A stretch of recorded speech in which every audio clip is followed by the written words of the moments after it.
Hey, what's up? It's cute what if? This side. Today we will be seeing what if Bakugo found his soulmate with a Quirk connection. Before we move ahead with the FIC, leave a like and subscribe to the channel for future what ifs like this. Soulmates. Since the beginning of time, they have existed an invisible thread connecting two individuals with a bond so powerful that nothing could break it.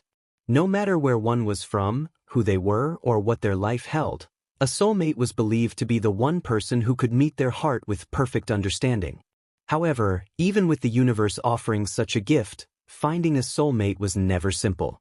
The proof was fleeting. When soulmates touched, their fingers would leave behind temporary imprints, delicate, glowing reflections of their fingerprints. These marks, intricate and ethereal, vanished after only a few moments. To those who experienced them, the sensation was unmistakable, a warmth radiating through the skin, an emotional resonance echoing through the soul. Yet the world moved quickly. In a bustling city or crowded market, two soulmates might brush hands and never even know it. The marks fade, the moment is lost, and fate continues on, silent and unseen. Still, in this world, soulmates are only one kind of wonder. 80% of the global population possesses a unique trait known as a quirk, a superhuman ability that varies from person to person. The first recorded quirk emerged in Qingqing City, China, where a newborn baby glowed with an inner light. Since then, countless others have developed powers, some at birth, others in adolescence, ushering in a new era of humanity. The origin of quirks remains a mystery. Some scientists believe they stem from a virus carried by mice, while others claim they are the next step in human evolution. Regardless of their cause, quirks forever changed the course of history. As chaos and uncertainty rose, society adapted. Governments restricted the use of quirks by law enforcement, wary of the dangers they posed. In their place, a new class of protectors emerged, pro-heroes, licensed quirk users trained to combat crime, save lives, and inspire hope. The profession began in Rhode Island, USA, and quickly spread across the globe. In time, specialized schools were created to train the next generation of heroes. Institutions like the American Institute for Heroes and UA Hero Academy in Japan became the cornerstones of this system, cultivating strength, skill, and responsibility in those gifted with exceptional abilities. But with great power came new dangers. As heroes rose, so too did villains, those who used their quirks for selfish or destructive purposes. To maintain peace, societies developed strict laws, mandatory quirk registration, regulated public use, and enhanced surveillance. Meanwhile, heroes became cultural icons, celebrated not just for their strength but for the ideals they represented. In this new world, the concept of soulmates evolved. Researchers discovered that the bond between soulmates could influence their quirks. Some abilities grew stronger in the presence of one's soulmate, others unlocked entirely new forms when connected through that bond. Hero teams made up of soulmates became legendary for their synchronicity, their every move a reflection of deep trust and emotional unity. But such bonds are rare. Many heroes go their entire lives without meeting their soulmate. Even when found, the demands of hero work can strain even the strongest connections. After all, being a hero means facing danger, sacrifice, and impossible choices, sometimes alone. Yet for those who do find that match, the potential is extraordinary. A soulmate can be more than just a partner. They can be your equal, your strength, your other half. The blaring alarm shattered Ayana's sleep precisely at 5 a.m. She blinked awake instantly, the quiet darkness of her bedroom familiar and comforting. Sitting up slowly, she stretched, feeling her muscles wake and respond obediently. Discipline had etched itself into her bones, guiding her movements automatically. Sliding from bed, she dressed quickly in her usual running gear, black leggings, a light jacket, her long white hair neatly secured into a tight ponytail.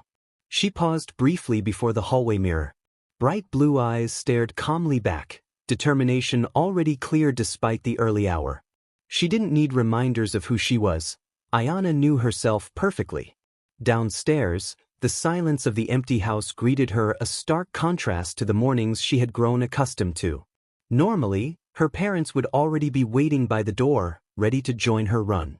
Xavier would tease about keeping up, and Ophelia's gentle laughter would fill the quiet neighborhood. But today, as it had been for several weeks now, Ayana stood alone at the front door. Their absence had become a quiet ache in her chest, though she never let it show openly. Her parents were overseas in Japan, fighting alongside other heroes in a war broadcast across the world. News had been scarce and infrequent. Every day without contact tightened an invisible knot inside her. Stepping outside into the cool morning air, Ayana began running immediately, her sneakers rhythmic on the pavement. Streetlights cast soft pools of yellow ahead of her, illuminating the familiar route. Usually, she would have her father matching her stride, steady breaths in sync, while her mother would always be slightly ahead, smiling warmly when she inevitably outpaced them both. Today, silence stretched around her instead. She pushed herself harder, faster, the burning in her legs a welcome distraction from anxious thoughts. Her parents would return. They had to. She refused to allow any other possibility to enter her mind. By the time she returned home, her breath came evenly, sweat glistening lightly on her brow.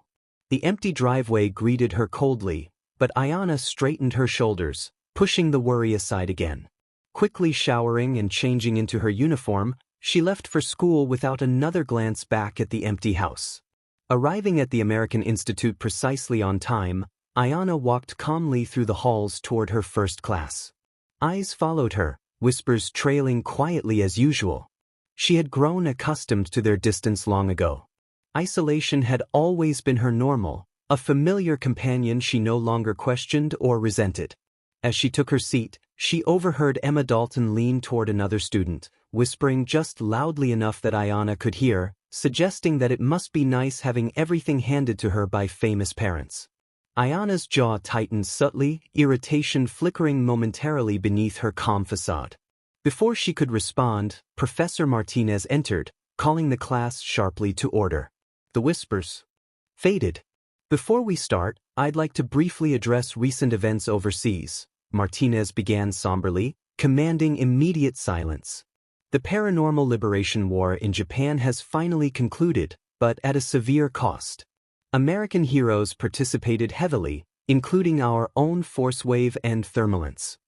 Ayana's fingers curled involuntarily into her palms. Her heartbeat quickened slightly. It was the first direct mention of her parents in weeks. Martinez's gaze softened briefly, meeting Ayana's eyes with gentle acknowledgement. "Information is limited, but we know our heroes fought bravely alongside their international counterparts. As future heroes, remember that strength is not merely physical. True strength comes from resilience in the face of adversity." Ayana felt the subtle weight of those words deeply. Her classmates stole quick glances at Ayana, the whispers now replaced by quiet contemplation. Training sessions provided her an escape from the emotional turmoil simmering beneath her controlled exterior. She stepped onto the field focused, energy humming beneath her skin. Her performance was flawless and precise. Professor Andrews nodded silently, his approval clear in his steady gaze. Her classmates watched quietly, envy tinging their admiration. After class, Ayana walked home quietly, the day's emotional weight heavier than usual. Approaching her house, her heart fluttered slightly at the sight of an unfamiliar rental car parked outside. Confusion filled her as she hurried inside, hope and anxiety tightening her chest. The moment she stepped through the front door, Ayana sensed something different, a quiet shift in the atmosphere. Dropping her bag, she moved quickly toward the living room. Her breath caught sharply at the sight waiting there. Her father sat slumped on the couch, bruises darkening his skin, exhaustion etched deeply into his features. Beside him, her mother stared blankly into space, lost in thought. Ayana's heart twisted painfully. She called out softly, her voice trembling as she broke the fragile silence. Ophelia snapped instantly from her thoughts, relief flooding her tired eyes. Rising swiftly, she crossed the room and embraced Ayana fiercely. Ayana clung tightly, overwhelmed by relief, her fear finally easing. Her mother whispered that she was home, her voice thick with emotion, expressing how no one had called and she hadn't known. Xavier murmured gently, opening weary eyes and rising slowly to join them, wrapping an arm around Ayana's shoulders. Ophelia cupped Ayana's cheek gently, her eyes shining with unshed tears. She shared the heaviness of their recent experiences, how they had lost good people, including a boy named Bakugo Katsuki, a student Ayana's age. Edge Shot had sacrificed himself to stabilize him, and though she had gotten him medical help afterward, it had been a close call. Witnessing someone her age suffer had nearly broken her. Ayana squeezed her mother's hand tightly, affirming that they had done everything they could. Ophelia exhaled softly, grief and relief mingling visibly, stating they would do it all again if necessary. As Xavier gently guided Ophelia toward the kitchen, his fingertips brushed her lower back lightly. For a brief moment, Ayana noticed the familiar glow of faint fingerprints shimmering softly on her mother's skin, visible for only an instant before fading. It was something she had grown up seeing. Her parents were among the rare soulmate pairs in America, a fact others often treated as miraculous. To Ayana, it was simply another quiet reminder of the love she had always known. Warmth filled her chest. Tonight, her family was whole again, the emptiness finally fading. She moved forward quietly, preparing dinner, her parents' gentle presence filling the space beside her, exactly as it should be. Tonight, they were home. That was enough. The comforting rhythm of Ayana's morning run had returned to normal. As dawn broke softly over the neighborhood, her parents jogged alongside her once again. Xavier teased her gently, calling over his shoulder with an easy laugh, encouraging her to keep up, mentioning he hadn't realized she'd gotten so slow while they were away. Ophelia chuckled softly, effortlessly matching Xavier's stride, glancing warmly back at Ayana, assuring her not to mind him as he had just missed racing her. Ayana smiled quietly, pushing herself forward, her footsteps steady as she caught up, finally matching her parents' pace. Hearing that nickname, Petal, sent a warm feeling blooming in her chest. It was theirs alone, a comfort she had deeply missed in their absence. Despite the reassurance of her family's return, the American Institute remained the same. Her classmates whispered quietly, keeping their distance. It didn't truly bother her. Isolation had always been comfortable, leaving space for her to focus entirely on her goals. Midday arrived quickly, and training provided Ayana a familiar, welcome escape. Her control over her energy manipulation quirk had only improved. Her movements were precise, her energy bursts perfectly timed. She felt confident, strong, and completely in control. Professor Andrews nodded from across the gym, his respect evident as he praised her performance. Before she could continue, the doors swung open. Professor Martinez strode inside, her voice clear and firm as she called for attention. She instructed all students to head immediately to the auditorium for an important announcement. Ayana frowned slightly, curiosity stirring as whispers rippled through the room.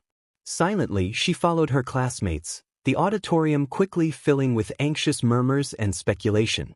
When she entered, surprise flickered through her. On the stage stood the principal alongside faculty members, but more startlingly, her parents stood beside them, composed but proud. Ophelia caught Ayana's eyes for a brief moment, offering a gentle, unreadable smile. The principal called for quiet, and the murmuring students immediately fell silent. He announced that they had a truly extraordinary honor to share.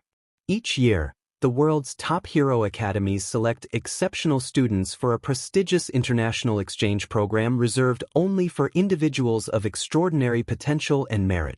He paused briefly, the silence thickening with anticipation, before revealing that Aurelia Ayana Selwyn had been selected to represent their school. A stunned silence filled the auditorium for a moment before it erupted into excited whispers. Emma Dalton's mouth dropped open in disbelief. Ayana kept her expression neutral, though a quiet satisfaction warmed her chest. The principal raised his hand again, silencing the crowd. He emphasized that Ayana's selection had nothing to do with her parents' fame or accomplishments. Her record of achievement, DSPLN, and exceptional quirk mastery had earned her this recognition entirely on its own merit. Ayana's heartbeat quickened slightly at those words. Finally, definitive proof, publicly stated. No one could question her accomplishments again. Behind the principal, 6 prestigious emblems appeared on a large screen, glowing brightly. He listed potential placements, including Germany's European Hero Academy, London's International Hero Institute, Valor Academy in Australia, Shanghai Hero Academy in China, the Red Star Hero Conservatory in Russia, and Japan's renowned UA High School. Ayana's eyes lingered on the UA emblem for a brief moment, an inexplicable tug pulling at her chest, an intense yet gentle pull toward the school she had heard so much about. The principal concluded warmly, assuring students they did not need to decide that day, encouraging them to take their time, research thoroughly, and choose the path that felt right for them. Ayana nodded silently, feeling the weight of the opportunity settle over her. When the assembly ended, she walked quietly from the auditorium, her classmates watching in astonishment and envy. But Ayana's mind was already spinning through possibilities. Over the next several weeks, Ayana meticulously researched each of the schools. Late nights were spent reviewing their programs, training approaches, specialized instructors, and global impact. Germany promised strict discipline and technological innovation. London boasted cutting-edge research. Australia specialized in disaster response. China emphasized adaptability and strategic heroics. Russia promised rigorous, battle-oriented training. But time and again, Ayana returned to UA. She carefully examined the Japanese school, captivated by its renowned faculty, intense practical training, and particularly its students' heroes her age who had faced real battles. She studied their faces, recalling her parents' quiet stories of bravery and sacrifice. Ayana took her time, knowing her parents trusted her to make this significant choice on her own without pressure. One quiet evening, her decision made, Ayana found her parents relaxing together in the living room. They immediately sensed her quiet determination, their eyes attentive and warm. She declared her choice clearly, meeting their gazes steadily. Xavier leaned forward slightly, waiting calmly, while Ophelia's eyes softened with anticipation. Ayana announced her decision to attend UA with firm certainty. Unexpectedly, Ophelia's eyes filled with tears, her breath catching quietly before she quickly wiped them away. Ayana hesitated, startled, as her mother rarely showed emotion so openly. Ophelia shook her head gently, smiling through her tears, expressing her pride and concern. She spoke of the children she had seen, especially Katsuki Bakugo, and how much they had suffered. It frightened her, but she was proud of Ayana and confident she would do incredible things.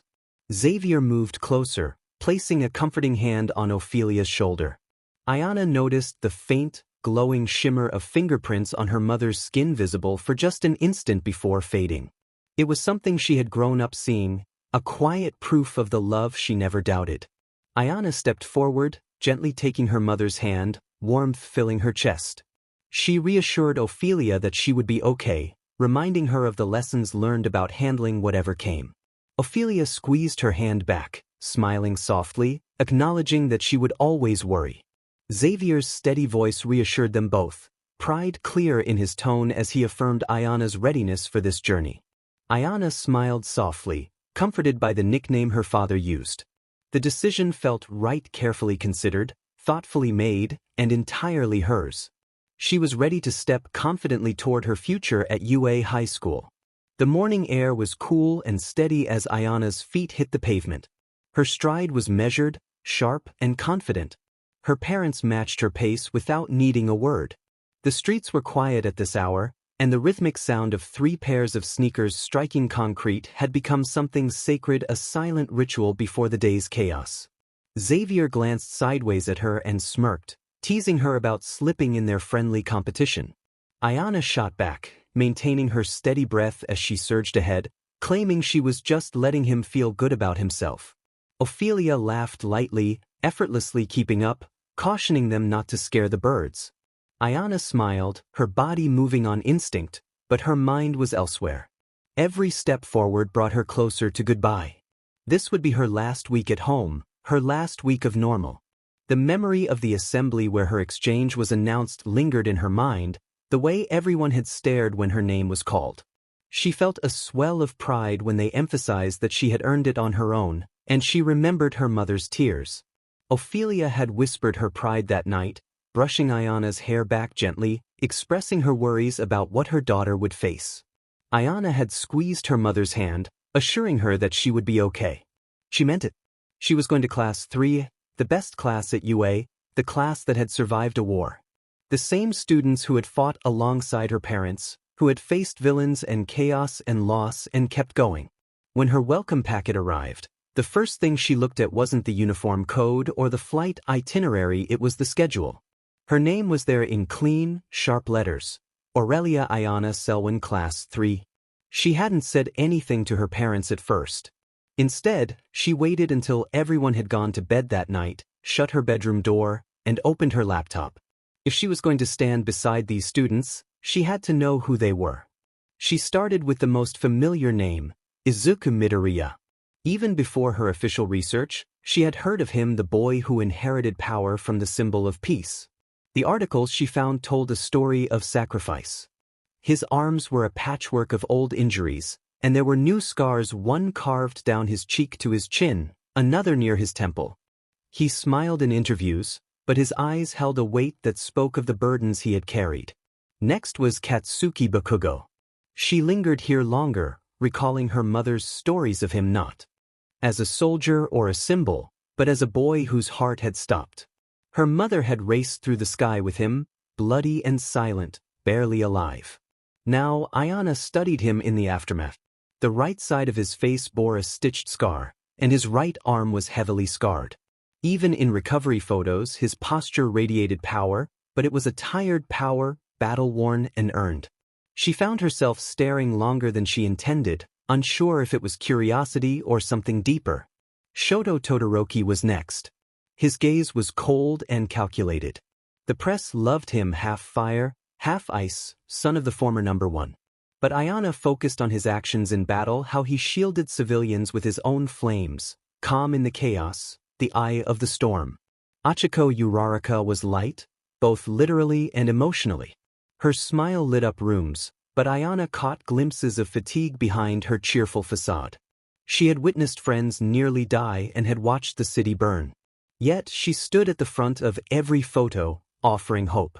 Tenya Ida, polished and upright, had pushed his quirk beyond its limits during battle, his body shaking but refusing to stop. Pain be d'med. Orders be d'med.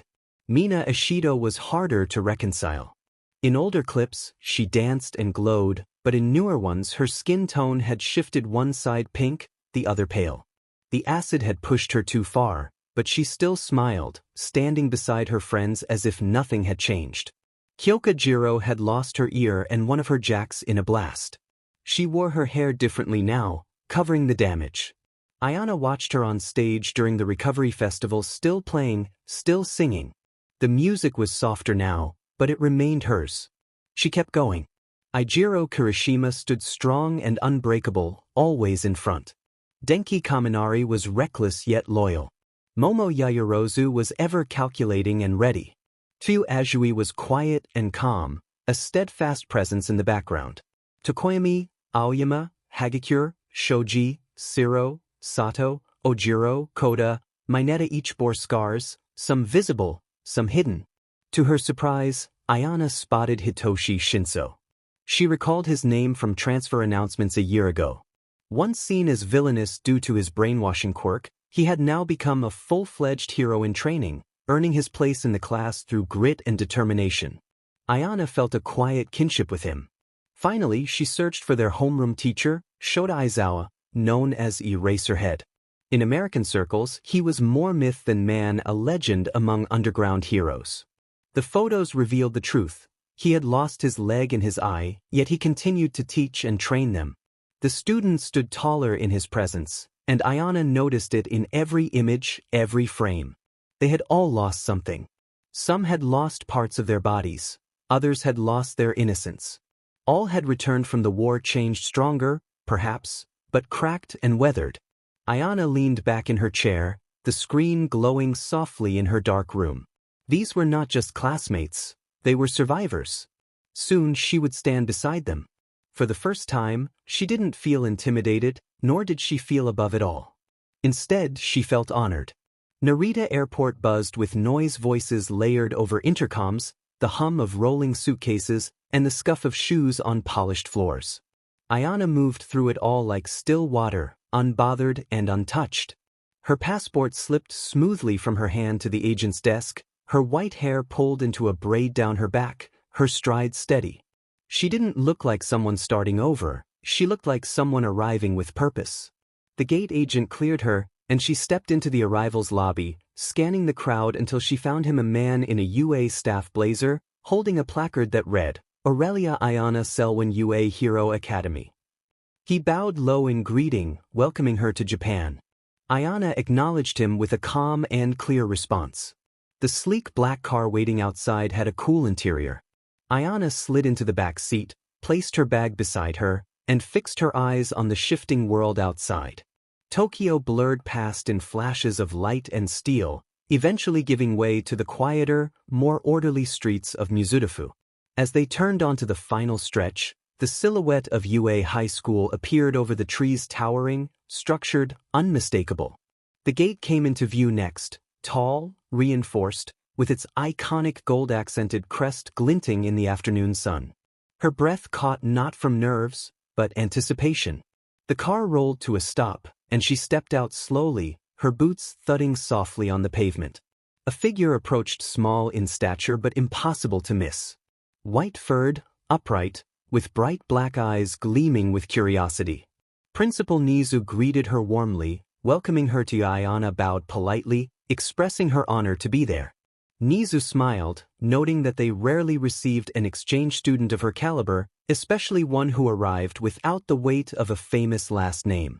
Ayana simply stated that she was not interested in legacy, only growth.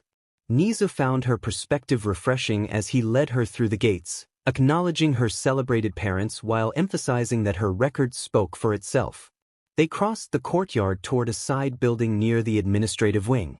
As they reached the doors, Nizu glanced back, mentioning someone who wanted to greet her before showing her to the dorms. The sliding door opened, revealing a small, warmly lit conference room. A tall, lean figure stood at the far end, dressed in a modest black suit. Though his frame was gaunt and worn with age, the presence he exuded filled the room. Ayana addressed him quietly, her voice softer than usual. All Might turned, a tired smile tugging at his lips as he acknowledged her. She stepped forward without hesitation, allowing him to pull her into a light, careful embrace. She felt how much smaller he was than she remembered, but the warmth in his arms hadn't faded. It was one of the few places in the world where she didn't need to brace herself. She expressed her surprise at his presence, and he assured her he wouldn't miss it, knowing her parents would never forgive him if he did. They shared a light moment, reminiscing about a silly mug she had given him when she was 7. Sitting together, the quiet comfort of familiarity filled the space between them. For the first time since arriving in Japan, she allowed her shoulders to relax. She confided in him about the strange feeling of being there, likening it to stepping off a cliff, not in a bad way, just permanent. Toshi nodded, acknowledging her bold choice to leave behind comfort for something more. He noted that it took courage. Ayana expressed her uncertainty about fitting in, to which he gently replied that she didn't have to fit, she just had to belong, and she would. She was not just her parents' legacy, she was their hope, here to build something of her own.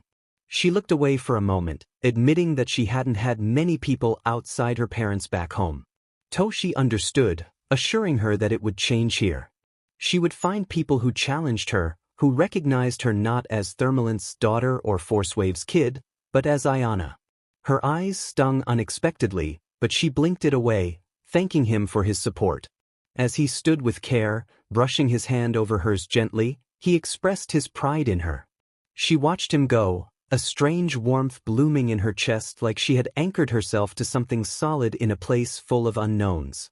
Outside, Nizu was waiting, and she followed him silently toward the dorms. As they crossed the front plaza, another figure stood waiting near the base of the 3A building, a man dressed in black, scarf wrapped around his neck, expression unreadable. Ayana approached first this time, greeting Aizawa-sensei. He acknowledged her in return, and Nizu stepped back to give them space. Aizawa studied her with tired but focused eyes, noting that he had gone through her file. Ayana remarked that it seemed to be the theme of the day. His expression didn't shift, but something in his posture relaxed as he acknowledged that she had earned everything in her file without leaning on her parents once. She stated that she didn't believe in shortcuts, to which he replied that was why she was there. He looked at her for a long moment before continuing, explaining that this class was not what they used to be. They had been through hardship, loss, and guilt. Some of them still carry it every day. Ayana understood that knowing and understanding were different things. She had done her research, aware of what they had survived and what they had lost. She was not there to tiptoe around their experiences, she was there to stand beside them. Aizawa acknowledged her determination, affirming that was the only thing that mattered. He nodded and turned to walk away, pausing briefly to glance over his shoulder, warning her that they would test her. Ayana welcomed the challenge. When she arrived at her dorm room, the door was unlocked. She stepped inside, rolling her duffel bag behind her. The room was a blank canvas, pale walls, a narrow bed, and a desk under the window. She laid down her dark purple comforter with gold threading first, then carefully strung her fairy lights along the top of the headboard. Finally, she placed the photo she always traveled with on the corner of her desk, her parents standing arm in arm, their fingers linked, the faint glow of their soul marks visible on their skin. They were one of the rare soulmate pairs in America. Running her thumb over the edge of the frame, she set it down gently. Moving to the window, she leaned against the sill as the first stars began to appear above the campus. Tomorrow, Class 3A would arrive. They were survivors, warriors, wounded yet resilient. And she would be waiting. The morning air was thick with anticipation as Ayana stood alone in the dorm lobby, dressed in her UA uniform for the first time. The blazer rested comfortably on her shoulders, and the red tie felt snug against her throat. It was a new experience, but she was adapting. Her duffel bag had been unpacked, her bed neatly made, and her dorm arranged with the soft lavender glow of her fairy lights. Everything about the space signaled that she belonged there, but the real test was about to begin. Today, Class 3A would return. She had watched the sun rise from her window, savoring the last moments of solitude. But now, voices echoed in the hallway, laughter bounced off the walls, and the front door opened and closed in a rhythm of arrivals. She chose not to linger to greet them. Instead, she followed the path she had memorized the night before, turning at each corner until she stood beside a small figure in a black vest and red tie. Principal Nizu greeted her with a pleased smile and asked if she was ready. Ayana nodded, affirming that she had been ready. Together, they walked through the corridors. Nizu chatted amiably, pointing out features of the academic wing that Ayana had already seen, but she let him speak. He seemed to enjoy the company, and she appreciated his quiet guidance. Eventually, they reached the third floor and the familiar tan door marked with a bold red 3 over an. Nizu paused before the door, placing a paw gently on the handle, and turned to face her. He informed her that this would be her classroom and that she would find the group remarkable, albeit a little unpredictable. He believed she would find her place among them. Ayana thanked him, clarifying that Ayana was her preferred name, as Aurelia felt too formal for everyday use. Nizu's eyes twinkled with understanding as he apologized and opened the door slowly. The room had been filled with murmuring voices and casual chatter, but the moment Nizu stepped inside, everything fell silent. All eyes turned to the door and to her. Ayana stepped forward, her posture straight and unwavering. She felt their curiosity wash over her like a wave, but she didn't flinch. The room was clean and ordered, rows of gray desks, blue accented walls, and a green chalkboard at the front. But it was the people inside that mattered. Nizu introduced her to the class, stating that she was Ayana Selwyn, joining them from the American Institute for Heroes as part of a special third-year exchange program. He expected them to make her feel welcome. The tension in the room shifted, still curious, still assessing, but now tinged with interest. Ayana welcomed their scrutiny, confident in her presence. Nizu offered her a final nod, wishing her luck before exiting the room and leaving her alone at the front. Her gaze landed on the man standing beside the chalkboard, black hair, messy scarf, and a sleep-deprived gaze. Mr. Aizawa didn't need to introduce himself. Their earlier conversation had already established a connection. He acknowledged her with a slight nod, a gesture of recognition rather than welcome. He instructed her to take the seat behind Todoroki, next to Shinso. Ayana dipped her head in response, offering no words. The familiarity between them needed no reinforcement. She walked between the rows with steady steps, her new classmates observing her progress. Todoroki gave her a polite nod as she passed, while Shinso glanced up and offered a simple greeting. She returned it, sliding into her chair without fanfare. Mr. Aizawa wasted no time. He instructed the class to settle down, announcing that today's focus would be on quirk control and teamwork. They would dive straight in, and he hoped they hadn't left their brains in bed. Laughter broke the tension, easy and familiar, as the class turned back to their teacher, the hum of activity returning. Ayana opened her notebook and clicked her pen, ready for what lay ahead. She didn't look around. She didn't have to. They would all see soon enough. Gym Gamma buzzed with the sounds of movement footsteps across polished floors, the low hum of powered equipment, and the palpable anticipation in the air. This was not just another training session, it was the first of the year for Ayana, and her first ever at UA. Standing near the edge of the floor with her arms folded loosely, she scanned the space. The facility was larger than anything at the American Institute, but it felt right, practical and focused. Mr. Aizawa stood at the front, clipboard in one hand, scarf draped casually around his shoulders. He announced that today's focus would be on synergy, explaining that students would be partnered based on complementary quirk potential, emphasizing coordination, adaptability, and control. He wanted to see who truly understood what teamwork looked like. As the class settled, he began calling out pairs. When he called her name alongside Zero, Ayana stepped forward without hesitation, her expression calm as she crossed the floor. Hantus Zero greeted her with a grin, introducing himself and showcasing his elbow-mounted tape dispensers. Ayana simply stated her name and explained that she worked with energy, eager to see how their quirks would mix. Their task was straightforward: navigate a mock rescue course and neutralize floating drone targets without triggering the sensors tied to the civilians scattered around the zone. Zero led with agility, weaving between beams and quickly wrapping tape around drones to immobilize them. Ayana followed closely, reading the movements of each drone and calculating energy flow as if it were second nature.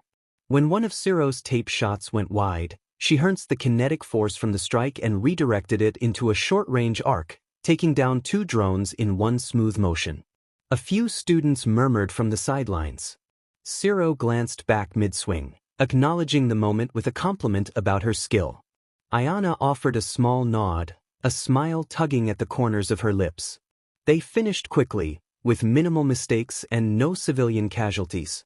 Aizawa remained quiet, jotting notes on his clipboard and signaling the next team. However, Ayana noticed the slight lift of his brow before he turned away. Stepping back into line, she wiped her hands on her training gloves, feeling relieved that it had gone well. Then she heard her name called again. Selwyn. Bakugo. Round 2. Her gaze lifted just in time to see Bakugo striding forward, his demeanor radiating a challenge. He muttered under his breath, glaring at Aizawa, who remained unfazed. The teacher pointed out that her quirk could enhance his, urging him to demonstrate more than just explosive power. Bakugo huffed, turning his sharp crimson gaze toward Ayana. He questioned whether she could keep up or if he would need to carry her through the exercise. Ayana snorted, confident in her abilities. She asserted that she was capable, emphasizing the difference between being cocky and being skilled. They took their positions at the starting point of the new simulation, which was faster-paced, featuring randomized drone fire and tighter corners. It required both offense and precision. She asked for a quick breakdown of his quirk as she flexed her fingers. He explained that his sweat became nitroglycerin, which he detonated for powerful blasts. She informed him that she could absorb and manipulate energy, channeling it based on his output, with a caution not to go nuclear without warning. When the whistle blew, Bakugo launched forward like a missile. He soared high while Ayana remained grounded, redirecting the shockwave from his blast into a protective dome that deflected 2 drones. In midair, Bakugo spun and unleashed a concussive shot at a cluster of enemies. Ayana gathered the energy from that blast into her palm and sent it slicing through another drone. Though they didn't speak, their movements began to synchronize. Where he was fire, she was the current beneath it. When he overextended, she drew force from his recoil to stabilize their field. She couldn't match his raw power, but she didn't need to. She made him sharper and cleaner. He never expressed gratitude, but he stopped glancing back to check on her. They cleared the field in record time.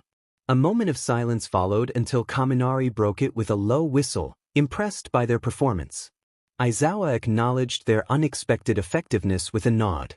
Bakugo crossed his arms, unimpressed, while Ayana simply stretched her neck, unfazed. Her hands glowed faintly with residual energy, which she let dissipate. Bakugo regarded her with narrowed eyes, calculating. He offered a rare compliment, and she smirked in response, teasing him about his words. He barely managed to smirk back, insisting she was mistaken. Ayana sat on the edge of her bed, a towel around her neck, still dressed in her workout clothes from earlier. The room was quiet, save for the soft hum of her laptop and the occasional rustle of leaves outside her window. The sun had set low enough to cast a warm golden hue across the sky, but she hadn't bothered to close the blinds. Her fingers drummed lightly against her thigh as she reflected on the day's events. Her first pairing had been with Zero. She hadn't expected much from his tape Quirk, but they had surprisingly synced well.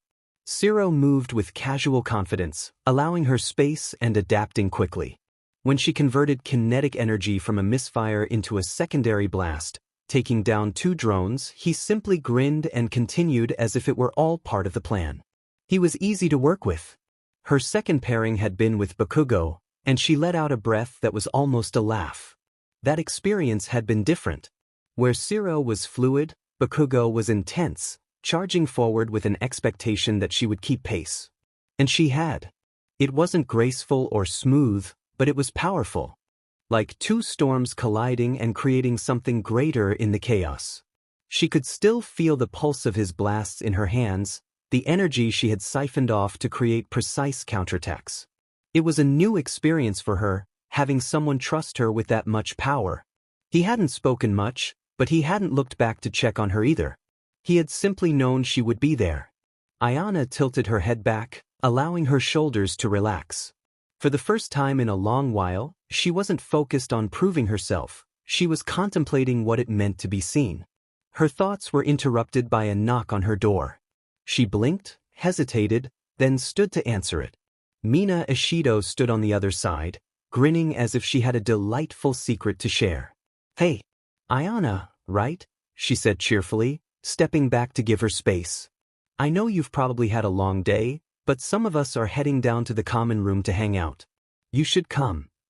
Ayana raised an eyebrow, her tone light as she questioned whether it was an invitation or an ambush. Mina laughed, admitting it was a little of both. Ayana glanced back at the calm quiet of her room. The thought of spending the evening reviewing strategy or journaling energy responses felt flat.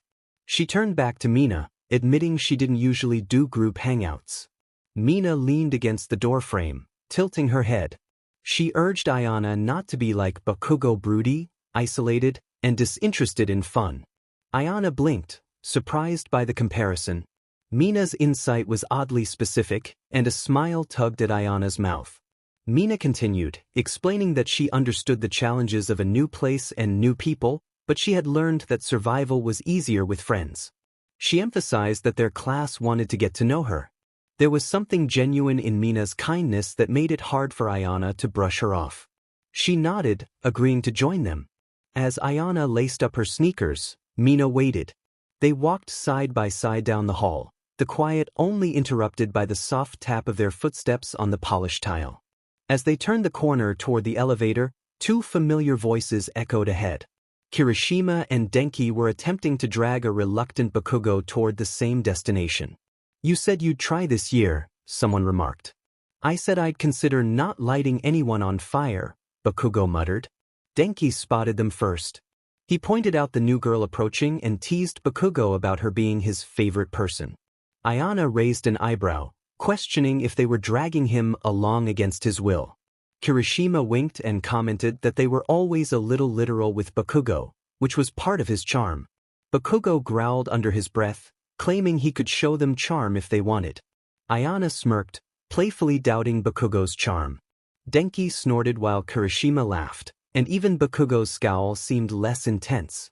They piled into the elevator, their energy bubbling like a current. Ayana remained quiet, observing Kirishima's laughter, Denki's endless chatter, and Mina's spark. Even Bakugo, despite his usual resistance, stayed with them. This felt new and warm. Mina leaned over, speaking softly to Ayana, assuring her that she would fit in just fine. As the elevator doors opened to the common room, the sounds of voices and music filtered through. The atmosphere was inviting, with soft lights, couches arranged in clusters, and snacks spread across a central table. Some students played cards while others engaged in a heated game of Mario Kart. Someone had even brought out a guitar. Ayana hesitated at the threshold for just a moment before stepping forward, allowing the low hum of laughter to draw her in. She realized she might not need to belong tonight, but she could certainly begin to feel a part of it. The common room pulsed with life. Laughter erupted near the snack table, music drifted lazily from a speaker, and the smell of popcorn mingled with something sugary that Denki had likely spilled and forgotten. Students lounged on couches and floor cushions, sharing jokes, teasing each other, and recounting stories that ranged from training mishaps to spirited debates about hero agency internships. At first, Ayana lingered on the outskirts, perched on the arm of a couch with a half-empty cup in hand. Her posture was casual, but her eyes missed nothing, scanning and absorbing details as if it were second nature. She offered smiles where appropriate, nodding when addressed, but mostly kept to herself. Socializing still felt foreign, and while she was warming up to everyone, observing was easier than diving in too deeply. She wasn't accustomed to this ease and camaraderie the way they could joke one moment and debate hero strategies the next. Everyone was so open with one another, so seen. It felt. But this was her new class, her new life. While she hadn't decided if she fully belonged yet, she was intrigued. Mina dramatically leaned over the back of the couch, draping herself across Ayana's shoulders, and complained about her sitting like a statue. Ayana raised an eyebrow, pointing out that existing quietly shouldn't be considered boring. Kaminari teased from across the room, suggesting that she seemed to be judging everyone. Ayana admitted she was, which elicited laughter from the group. Mina, undeterred, returned to the couch with Ayana and asked for her honest opinion about her first day, insisting on no diplomatic answers. Ayana smirked at Mina's persistence, who nudged her playfully and encouraged her to join the conversation. When asked if her first day was as chaotic as she expected, Ayana shrugged, noting it was demanding but in a good way. Kirishima called out, complimenting her on how she handled her pairings, especially the redirect during her match with Bakugo. Momo thoughtfully remarked that Ayana moved like someone experienced in the field, suggesting that the American Institute had a more tactical training approach. Ayana confirmed this, explaining that the American Institute focused on individualized programs centered around quirks, emphasizing theoretical application and strategy, but with less real-world exposure. Denki joked that it sounded boring, to which Ayana replied that it was controlled and safe, a place that didn't foster heroism but rather precision. Todoroki asked if that was why she came to their school, seeking a challenge. Ayana confirmed that part of her motivation was to train with people who had experienced real challenges, not just battles, but the kind of losses and victories that truly change a person. The mood shifted slightly, the room quieting as they absorbed her words. Jairu leaned in, curious about how she received the offer to transfer, suggesting she must have been high-ranking. Before Ayana could respond, someone interjected, revealing that she was top of her class but implying that her connection to her parents played a role in her acceptance. Ayana scowled, firmly stating that if they thought she received the offer due to her parents, they were mistaken. The room fell silent at her declaration, the background music fading. Bakugo, still leaning against the wall, calmly stated that he hadn't said it was handed to her, only that it wasn't the reason she got it. Ayana's expression softened slightly, surprise flickering in her eyes as he held her gaze and admitted he had looked her up. Kaminari blinked in confusion, asking what that meant. Bakugo clarified that her parents were force wave and thermalants, causing shock to ripple through the room. Denki whispered in disbelief, while Midoriya looked as if he might combust from the revelation. Ayana sighed, confirming her identity. A pause followed, filled with half awe and half disbelief. Kirishima exclaimed that her parents were top American pro-heroes, while Jiraiya added that Forcewave had handled a major disaster solo and Thermalance had stabilized a critical situation during a meltdown scare. Mina, stunned, whispered that Ayana was literally hero royalty and accused her of holding out on them. Ayana shifted slightly, her expression guarded but not cold, explaining that she didn't want her identity to overshadow her. Momo, gently curious, asked what she meant. Ayana looked down at her cup, sharing that most people saw her name and made assumptions, either wanting something from her or thinking she hadn't earned her place. Her whole life had been about fighting for the space to be seen as herself, not just as someone's daughter or a legacy. Todoroki quietly recognized her desire to step out of her parents' shadow, and Ayana nodded in agreement. Bakugo remained silent, his gaze lingering on Ayana for a moment longer. The atmosphere was thick with understanding and respect, creating a weighty pause. Ayana was caught off guard by a question about her parents. She confirmed that they were one of the only confirmed soulmate pairs in the United States, especially at such a high level. Kaminari expressed his awe, noting how significant that was, while Shiro added that it must be a lot to live up to. Ayana acknowledged this truthfully, sharing how growing up witnessing her parents' deep connection felt like observing a language she had never learned but was expected to speak fluently. The group fell into a thoughtful silence, and Ochako asked if Ayana had found her soulmate. Ayana looked down, aware that some of her classmates had already discovered theirs. She noticed the fading marks left by Mina on Kirishima's arm, Jiraiya's imprint on Kaminari, and Izuku's touch on Ochako's hand. These fleeting marks were barely visible but significant. She glanced at her own hands, devoid of any marks or warmth. With a quiet voice, she admitted that she had not found her soulmate. The words hung in the air, light yet undeniable. Bakugo bluntly stated that it didn't surprise him. He reasoned that Ayana wouldn't be there if she had someone waiting for her back in America, suggesting that no one would walk away from such a bond unless they were still searching. Ayana appreciated his honesty. It took the edge off the conversation. She explained that she wasn't actively looking for a soulmate, as it wasn't something people in the States grew up anticipating. They either met their soulmate or they didn't. Momo gently reminded her that her parents had found theirs, to which Ayana agreed, acknowledging the beauty of that connection. However, she emphasized that it was rare, and people back home built their lives around choice, connection, and shared goals rather than destiny. As she scanned the room, she expressed that if she met her soulmate, that was fine, but she wouldn't define herself by it. She preferred to be chosen and loved intentionally, rather than simply because of a cosmic connection. The silence that followed felt settled, as if her classmates understood her better now. Kaminari remarked that she was kind of scary in a good way, while Jiraiya noted that she was just being real.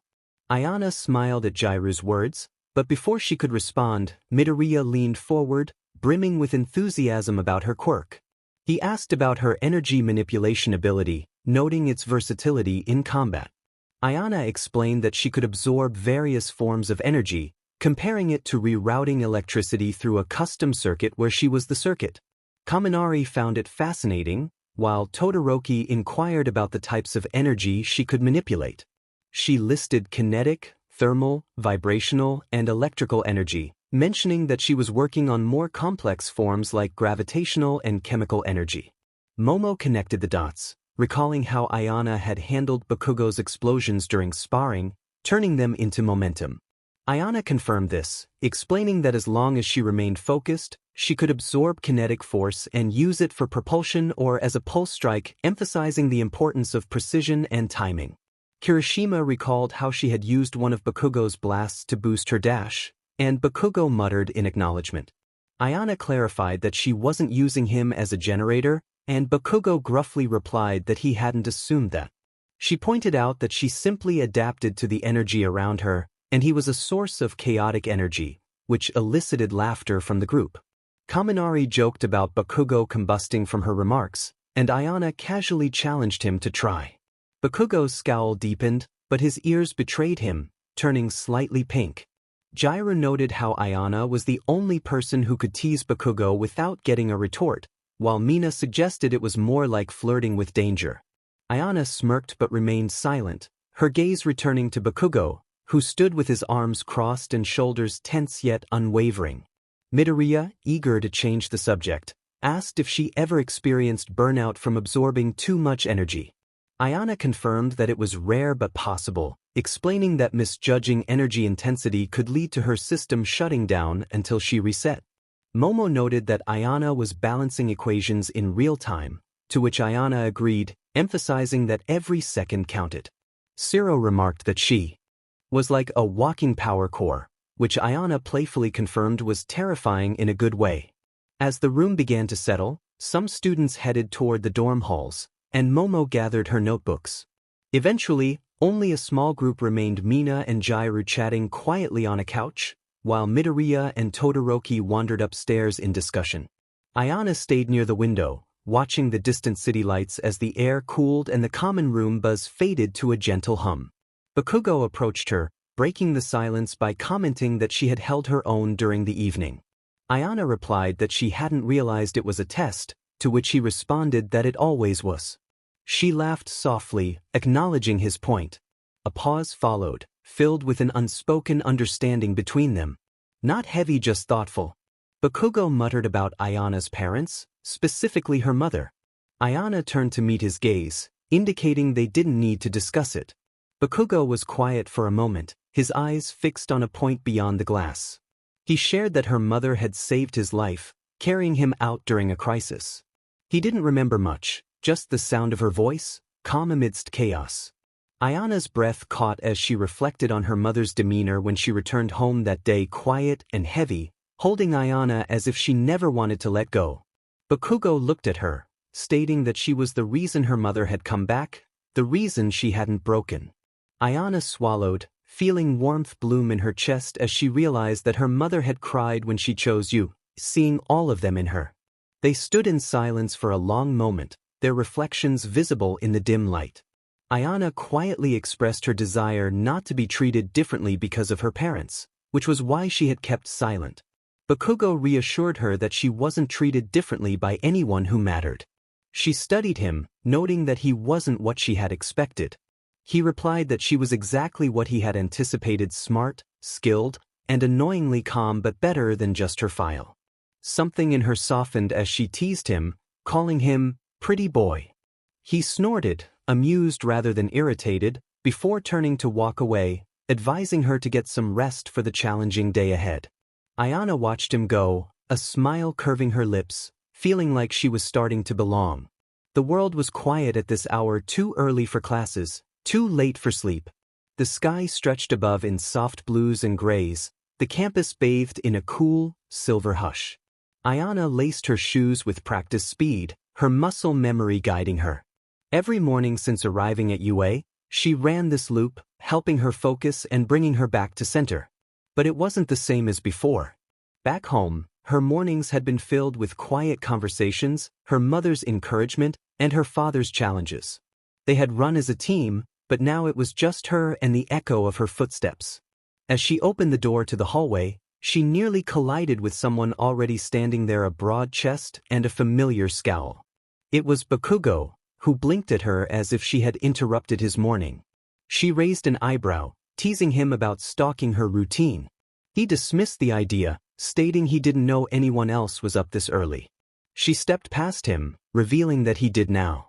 He then asked if she was running, and when she confirmed she did every morning, he shrugged and said he would join her, grumbling that he was tired of the weight room.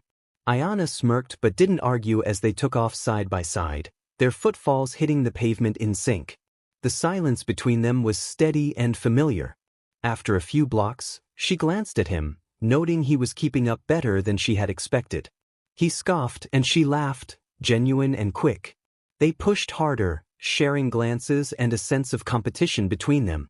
By the time they reached the final stretch near the training fields, Ayana's lungs burned, and her legs felt exhausted, but it was a good kind of real. She slowed, hands on her hips, catching her breath as Bakugo stopped beside her, sweat dotting his brow. He asked if she did this every day, and when she confirmed, he inquired if she always ran alone. Her gaze flicked toward the rising sun as she shared that she used to run with her parents. Bakugo didn't respond, but she sensed a shift in his posture. She exhaled slowly, revealing that now it was just her. Surprising herself, she admitted that running with him had been nice. Bakugo nodded, suggesting they should do it again. Her lips twitched as she challenged him to keep up, and for once, his smirk was more understanding than competitive. They stood there for a few breaths, the morning sun creeping higher, before she bumped him with her shoulder and proposed a race back. Bakugo's eyes flared with excitement, and without waiting for a countdown, she took off, prompting him to sprint after her. Their footfalls thundered against the pavement, echoing through the quiet campus. Ayana grinned, pushing herself harder, heart pounding with exhilaration.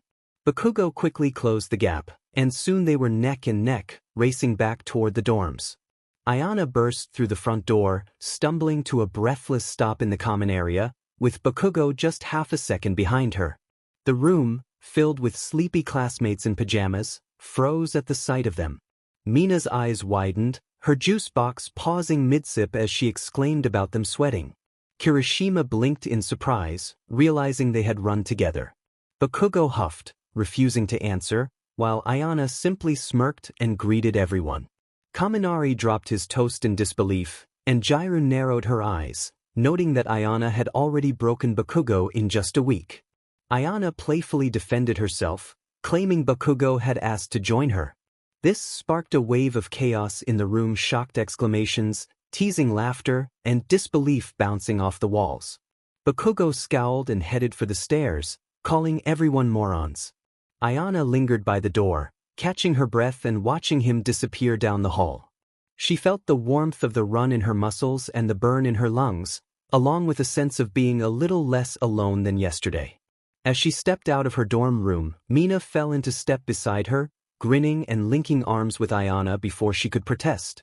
Mina feigned offense when Ayana asked if she had been waiting outside her door.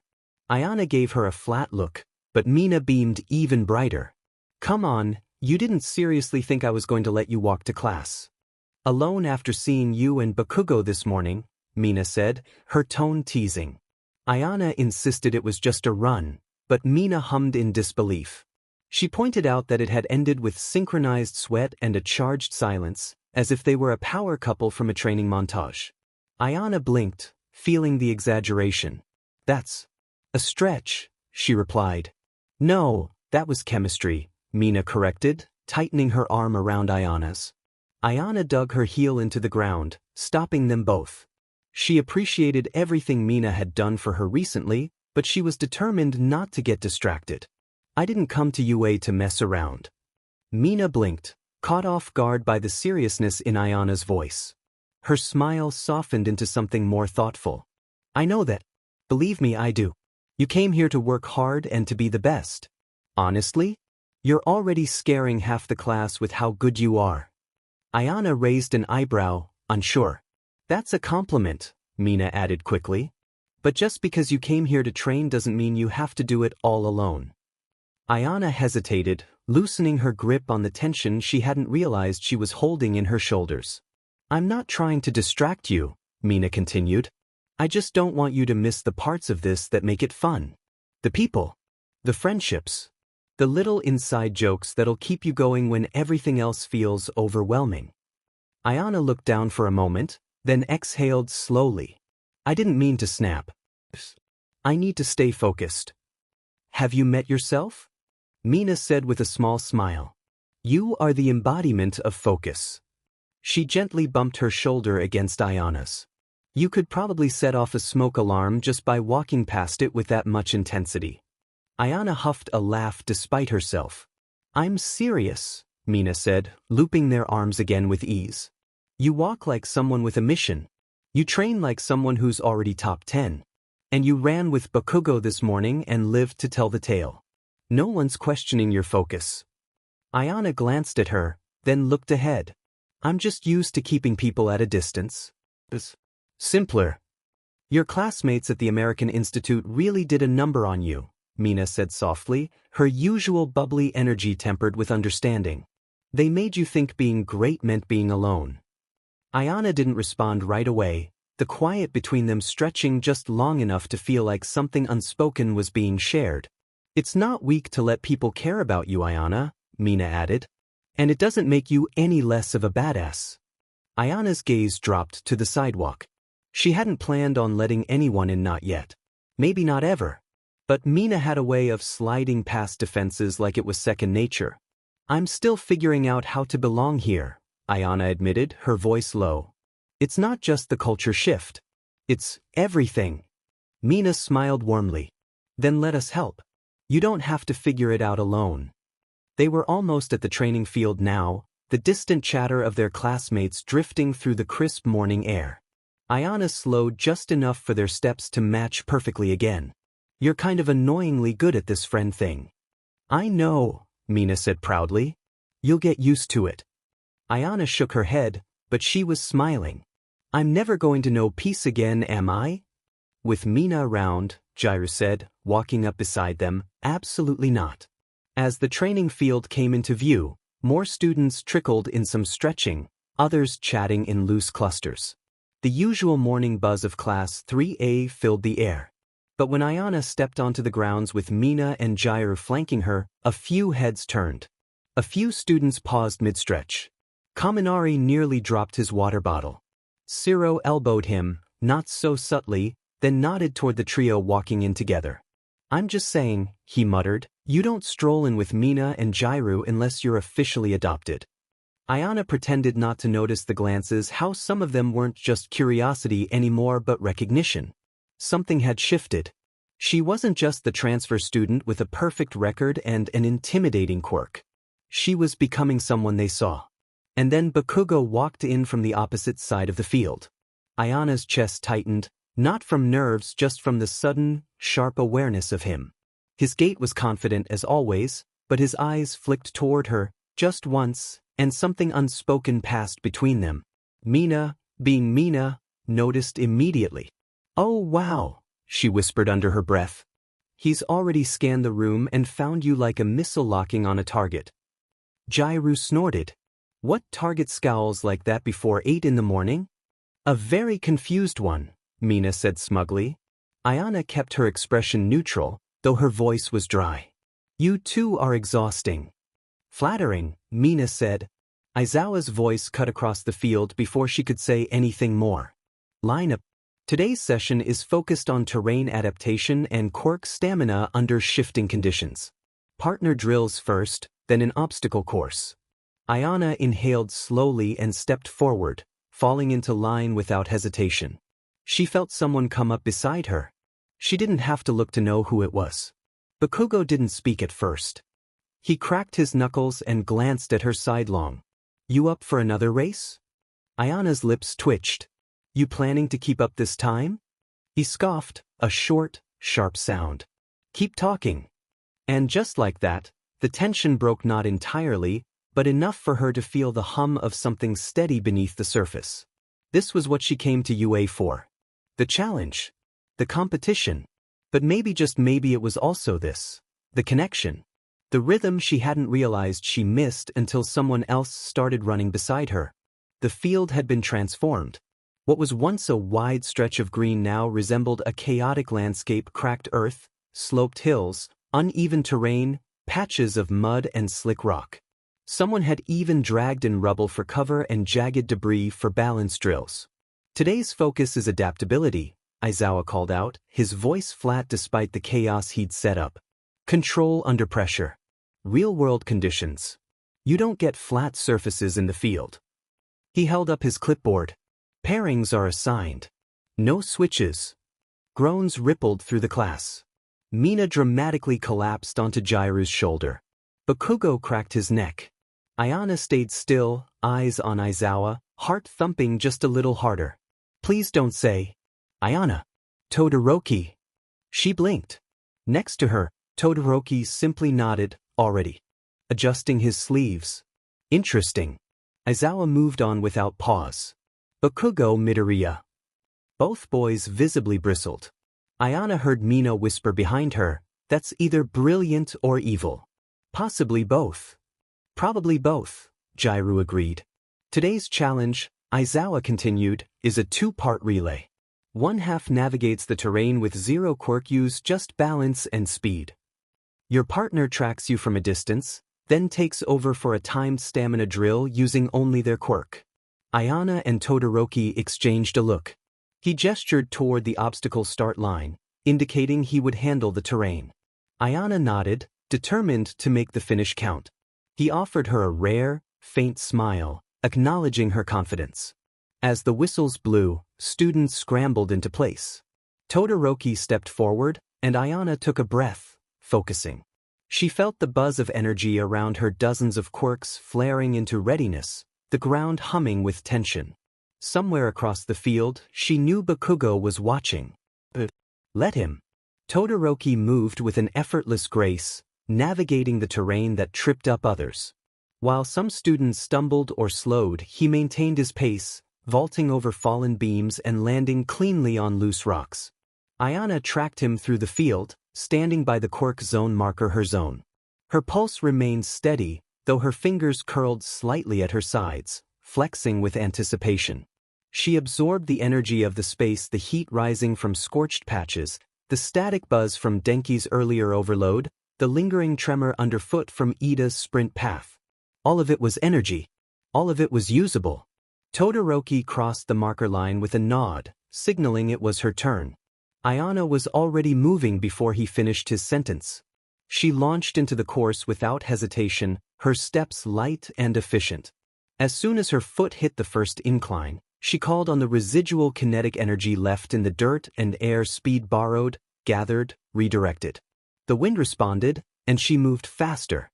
Explosive momentum coiled in her legs like a spring. Each movement was measured up the steep incline, over a jagged rock slab, through a pit of unstable sand. She didn't force her way through, she adapted, redirected, and became fluid. A sudden blast of wind hit from a nearby simulated hazard, likely Uraraka's doing. Ayana countered without pause, drawing the gust inward and converting it into a boosted jump that carried her through the narrow stone arch with precision. From the sidelines, Siro remarked on her grace, while Kaminari added that she was mastering the course. Bakugo crossed his arms tighter but remained silent. At the final stretch, Ayana poured everything she had into her sprint, every ounce of stored energy from the field beneath her, every stray charge, vibration, and wind shift. It pulsed outward, and she crossed the finish line in a flash of force and heat. She skidded to a stop, chest heaving, sweat dripping down her temple, but steady and controlled. Across the field, even Aizawa lifted an eyebrow in acknowledgement. Mina cheered, clapping loudly, declaring it was incredibly impressive. Todoroki approached, nodding in approval, commenting on her efficiency. Ayana caught her breath, replying that she tried not to waste anything.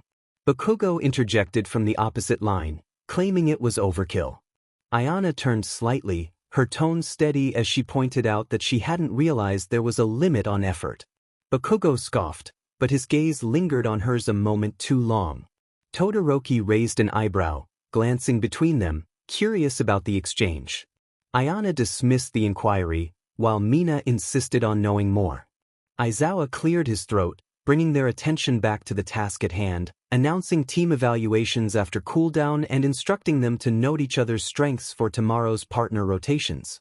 Ayana moved toward the sidelines with Todoroki, but her gaze flicked back just once toward Bakugo. He wasn't looking at her anymore, but she knew he had been watching the entire time. As the training field quieted, pairs broke off, some collapsing into the grass while others walked laps to cool down. Aizawa dismissed them with a lazy wave, reminding them to hydrate or face the consequences later. Ayana rolled her shoulders, brushing sweat from her brow as she approached the edge of the field. Todoroki was already there, methodically stretching his arms beneath the shade of a tree. She joined him, mirroring his movements. He asked if she was always that efficient, not looking over. Ayana smirked faintly, admitting she was only that way when she had something to prove. Todoroki shifted into a lunge, curious if it was to Bakugo. Ayana clarified it was to everyone, which earned her a brief glance from him, curious, not judgmental. He mentioned being trained like a weapon, acknowledging he had forgotten how to be anything else for a while. Ayana paused, exhaling softly, and asked if he ever wondered who he would be without their names. He replied that he thought about it all the time.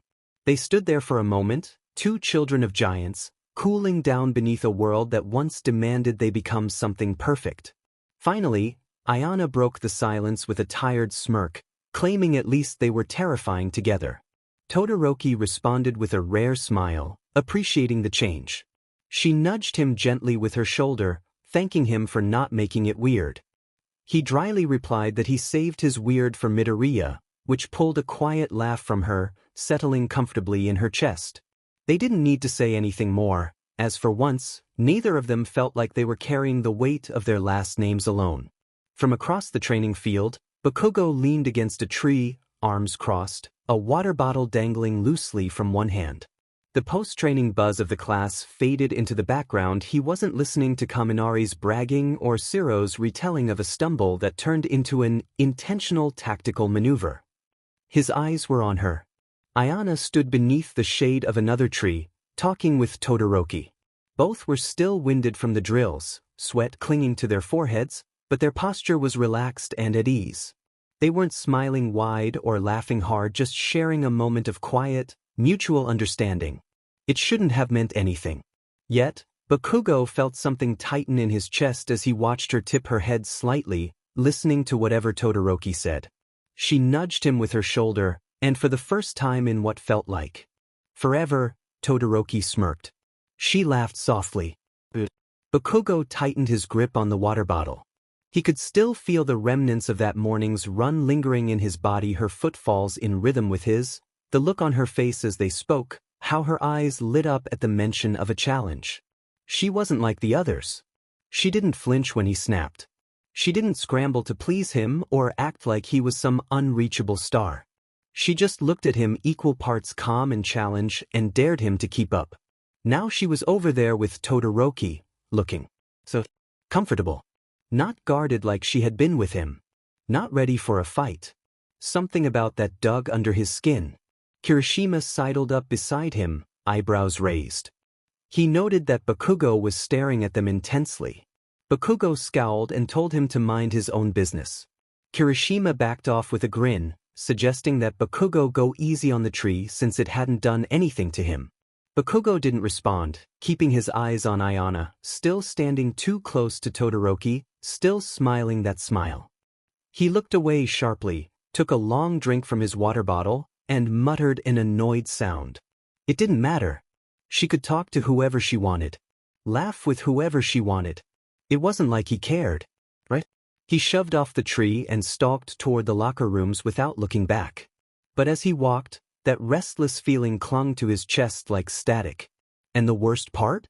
He knew exactly what it was. He just refused to say it out loud.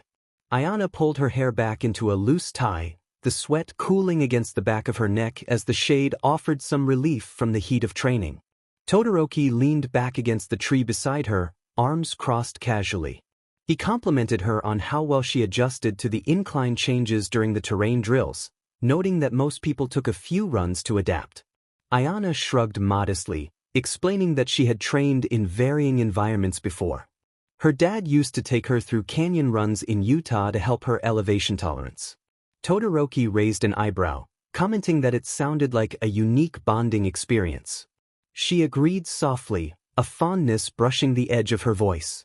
Their quiet moment stretched, filled only by the distant sounds of classmates laughing and the metallic clang of gear being put away. It was calm and grounded. For the first time in a while, Ayana didn't feel like she was on the outside looking in. Still, something felt off. She scanned the field, her eyes drifting until she noticed the tree across the way the one Bakugo had been leaning against earlier. It was empty now. Her gaze lingered there for a moment too long. Todoroki asked if she was looking for someone, not unkindly. Ayana blinked and replied that she was just making sure she wasn't needed for anything else. Todoroki didn't press, but something in his expression suggested he had caught more than she wanted him to. She cleared her throat and straightened, brushing off the dirt from her gloves. They should head in before Aizawa decided cooldowns were optional and made them do laps for slacking. Todoroki gave a small nod, acknowledging her adjustment. Ayana offered a faint smile, saying she was trying.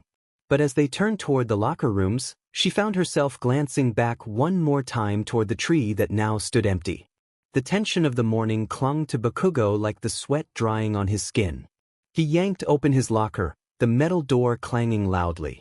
Around him, the chatter in the locker room was a low harmless noise. Kaminari complained about how sore his legs were, Kirishima tossed a towel at him mid-sentence, and Siro teased Mineta for tripping during the last drill. Business as usual. But Bakugo didn't hear any of it. He toweled off his face with rough, impatient movements, trying to shake the image of Ayana's easy smile as she talked with Todoroki. He didn't even realize he was scowling until Kirishima elbowed him lightly, asking if he was okay. Bakugo grunted in response, slamming his locker shut. Kirishima noted that it didn't look like he was having a bad day, mentioning that he had crushed it in the course and that Ayana looked pretty impressed. Bakugo snapped that he hadn't done it for her. Kirishima blinked, surprised, and clarified that he hadn't said he did. Bakugo grabbed his shirt and shoved his arms through the sleeves, the fabric clinging to his still damp skin, irritation mounting. He hated this feeling, the not knowing why her laughter with someone else made his jaw tighten, or why it mattered that she looked more at ease around Todoroki than she ever had with him. He didn't want to care. He didn't want to think about her breath matching his during their run or the way she had called him pretty boy like it was a challenge and not a joke. But he did. And worse, he didn't know what to do about it. So he did what he always did. He shut it down. Silence. Sharp movements. A wall no one could scale. Let them think he was upset about training. Let them think he was just being Bakugo. Because anything else, anything softer was too complicated. Ayana peeled off her training jacket, the inside damp with sweat and effort. The girls' locker room was filled with the soft sounds of rustling clothes, steam from the showers curling through the air, and the occasional burst of laughter echoing off the tile. She kept to the side, as she always did, not out of rudeness, just habit. It was easier not to take up too much space. Easier to observe, to stay sharp. But today felt different. Jairu passed her with a nod and a towel slung over her shoulder, complimenting her on her performance. Ayana returned the nod, acknowledging her. She sat on the bench, slowly unwinding the bandage from her wrist, fingers still buzzing faintly from one of her earlier energy redirects. It had been a good session, demanding but focused. She liked that. Still, her thoughts kept drifting back to the cooldown, to the moment under the tree with Todoroki. How easy it had been to talk to him. He didn't push or pry. He just listened. She wasn't used to that. Mina's voice cut through the air, followed by the familiar pop of her bubblegum. She plopped down beside Ayana, still damp from the showers, towel draped like a cape around her shoulders. Mina demanded answers, noting that Todoroki looked like he had just come out of a therapy session while Ayana looked like she might actually be smiling. Ayana blinked, surprised, and asked if she was. Mina insisted that she was a little, and Jairu chimed in from her locker, saying it was creeping them out. Ayana rolled her eyes and explained that they had just talked. That was all. Mina waggled her brows, clearly intrigued. Talked about what? Feelings? Trauma? Quirk mechanics? Mina asked, her tone light but curious.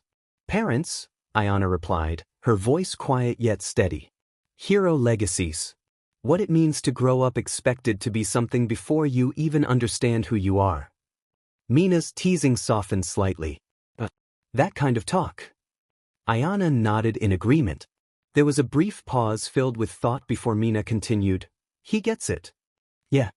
Ayana leaned back against the locker, her gaze drifting to the ceiling. He really does.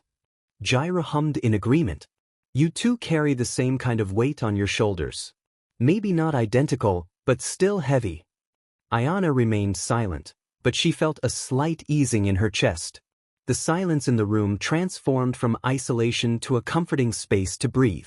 After a moment she asked, Is it always like this? What? Mina tilted her head, intrigued. This, Ayana gestured around her. The teasing. The questions. The camaraderie. Mina grinned. Get used to it.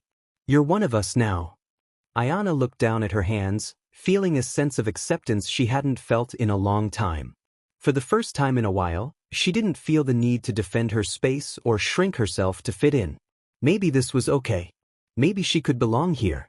The classroom buzzed with post-training energy half-exhaustion, half adrenaline that hadn't yet burned off. Ayana slid into her usual seat by the window, sunlight streaming across her desk in narrow stripes.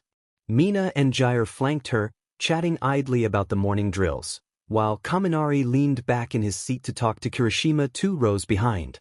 The noise felt familiar, not quite home, but something close to it. Ayana glanced around the room and spotted Bakugo at his desk near the front. He wasn't looking at her, just glaring ahead as if the board had offended him. Nothing new there. Still, she noticed his fingers drumming against the desk, restless, distracted. The door slid open with its usual sound, and Aizawa stepped in, a sleeping bag slung over his shoulder, his eyes already halfway closed. The class settled instantly. "We're reviewing this morning's terrain work," he said without preamble. "Not just stamina or completion time, but how you adapted. Your instincts. Your decision-making." He tapped the tablet in his hand, and the classroom display lit up, showing heat-mapped diagrams of each student's route through the obstacle course.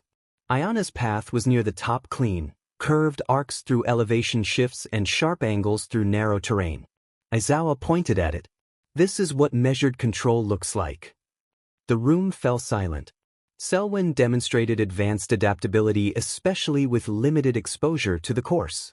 She redirected kinetic input mid-run without overcorrecting, and her read on terrain soft spots was more accurate than I expected from a new student. Ayana blinked, unaccustomed to being praised in front of others, let alone by a pro hero. Mina leaned over and whispered, "Don't look so shocked. You're kind of a badass." Ayana didn't respond, but a small smile tugged at the corners of her mouth. Aizawa continued, moving on to Todoroki's performance and then Kirishima's, but Ayana's thoughts lingered. She wasn't just blending in anymore. She was standing out. And for the first time in a long time, that didn't feel like a threat. It felt like the beginning of something she might actually want. The cafeteria buzzed with the usual midday frenzy, laughter echoing off the walls, trays clattering, and the occasional explosion of a heated food debate. Ayana maneuvered through the crowd with practiced ease, tray in hand, and headed straight for one of the quieter tables tucked along the edge near the windows. She sat alone, taking the first few bites in peace.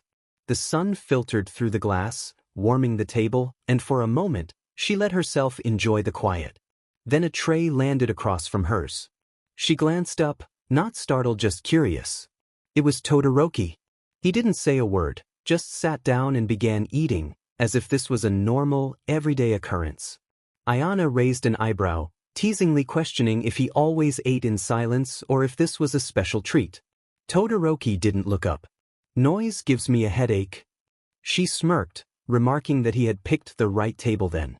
They sat in comfortable silence for a few moments, a steady rhythm that Ayana hadn't expected from anyone, let alone him. "You handled the drills well," he said suddenly. "Your reaction time was efficient." "That almost sounded like praise," she teased. "It was." He looked at her now, his expression calm. "You've adapted faster than most transfers would." Ayana tilted her head, considering the weight of his words. There was no flattery, just fact. Somehow that made it mean more. "Thanks," she replied quietly. They resumed eating, a stillness settling between them once more. But it didn't last long. A tray slammed down beside her, nearly spilling her drink. Boom. "Friendship ambush," Mina chirped, plopping into the seat next to Ayana with an exuberant grin. Jair followed, muttering under her breath as she sat on the other side. "She literally ran from the dessert line to beat us here." "I did not," Mina insisted, already digging into her rice. "Pretty sure you did," Kaminari added as he dropped his tray next to Todoroki. She screamed, "Deploy," like we were breaching a villain base. Ayana blinked at them, unimpressed. "Is this an invasion?" "This," Mina declared, "is a declaration of lunch solidarity." "You're one of us now," Jair said, leaning on one elbow. Ayana raised an eyebrow as more chairs scraped across the floor, her once quiet corner becoming a growing orbit of classmates. Kirishima dropped into the seat beside Kaminari, balancing his tray as if it might flip at any moment. "Yo, heard someone made Aizawa compliment them this morning. That's a high score." Ayana shook her head, smiling faintly. I didn't make him say anything. No, but you earned it, Kirishima said, pointing his chopsticks at her. That's even better. You're just mad you got called out for nearly tripping, Kaminari snickered. I didn't trip, Kirishima protested. I strategically launched my body into the ground to avoid an unstable platform. Tactic. Mina drawled. And I'm the symbol of peace. Ayana leaned back slightly, watching them bicker like siblings. It was loud, chaotic, and completely different from anything she'd known back in the States. Yet, it was nice. Not perfect but real. She didn't notice the eyes watching her until she glanced across the cafeteria. Bakugo sat at his usual table, one hand gripping a rice ball, the other resting on the edge of the table. His expression was unreadable, but his gaze was locked on her. Or rather, on the growing group around her. Their eyes met briefly, fleetingly. Then he looked away. He didn't join them. Didn't scowl or shout anything across the room. But Ayana could still feel the weight of it the way his attention lingered, the slight shift in his posture, tense as if something unspoken hung between them. Earth to Ayana, Mina said, waving a piece of lettuce in front of her face. Ayana blinked, returning to the moment. Ayana found herself lost in thought, her attention drifting as her friends teased her about her focus. She felt a flush of embarrassment but maintained her composure, remarking on how she had never realized how loud they could be. Mina gasped in mock offense, acknowledging the truth in Ayana's words, while Jairu chuckled, suggesting that Ayana was adapting to their lively dynamics. Kaminari chimed in, humorously predicting that soon she would be throwing popcorn during movie nights and shouting during sparring sessions. Ayana considered this for a moment, and for the first time, her response felt less like reluctance and more like a promise. The dorm halls were quiet, the lights-out hour having passed nearly an hour ago. Ayana couldn't sleep, not from restlessness, but from a strange hum beneath her skin, a remnant of adrenaline that kept her awake. She had never learned how to simply relax, so she decided to move instead. Dressed in sweats and a loose tee, she padded barefoot down the hallway, passing the softly glowing emergency lights and the muffled sounds of someone snoring behind a door, likely belonging to Kaminari or Siro. She didn't have a specific destination in mind, only a need for quiet motion. Without thinking, she stepped into the cool night air, the wooden boards of the porch warm beneath her feet from the day's sun. The world outside was still, with moonlight casting soft shadows over the courtyard and the occasional flicker of a firefly breaking the calm. It was a quiet she could sink into, a stillness that didn't demand anything from her. Leaning against the railing with her arms folded, Ayana let her eyes trace the horizon.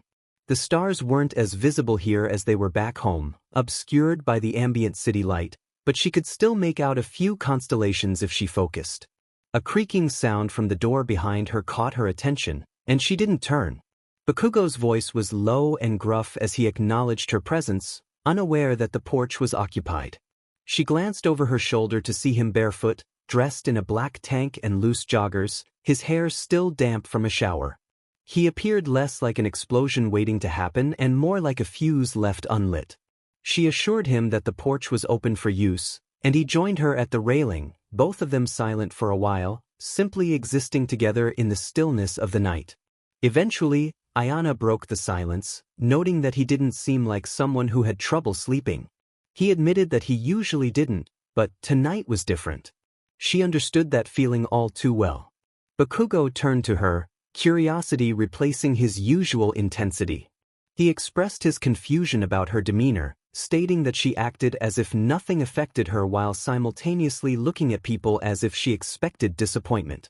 Ayana didn't flinch at his observation, acknowledging that it was a common outcome for her. He mentioned Todoroki, implying that he hadn't disappointed her, and Ayana confirmed this with a breath that wasn't quite a sigh. They stood in silence again, the weight of their conversation hanging in the air, creating a tension that felt like it might lead to something deeper. Ayana softly remarked that he wasn't what she had expected. Bakugo scoffed, curious about her expectations. She candidly described him as a ticking time bomb, loud, reckless, and difficult to engage with.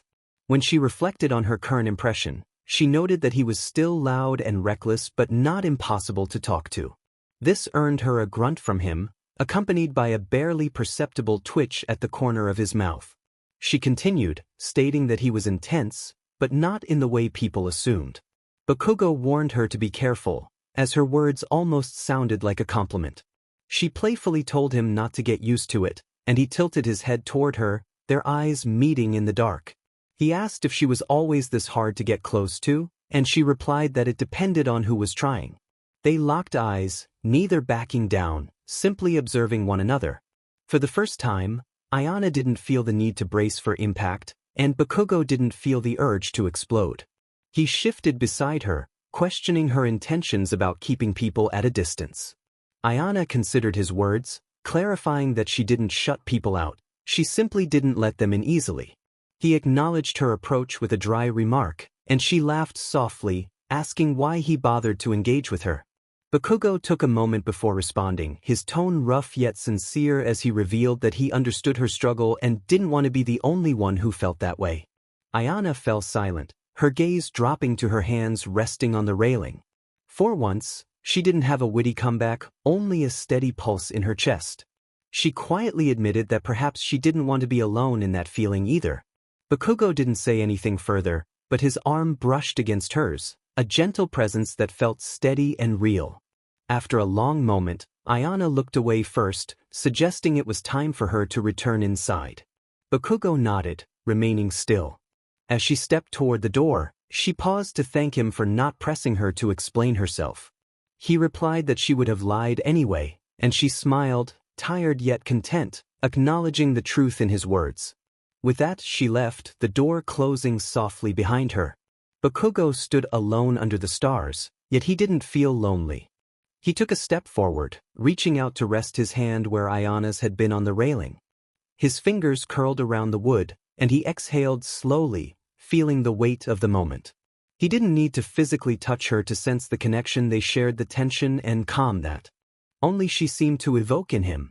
The way she looked at him made him feel seen, not as a volatile force but as a person.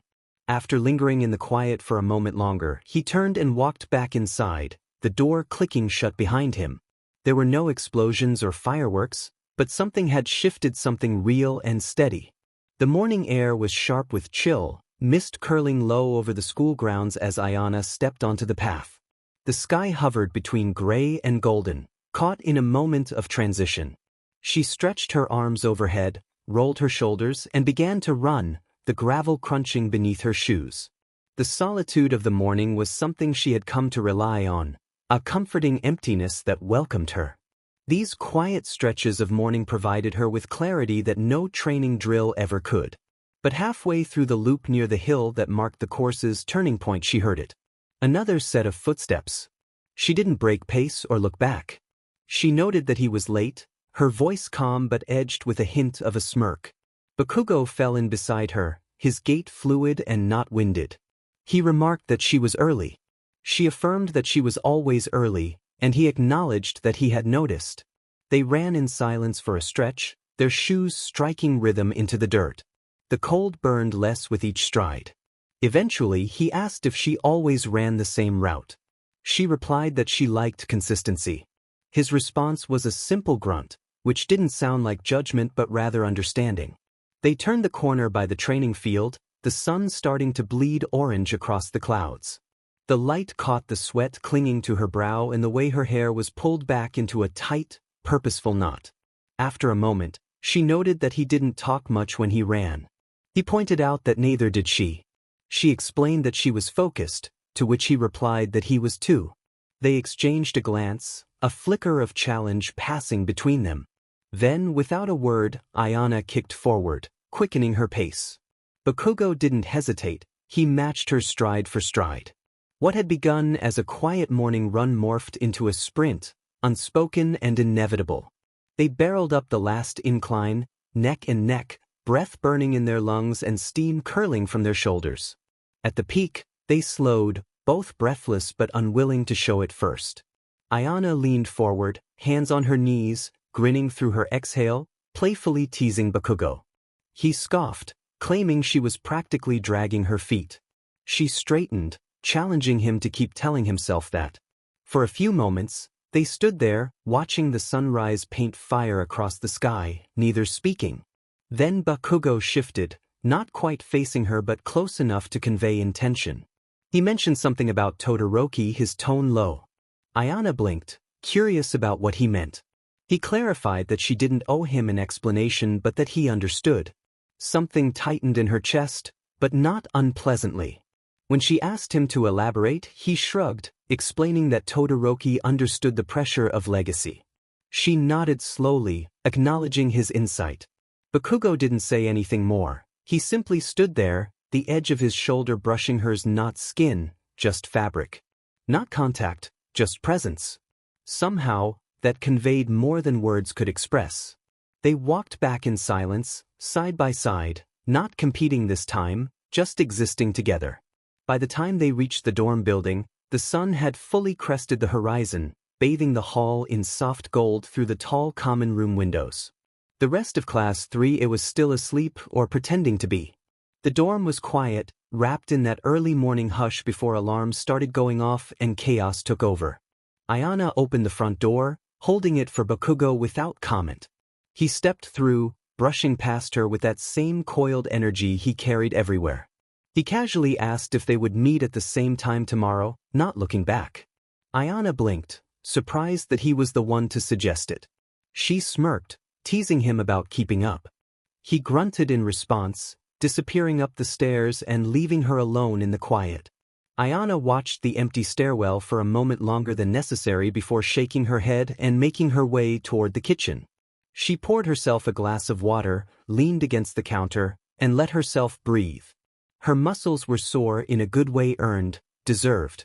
But it wasn't just the run that left her feeling off balance, it was him. The way he matched her stride without trying to beat her, the way he listened without needing to fix anything, and the way his presence didn't demand anything from her. That was new, and it lingered. She was still in the kitchen when Mina padded in 10 minutes later, wrapped in a robe, hair piled in a messy bun, eyes squinting as if the morning offended her. Mina mumbled that Ayana was up early, to which Ayana replied that she had gone for a run. Mina raised an eyebrow, questioning if she had gone alone. Ayana hesitated before taking a sip of water. Mina's eyes widened as she realized the implication.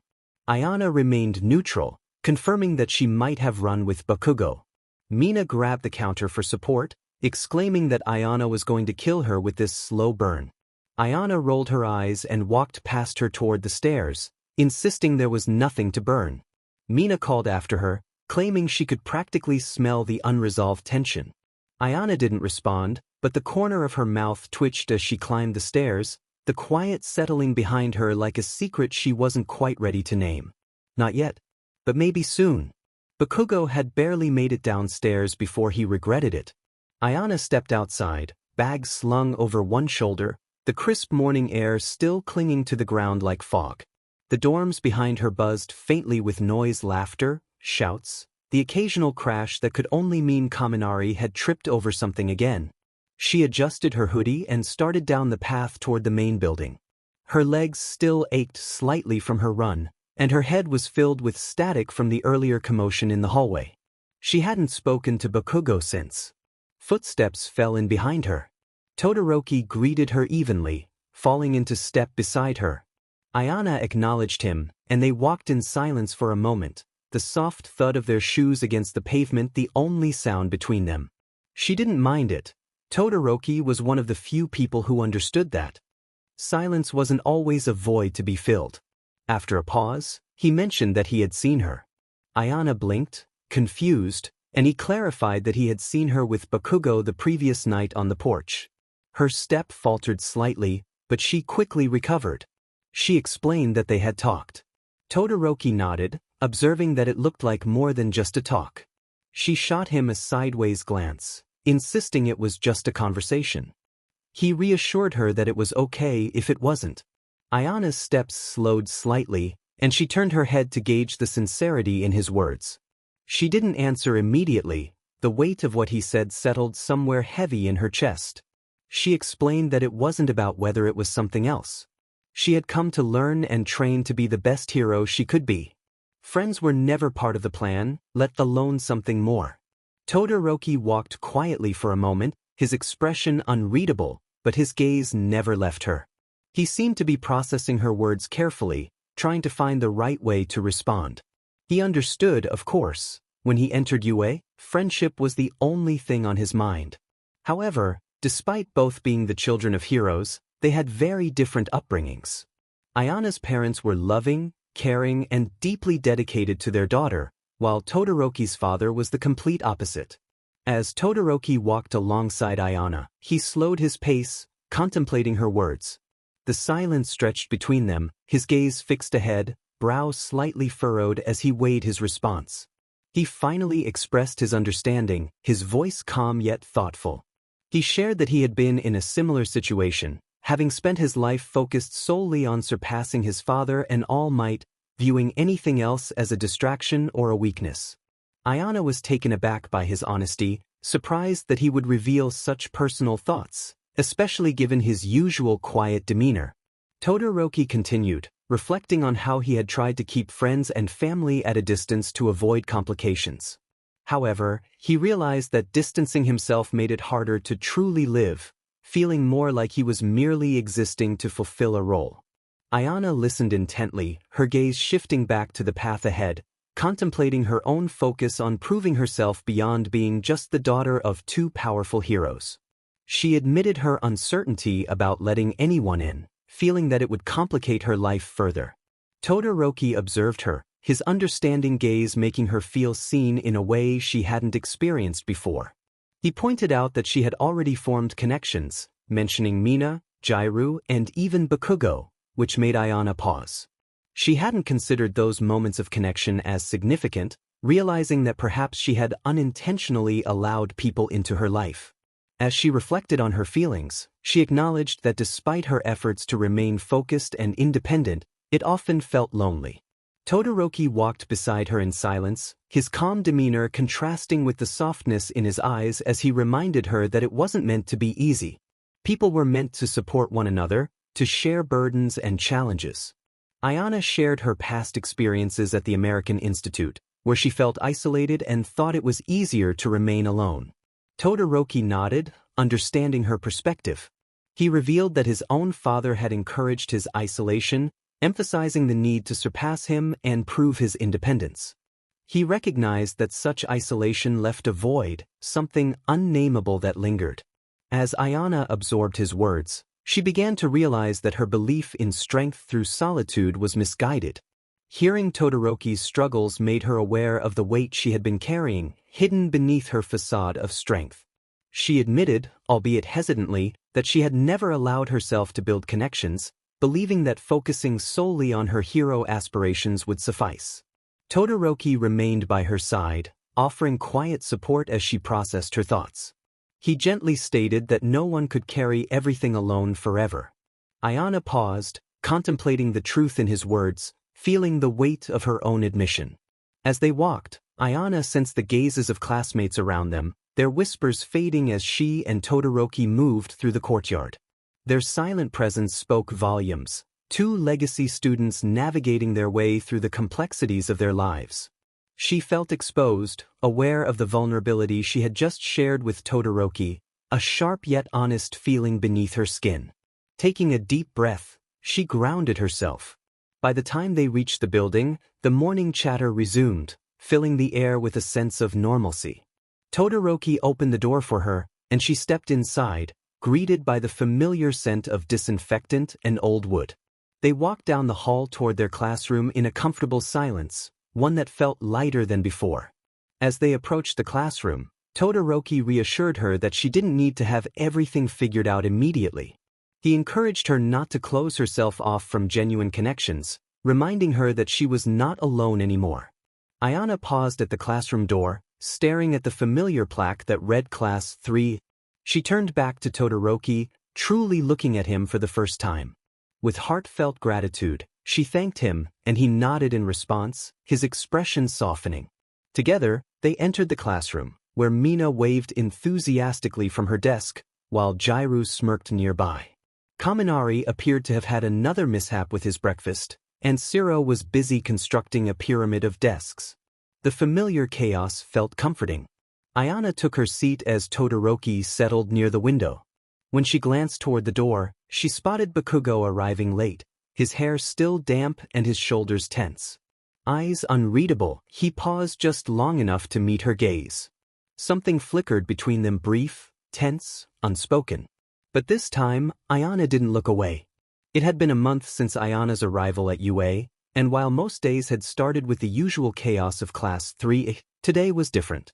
The classroom buzzed not just with the normal energy of students preparing for practical lessons, but with something sharper, anticipation. The kind that only came with competition. The announcement had come the day before. Class 3A and Class 3B would participate in a joint combat training session. Not a drill. Not an exercise. A full-on class versus class simulation.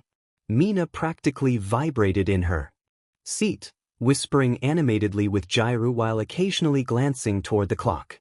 Kaminari had already short-circuited his pencil once in excitement, and Siro had given up on trying to rebuild his chair pyramid, his attention fully tuned to the hallway beyond, as if he expected 3B to march in at any moment. Ayana entered quietly, sliding into her seat as murmurs of strategy and speculation filled the air. Her eyes drifted to the front of the room, then flicked back to Bakugo, already in his usual seat, arms crossed, jaw tight. He hadn't spoken a word yet, but his silence was louder than the rest of the class combined. Ayana smirked, slightly controlled, calm. She liked this kind of tension. She wasn't the only one. She mouthed a warning to Mina, already catching the gleam in her friend's eyes. Mina mouthed back that she wasn't starting anything, just watching the battlefield. Ayana rolled her eyes. Before she could respond further, the door slid open with a sharp hiss. Aizawa entered, followed closely by Vlad King. The room fell silent. Aizawa's voice was flat but firm as he addressed the class. They all knew what today was. Class 3B was already waiting at the training grounds. This wasn't a spar, it was an assessment. Vlad King crossed his arms and added that they wanted to see how well the students applied what they had learned under pressure and against unfamiliar opponents. Aizawa nodded, explaining that they would be working in mixed teams, not just with their classmates. This was about synergy across perspectives and combat styles. He tapped his tablet, and the training teams began to appear on the projection screen. Ayana scanned quickly for her name, eyes narrowing with focus. Team 4 consisted of Ayana Selwyn, 3A, Setsuna Tokeage, 3B, Yosetsu Owaze, 3B, and Mashareo Ojiro, 3A.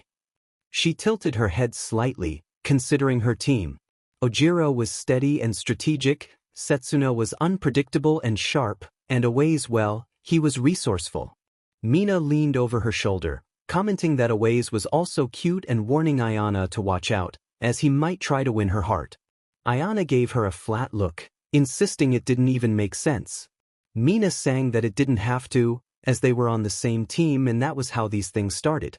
Across the room, Bakugo didn't blink at the board, but his jaw clenched just once.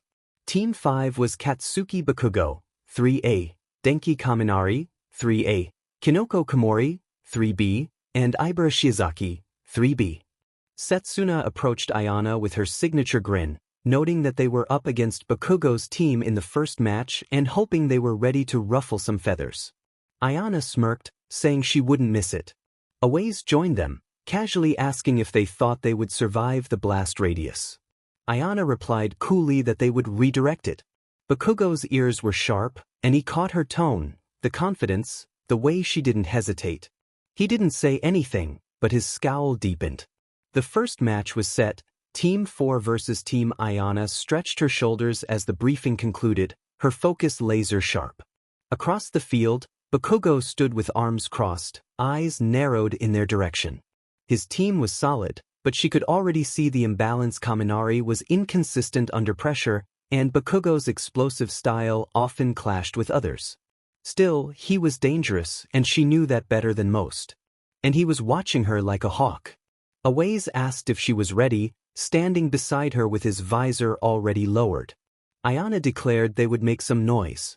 A green flare arced into the air, signaling the start.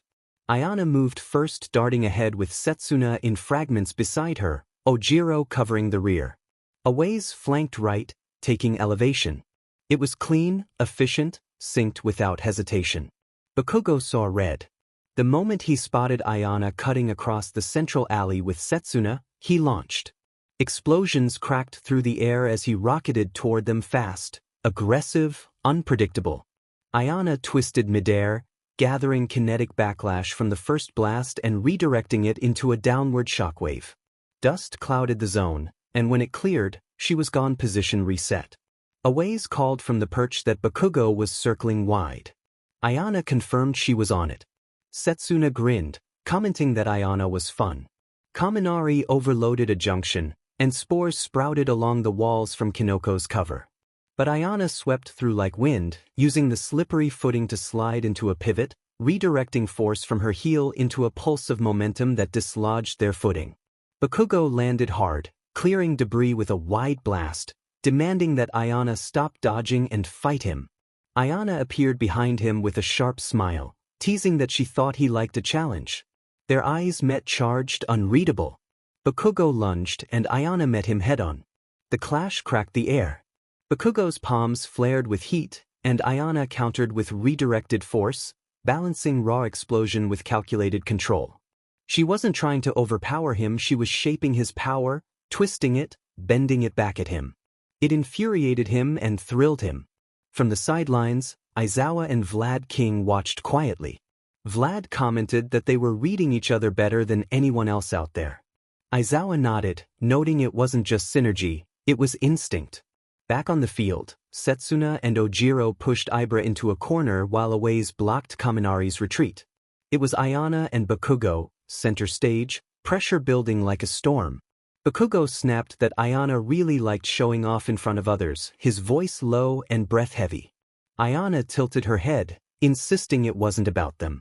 Bakugo's eyes flicked toward a ways for just a split second, and Ayana's expression flickered slightly before she smiled, the kind that only made things worse, declaring he was jealous. Bakugo's blast lit up the air. But even as they fought, it was clear they weren't just sparring anymore. They were figuring each other out and neither one of them was backing down. Bakugo's explosion forced Ayana back, heat searing the air between them. She skidded across the rubble, boots grinding against cracked concrete, rolling into a crouch, one palm pressed to the ground to absorb the shockwave's echo. She called out that he was reckless, always overcommitting on the opening. Bakugo growled, charging again and insisting she always talked too much. He came in low, blast-propelled and fast. Ayana twisted, redirecting the shock of his propulsion into a sideways arc, using the energy to launch herself up and over him. Landed behind him, her palm glowing faintly with residual energy. She warned him not to project his insecurities onto her, and that ignited his fury. He spun around, explosions flaring at both palms, one aimed at her feet, the other arcing over her head to cut off her retreat. Ayana reacted instinctively, rolling forward under the heat and redirecting it in a burst that blasted the earth between them, forcing them to separate. They circled each other, dust swirling in the air. Ayana observed that she didn't think he would hold back. He snapped that he wasn't.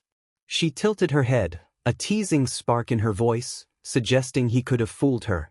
Bakugo surged forward again, but this time, Ayana met him without redirecting. She blocked his forward momentum with both arms, her body humming with raw power as her energy absorbed his blast head-on. They stood locked, his hand at her wrist, her palm at his chest. She noted softly that he had been off all day. Bakugo's jaw clenched, and he insisted she didn't know anything. She countered that she knew he hated losing control. He couldn't answer because she wasn't wrong. Around them, the rest of their teams clashed, but Ayana and Bakugo remained at the center, locked in a standoff that felt less like combat and more like a confession. She pointed out that he was upset because she could work with someone else, because someone else saw what he saw. Bakugo's lip curled, expressing his frustration that she was acting like it didn't matter. She retorted that he was acting like it was a fight he had already lost. That struck a nerve. His next explosion sent them both flying, her to the left, him to the right. They landed hard, breathing heavily, hands braced against the ground. They didn't charge this time, they just stared. Across the comms, Setsuna's voice broke through, urging Ayana to regroup as the flank was clear. Ayana didn't move, not yet. Bakugo's glare was intense, but behind it lay something else raw and honest. He admitted that she pushed him, and no one else did that. Ayana met his eyes and urged him to stop fighting it. They stared at each other for a moment, and then a new blast rocked the battlefield, Kinoko's spores detonating where Aways had set up cover. The shift broke the moment. Ayana rose first, sprinting toward her team, while Bakugo remained where he was, the heat of her last words still burning hotter than his quirk. As she rejoined her team in a low sprint, Setsuna regrouped at her side, her fragmented limbs zipping back together in a blur. She asked if everything was good, breathless but grinning, noting that Ayana and Bakugo looked like they were about to kiss or fight. Ayana didn't answer. Instead, she pressed her fingers to her earpiece, asking Ojiro for a status update. He informed her that Komori spores were regrouping on the northeast edge and that Bakugo was still at the center, waiting. Ayana narrowed her eyes, scanning the battlefield until she found him right where she left him, arms slack at his sides but still crackling with energy, watching her as if she were the only thing in motion. He wasn't retreating.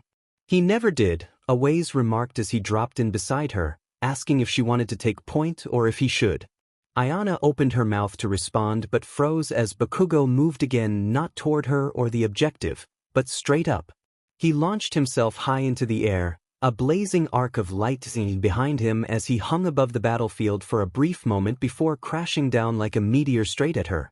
She shouted for everyone to move, grabbing Aways by the collar and yanking him back just as Bakugo slammed into the ground, the blast radius engulfing half their cover. Setsuna scattered instinctively, Ojiro flipped away, and Ayana skidded across the dirt, shielding her face from the dust and heat. By the time the smoke cleared, he was there again just a few paces away. No backup. No distractions. Just him and her. She stood slowly, brushing debris from her arm, and told him he hadn't listened. He growled that he had, insisting she told him to stop fighting it. His eyes burned into hers as he suggested they stop pretending. And then he charged.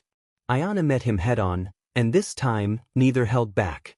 Their quirks collided in a shockwave that shook the air, energy crackling between them as momentum met explosion, precision met chaos. It wasn't clean or tactical, it was raw and elemental.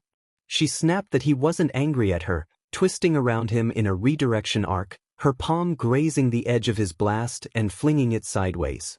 He barked that he wasn't angry, throwing a punch that she caught midair, their bodies locking again.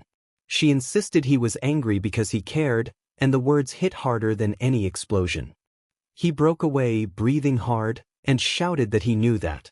Their classmates were watching now, combat forgotten and momentarily irrelevant. Ayana's chest rose and fell, her hands trembling with static energy as Bakugo stepped closer, fire still crackling at his fingertips. He pointed out that he had noticed the way she looked at him during their morning runs, how she instinctively matched his pace, and how he felt it when they fought. Ayana's throat went dry because she did feel it every single time. He confessed he wasn't afraid of what this was, but he was afraid of her walking away from it. The battlefield had gone completely still, and Ayana had never felt more exposed. She didn't speak or couldn't. The energy coiled inside her like a live wire, vibrating beneath her skin. Every word Bakugo had thrown at her echoed in her chest, raw, unfiltered, impossible to ignore. So she moved. Lightning fast, her feet kicked up dust as she surged forward, not away from him, but into him. Bakugo reacted instantly, palms lighting up as her hands met his in a clash of force and fire. They locked together again, but this time, it wasn't hesitation. It was momentum, a whirlwind of fists, blasts, energy redirects, and narrowed eyes, a cyclone of power fueled by everything left unsaid. She gritted that he thought she was walking away, spinning midair to avoid his gauntlet blast and hurling him backward with a pulse of redirected shock. He caught himself with a twist and skid, boots carving a trench into the dirt. He shouted back that she already was, launching toward her again, one arm ped like a cannon. Ayana ducked low, catching his wrist with both hands, and for a moment, the blast didn't come. She looked up, their faces inches apart. He could have fired. She could have countered. Neither moved. The air between them buzzed louder than any explosion. Then, a final detonation erupted from Bakugo's palm just as Ayana spun away, sending them both flying in opposite directions. She flipped and landed hard in a crouch, while he slid back on one knee, smoke coiling around his frame. Aizawa's voice crackled through the comms, declaring that it was enough and that Team 4 took the win. Match over. Neither one moved. They just stared at each other across the broken battlefield, chests heaving, expressions unreadable, still humming with the aftershock of what just happened. Ayana swallowed, and Bakugo exhaled. Setsuna's voice finally cut in over the earpiece, half laughing, commenting on the unusual intensity of the situation. Ayana didn't respond. For the first time in a long time, she wasn't sure who had truly won or what would come next. The adrenaline always faded eventually. It seeped out of her limbs like heat from cooling metal, leaving behind something quieter and emptier. The buzz of energy that had carried Ayana through the fight was gone, replaced by a strange stillness, one she didn't know how to sit with. She peeled off her gloves with practiced precision, avoiding everyone's eyes as she moved through the aftermath of the match. Compliments bounced off her like rain on glass. Setsuna's casual praise, Awei's grin and clap on the shoulder, Ojiro's respectful nod. She offered polite smiles and small words, but inside, she was pulling back. Not out of pride. Not out of strategy. Instinct. She caught Bakugo's gaze just once across the field as the teams were debriefing. His hair was mussed from the fight, the collar of his uniform singed. He looked like he wanted to say something, but she didn't give him the chance. Ayana turned on her heel and walked away. She told herself it was because she needed to cool down, needed water, needed a break. But the truth sat heavy behind her ribs. She didn't understand what had just happened. Not the fight. She understood that perfectly. Their synergy had been electric, explosive. Every move met with equal force, every strike answered with something sharp and reactive. She hadn't just kept up with him, she danced with him in a language only they seemed to speak. And that terrified her. Because it had felt like more. She hadn't meant to provoke him with her smirk, hadn't meant to enjoy the way he glared at her like she was the only person on the battlefield worth chasing. And she definitely hadn't meant for her heart to race for reasons that had nothing to do with combat. Ayana ducked into the locker room, the cool tile under her boots a grounding contrast to the fire still simmering beneath her skin. She sank onto the bench and buried her face in her hands. This wasn't supposed to happen. She had come to UA to train, to focus, to become the best hero she could be, not to get distracted, not to feel anything. And yet there it was. That feeling lingered like static, like the echo of an explosion still ringing in her ears. What was happening to her? She thought, squeezing her eyes shut. She wasn't ready for this. Wasn't built for it. And for the first time since arriving at UA, Ayana felt something she hadn't allowed herself to feel in a very long time: uncertainty. Bakugo stalked through the edge of the training grounds like a fuse still hissing smoke. His palms were raw, heat still curling off his skin from the final blast. He hadn't even waited for the full debrief, just mumbled something that vaguely resembled "done," and walked off. He needed to move, to breathe, to not think about the way her eyes had locked with his in the middle of that fight like he was the only thing in her world for that 1 second. Or how she hadn't hesitated, hadn't flinched, hadn't backed down. No one did that with him. Not like her. And then she'd walked away. Just turned and left. No snarky remark. No lingering glance. Just gone. He punched the nearest training dummy, the impact sending it snapping sideways, sparks sputtering from the seams. He didn't understand her. He didn't understand this. It wasn't supposed to feel like this. It wasn't supposed to mean anything. She was just a new teammate, a new variable in a roster of people trying to make it to the top. And yet every time she was around, he found himself watching. He hated that he noticed the way she moved, the way she calculated her momentum before a strike, the way she looked at him like she wasn't scared of what she'd find. But more than that, he hated the way he wanted her to look at him again. Bakugo took a sharp breath and turned his face toward the sky. The clouds were heavy, still pale with heat from the afternoon sun. A bead of sweat rolled down his temple. He didn't wipe it away. She made him reckless. And it wasn't just on the battlefield anymore. He clenched his jaw and turned toward the building, toward the locker room. He didn't have a plan, just motion, just instinct. Something told him she'd gone quiet, and that never sat right. He was done pretending it didn't matter. The training grounds were behind her, but Ayana was still moving like she was mid-combat, quick steps, sharp turns, eyes scanning even though there was nothing left to fight. Nothing chasing her but the feeling still stuck in her chest. She'd made it halfway down the corridor outside the locker rooms before the adrenaline started to fade. And when it did, it hit hard. The air felt too still, too real. Her heart was still thudding, but not from exertion. It was that other kind of fast, chaotic, and confused, the kind that didn't come from a fight, but from everything that came after. That look in Bakugo's eyes. The heat in his voice. The tension between them that had gone from sharp-edged rivalry to something she didn't have a word for. And worse? The fact that she hadn't hated it. That was the part that scared her. Ayana slipped into the locker room, hands still trembling faintly as she stripped off her gear, each movement mechanical. She avoided the mirrors. She didn't want to see whatever was written on her face.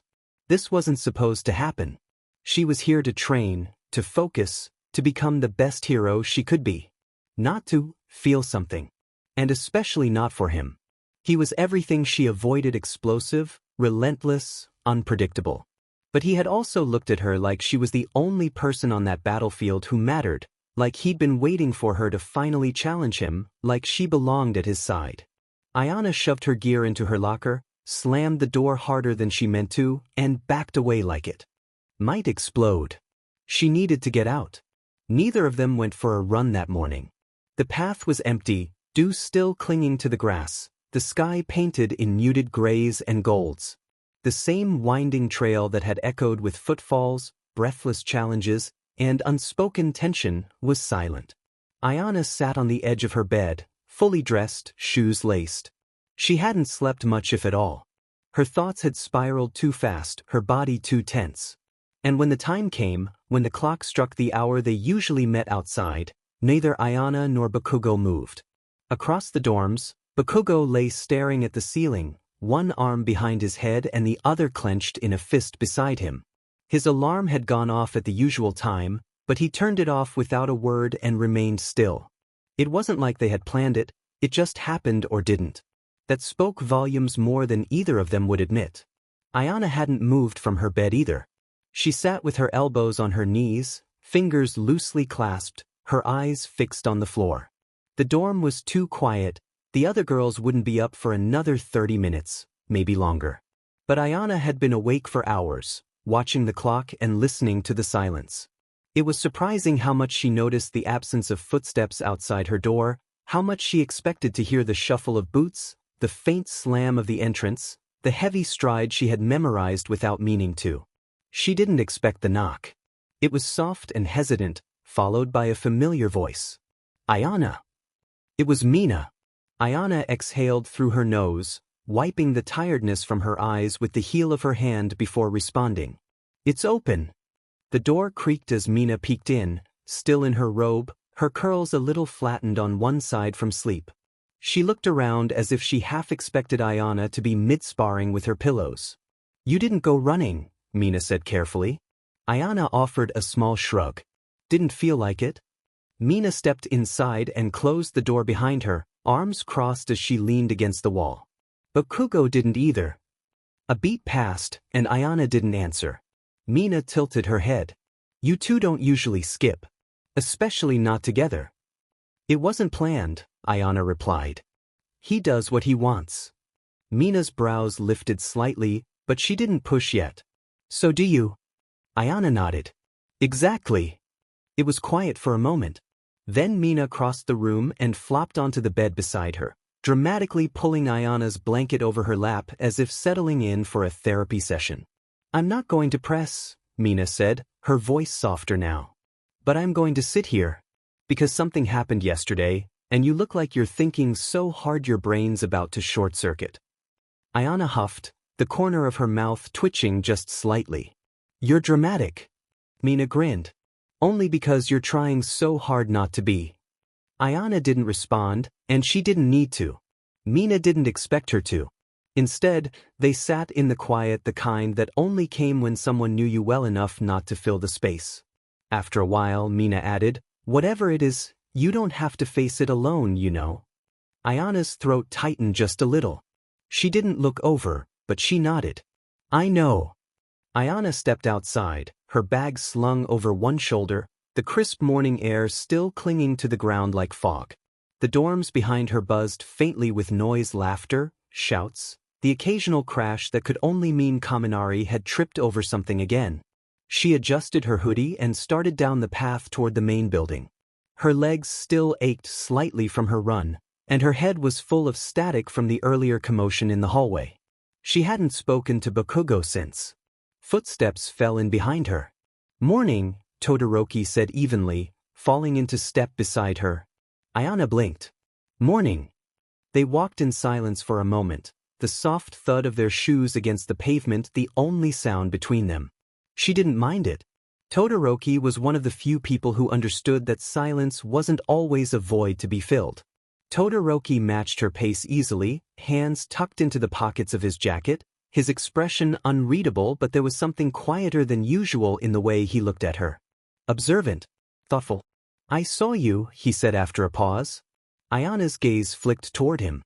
"Saw me?" "Yesterday. During the match." Her steps faltered slightly, but she recovered quickly, though not quickly enough to hide it from him. "With Bakugo," he added, his voice calm as ever. Ayana's jaw tightened, her eyes dropping to the pavement ahead. "It was just training." Todoroki didn't argue or press. He only nodded once before responding, "It didn't look like just training."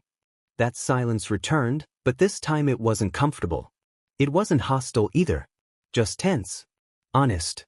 Ayana swallowed, trying to clear the static in her mind. "I don't know what it was." Todoroki considered that, then spoke with the same slow certainty he always did when he wanted to say something that mattered. "You don't have to." "Not yet." They stopped at the doors of the main building. Ayana reached for the handle but paused, her fingers brushing the cold steel. Todoroki glanced at her, his voice a shade softer. "People like us. We don't always know what to do with something that feels real."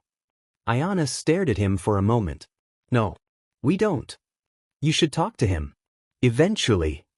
Ayana didn't answer, not because she disagreed, but because she wasn't sure she could. Not yet.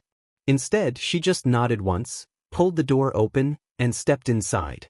By the time Ayana entered the classroom, most of Class 3A was already there. She kept her head down, moving to her seat without glancing toward the corner where she knew Bakugo would be. She didn't have to look, she could feel him like static in the air, like heat pressing against her back. Mina waved at her, subtle, from her desk. Jiro offered a quiet smile, and Kaminari shot her a thumbs up that made absolutely no sense but earned him a confused glance from Siro. The moment passed. Ayana sat down and pulled out her notes. She could still feel Bakugo like an echo pressed into her awareness, sitting several rows behind. He hadn't looked at her, or maybe he had, and she hadn't looked back. Either way, the weight of his presence was different now. Heavier. Sharper. Like something had been drawn and not yet sheathed. Aizawa entered the room, dragging his sleeping bag behind him, and the last of the morning chatter dissolved.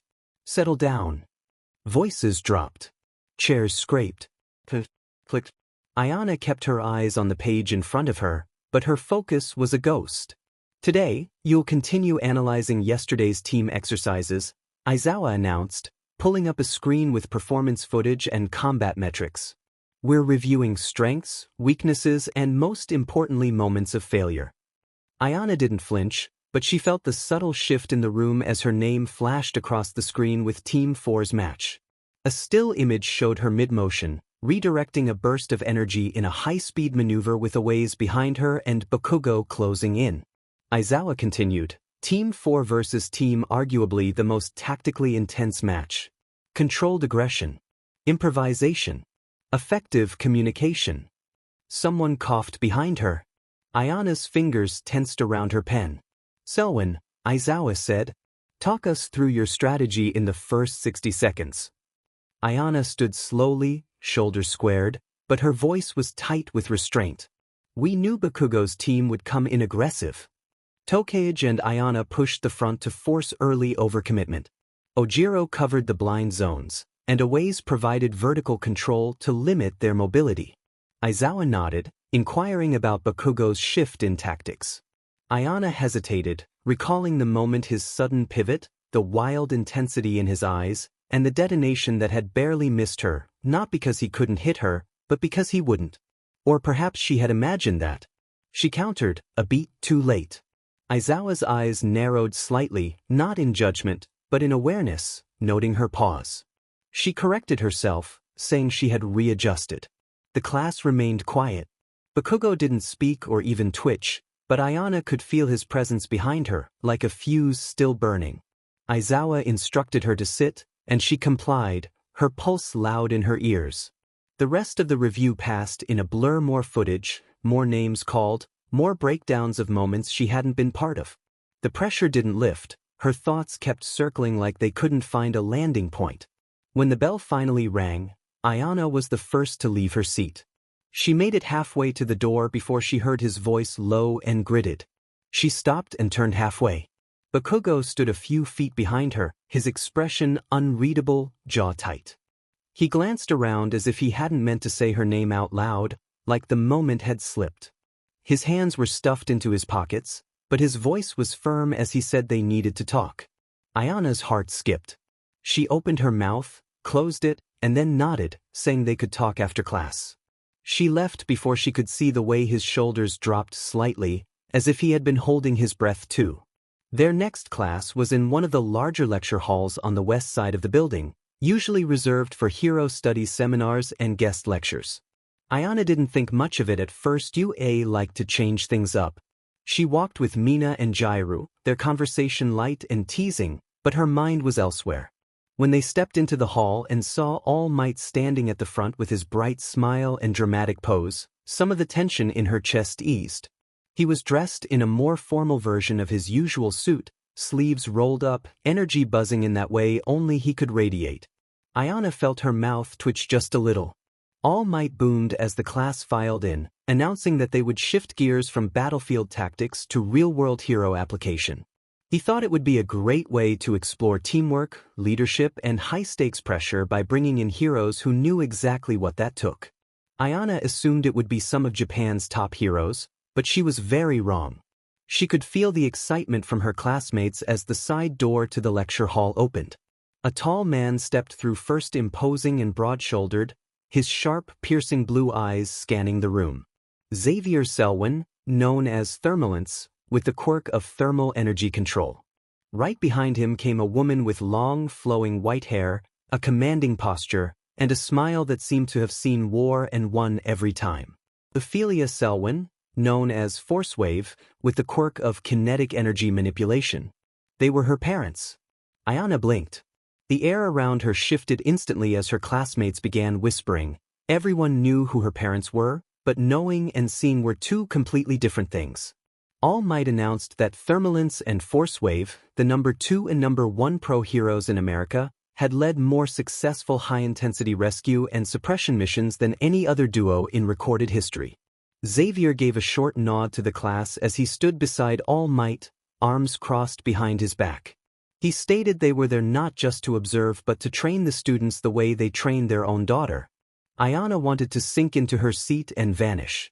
Ophelia stepped forward with a smirk, reassuring the class that Ayana didn't receive special treatment.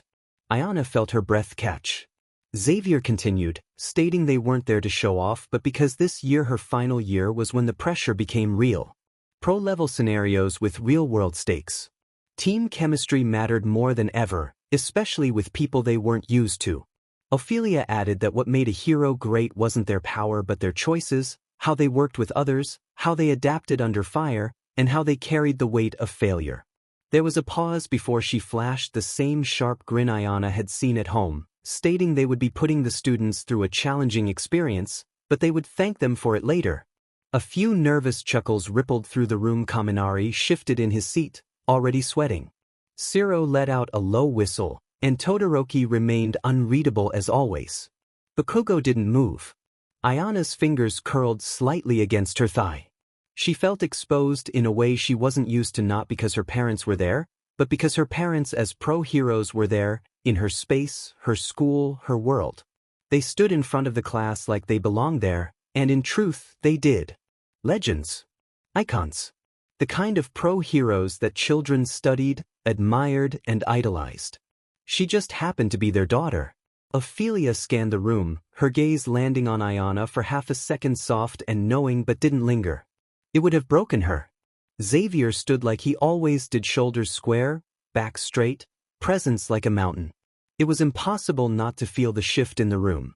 Students leaned in, whispering behind.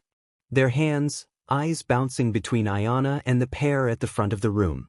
Mina leaned over, her voice barely a breath, commenting that this was not in the syllabus. Ayana didn't look at her. She couldn't. Her voice came out flat as she confirmed it wasn't. All Might clapped his hands once, cheerfully announcing they would split into field units for a real-world simulation.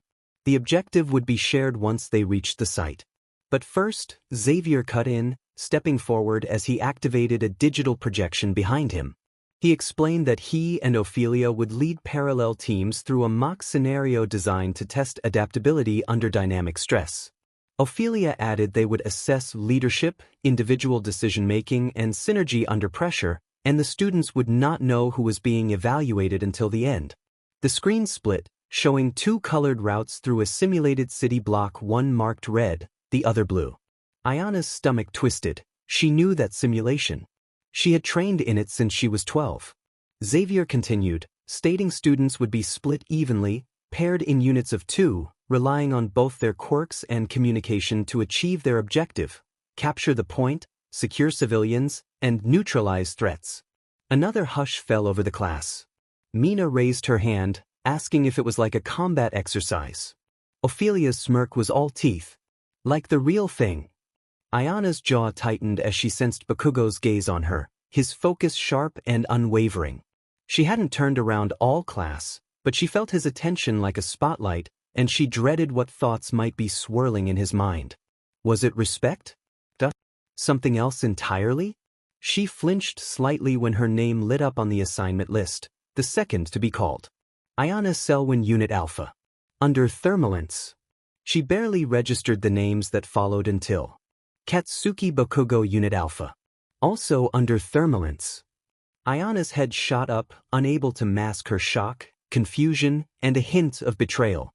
All Might's eyes met hers for just a moment, an unspoken apology etched in the lines of his face. He had known. Of course he had. Xavier remained impassive, not even blinking. Bakugo, however, exhaled sharply through his nose and leaned back in his chair, as if he had just been handed a volatile assignment. He hadn't looked at her all morning, but now he did, and she met his gaze. For once, neither of them spoke. The silence between them was louder than anything they could have said. They stood in the gear bay with the rest of Unit Alpha, the low hum of lockers and suit adjustments echoing off the walls. Ayana tightened the straps on her gauntlets, her movements precise and mechanical. Her face was unreadable, focused, but inside, she felt like a storm was brewing. Across from her, Bakugo adjusted his gloves, his jaw clenched and movements just as tense. He hadn't spoken since the assignments were given, and neither had she. She could feel him beside her, just slightly too close. The heat radiating from him was both familiar and volatile. Xavier stood at the head of the unit, tall and composed, issuing final briefings with a crispness that allowed no room for doubt. He didn't look at her any differently than the others. If anything, he was harder on her. "We deploy in 2 minutes," Xavier said. "Your quirk is a tool. Your instincts are a weapon. You will not rely on familiarity. You will operate as professionals." Ayana's mouth felt dry. Her helmet rested in the crook of her arm. She didn't dare look at her father or Bakugo. Bakugo broke the silence first. "You've done this scenario before," he said, his voice low and steady. It wasn't a question. Ayana's eyes flicked toward him. "Yes." He didn't sound bitter or surprised, just focused. "How many times?" She considered lying but brushed the thought aside. "Enough." Bakugo nodded slightly, his fingers tightening around the edge of his gauntlet. "Then lead." Ayana blinked in surprise. "What?" "You know the terrain." "I'll follow your call," he replied, his voice even, but his eyes held a sharp intensity. Don't make me regret it. She swallowed hard, wanting to assure him he wouldn't regret it, but instead, she simply nodded. I won't. The signal sounded. Doors hissed open. And they ran. The simulation dropped them into a mock urban district, smoke curling from fake debris, sirens wailing faintly in the background, and the scent of scorched pavement filling the air. It felt real. It always did. Ayana hit the ground running, Bakugo at her side. 2 hostels northeast alley, she said without missing a beat. 1 on Overwatch. Aways and Kinoko are flank support. We move fast, flush hard. Bakugo didn't argue. I'll take rooftop clearance. You'll be exposed. I'm counting on it. They split like 2 halves of a whole, Ayana tearing down the main street, absorbing momentum from debris and redirected shockwaves to propel herself forward. Bakugo launched skyward, a blast echoing as he disappeared onto the rooftops. Bakugo hit the rooftop like a missile, boots skidding on gravel-coated steel. He didn't pause to get his bearings. He trusted Ayana's intel and instincts. That alone should have set off alarm bells in his mind, but he didn't have time to unpack the fact that he trusted someone else to lead. A shadow moved to his left. Bakugo pivoted, palms sparking. The hostile target, a dummy reinforced with AI-controlled movement, lunged at him from behind an air conditioning unit. Bakugo let out a snarl and blasted forward, catching its center mass with a precision detonation that shattered the rooftop gravel and sent the hostile flying off the edge. Clear up top, he reported into the comm. Copy, Ayana replied, her voice steady and sharp. The sound of it settled something in his chest, even as the air remained thick with smoke. Down below, Ayana shot forward, a blur of velocity and controlled bursts. Her energy manipulation allowed her to slip past traps, redirect shrapnel, and disarm 2 of the hostiles, before they even realized she was on them. She didn't hesitate or stumble. She moved like the simulation knew her name. Bakugo caught a glimpse of her between smoke plumes, watching as she twisted her body midair to avoid a falling support beam. The snap of her wrist as she ricocheted a burst of force off a broken wall propelled her up to a second-floor balcony was effortless and beautiful. He ground his teeth. She shouldn't look beautiful in combat. Ayana hit the upper floor and dropped low, sliding into cover beside a flickering, civilian dummy. They were meant to evacuate. She tapped her comm again. Civilian located. 2 more heat signatures converging east. Bakugo flared into view beside her seconds later, smoke curling off his gauntlets. Their eyes met. Not a word passed between them. He nodded once. She bolted. Bakugo followed. They swept the rest of the zone in perfect tandem, him destroying barricades and drawing fire, her moving through the chaos like a phantom, every movement deliberate. They didn't speak again until the final signal flared above the rooftops. Simulation, cleared. Unit Alpha, successful extraction. The moment the digital overlay flickered off and the vents ceased pumping smoke, Ayana stood straighter, her chest heaving. Across from her, Bakugo pulled off his helmet and shook his head. Well, that wasn't a total disaster, he muttered. Ayana arched a brow. You sound disappointed. He snorted. You kept up. She narrowed her eyes. I kept up. Whatever, he replied, but the corners of his mouth twitched as if he were fighting a smirk. Before she could respond, Xavier's voice crackled through the comm system. Return to base.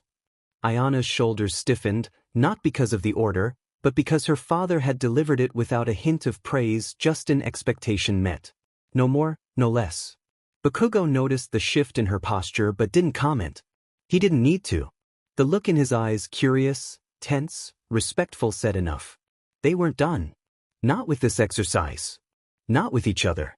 As they turned back toward the extraction point, Ayana didn't feel the silence pressing down on her. She welcomed it. It meant something had changed. Neither of them knew what. Not yet. But it was there. And neither of them was running from it anymore. The simulated city was still smoldering around them, false smoke curling through the ruined mock streets. Unit Alpha stood scattered across the site, breathing hard, their gear scuffed and sweat cooling against their skin.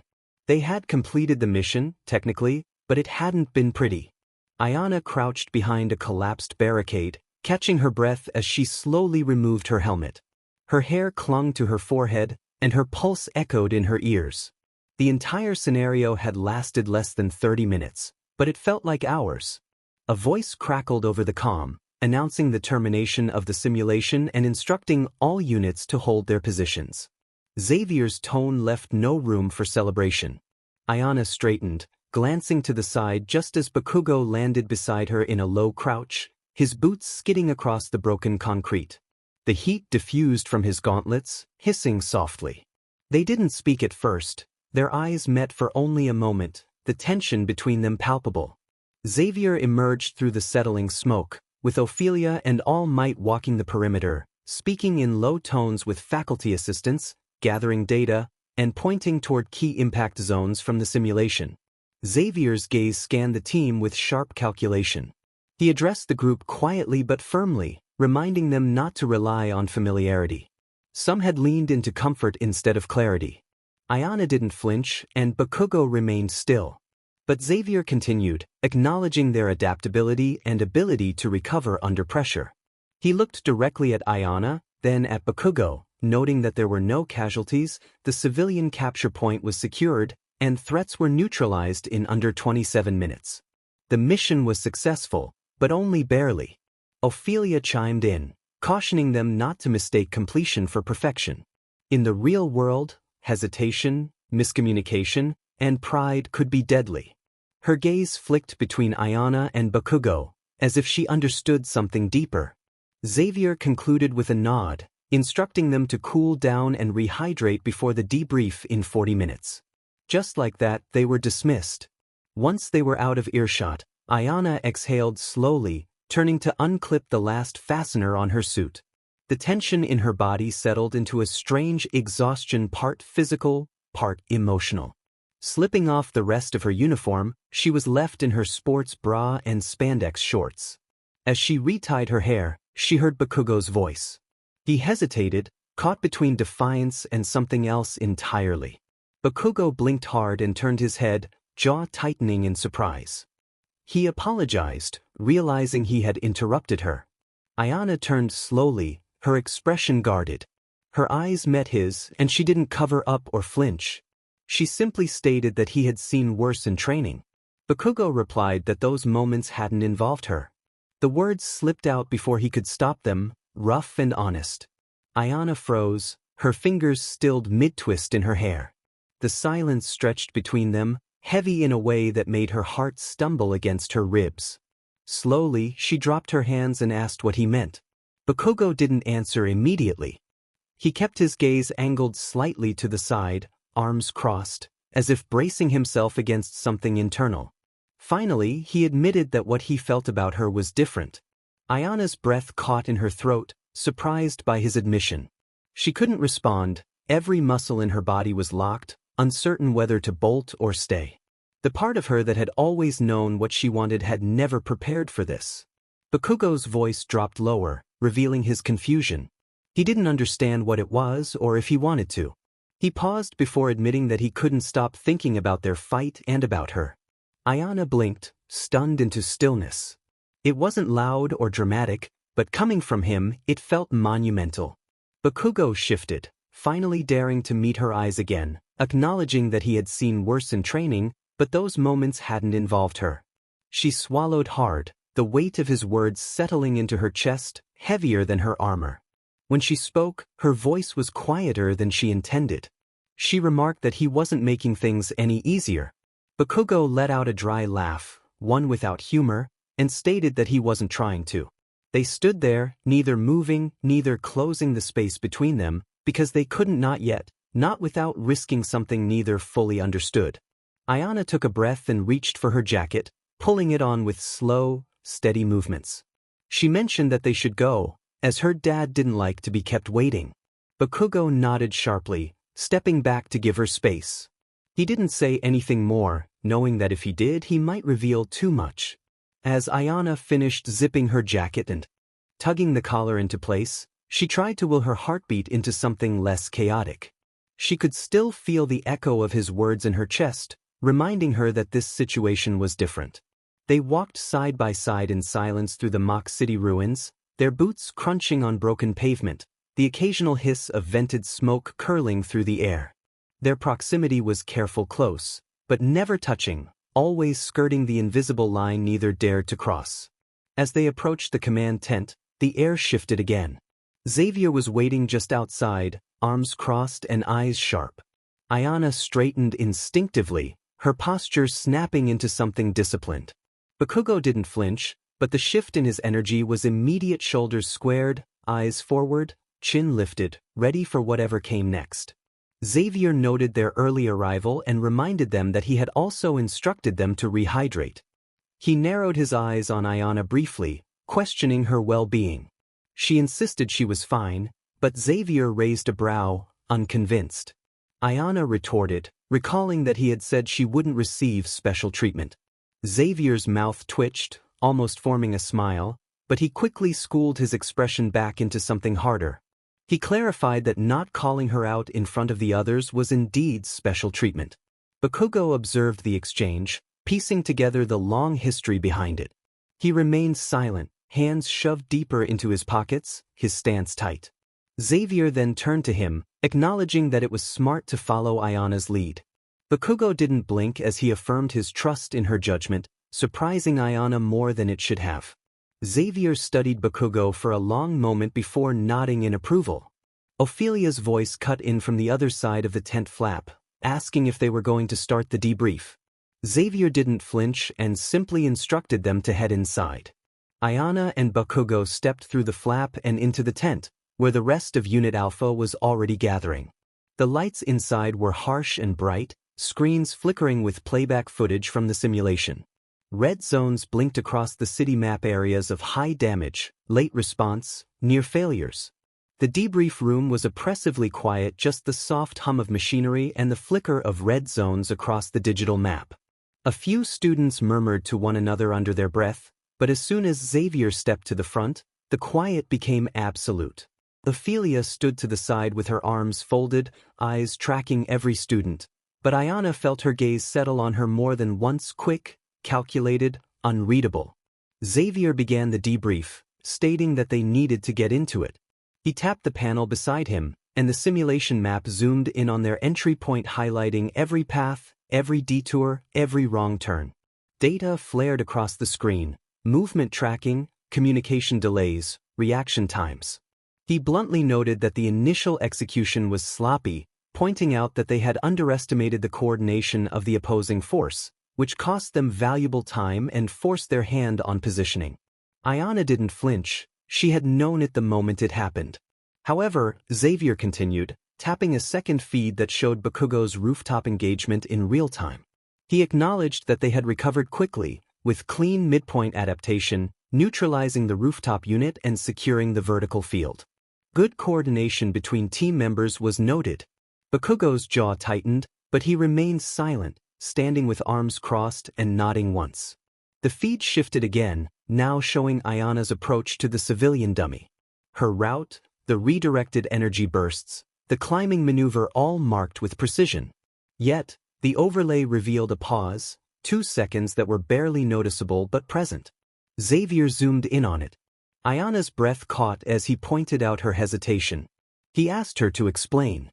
Ayana squared her shoulders and stated that she registered another presence, a heat signature coming from a secondary structure, and was confirming it wasn't a civilian. When asked if it was, she replied that it was a decoy.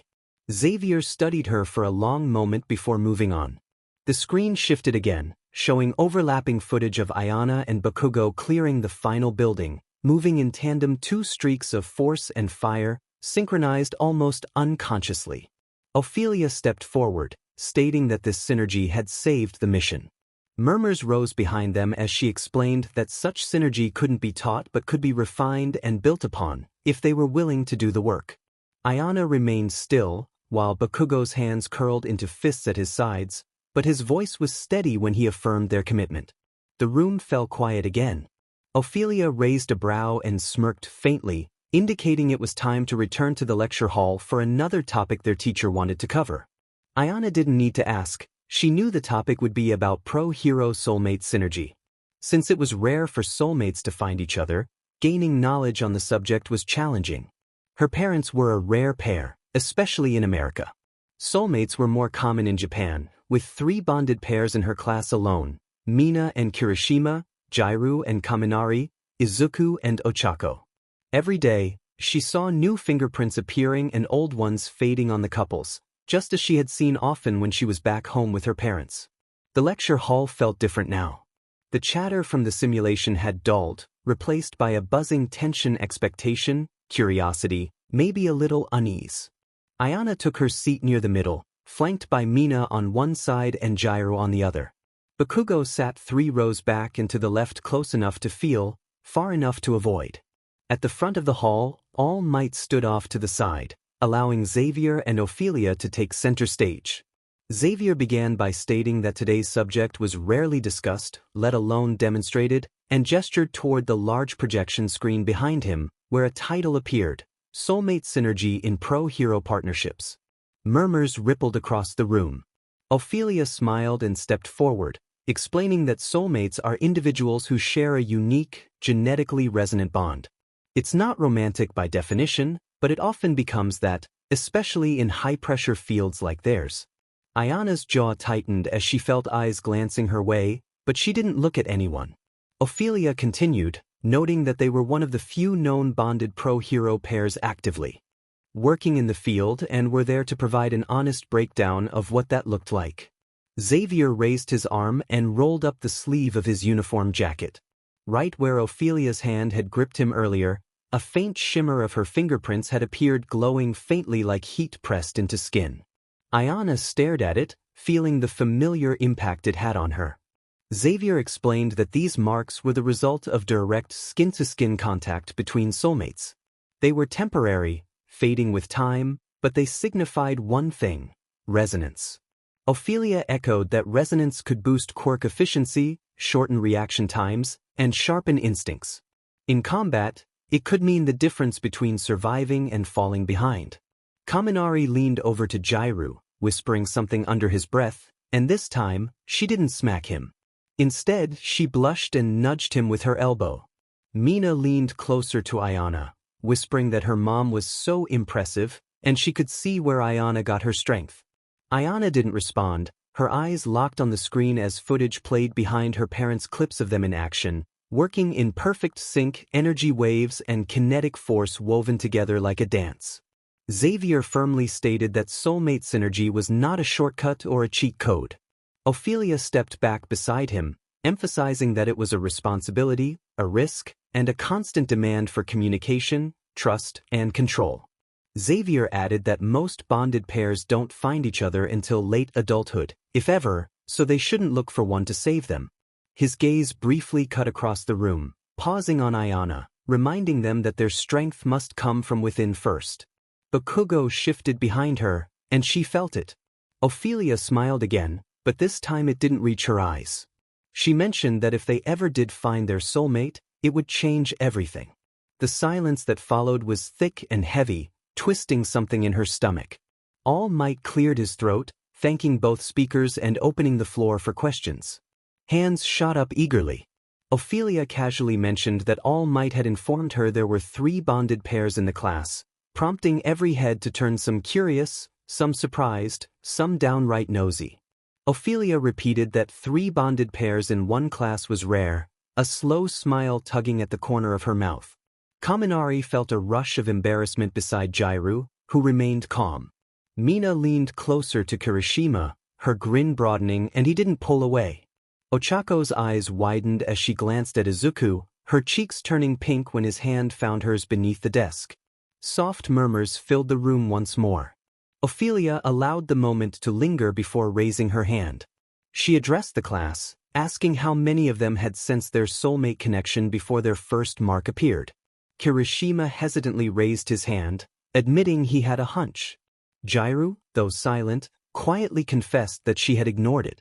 Ochako nodded slowly, saying she hadn't truly known. Izuku added that it felt like gravity, as if they were drawn together without understanding why.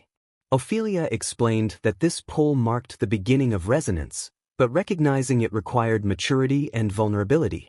She noted that many in the class were not accustomed to showing such emotions in the field.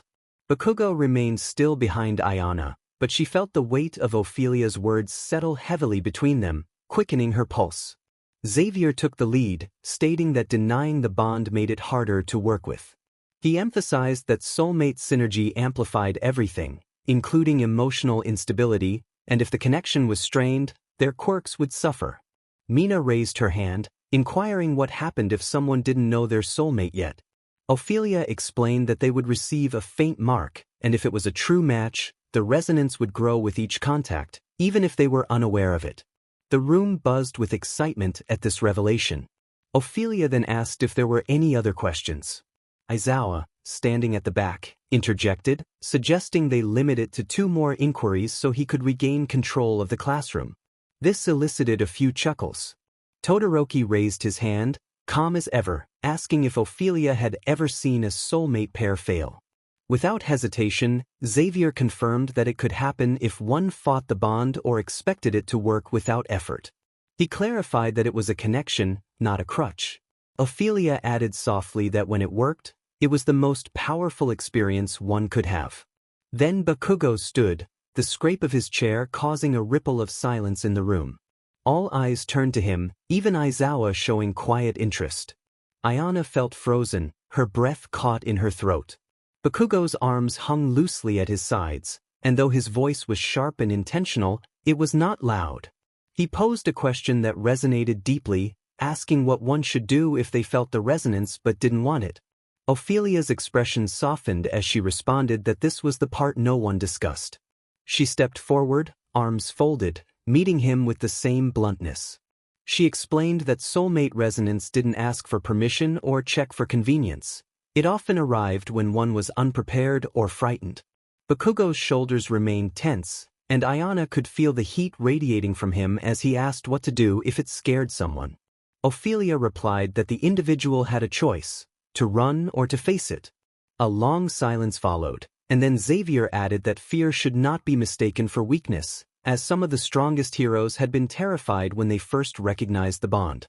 Bakugo remained standing, rigid and unreadable, before finally exhaling and nodding once before taking his seat.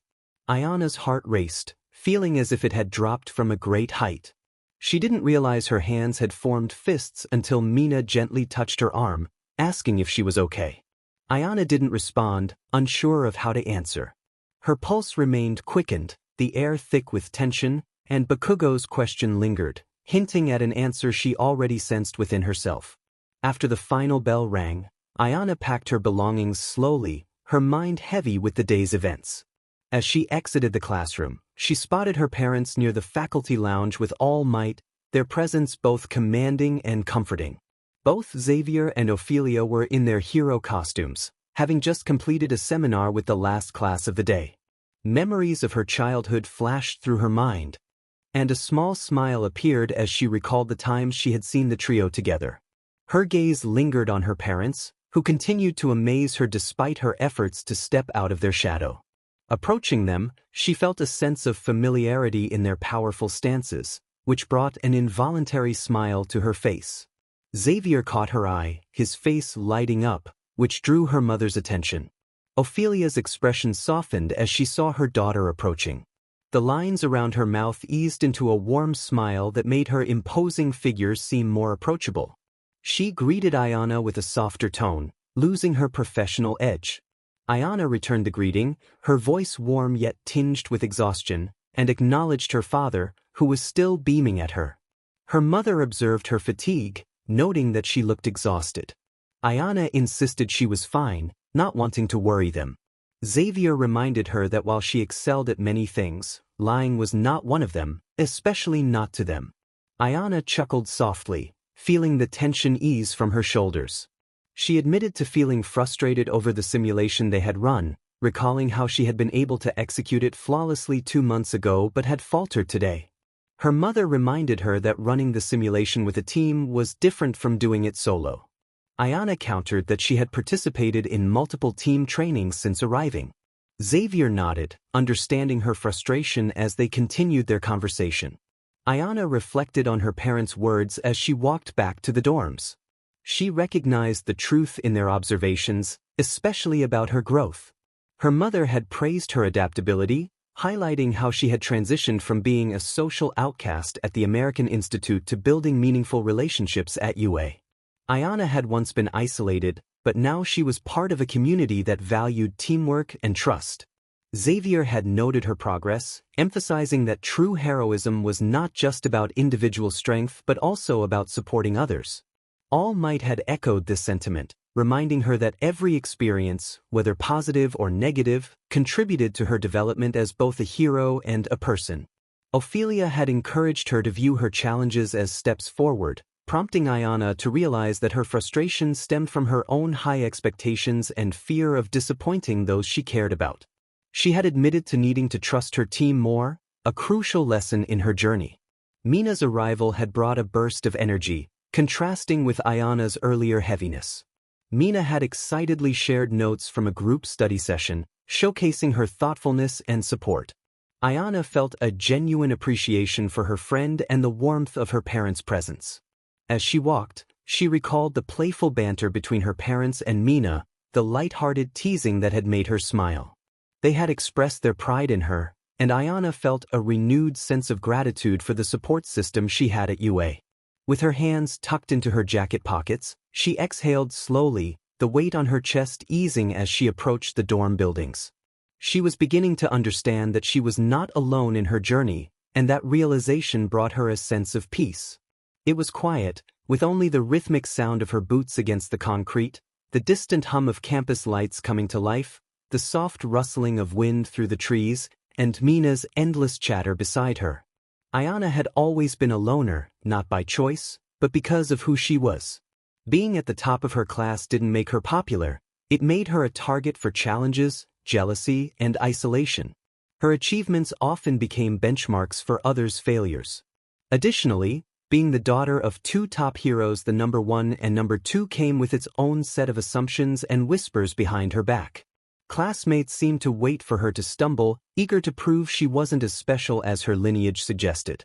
As a result, Ayana learned early to keep her circle small or non-existent. It was easier that way, cleaner and safer. But here at UA, things felt different.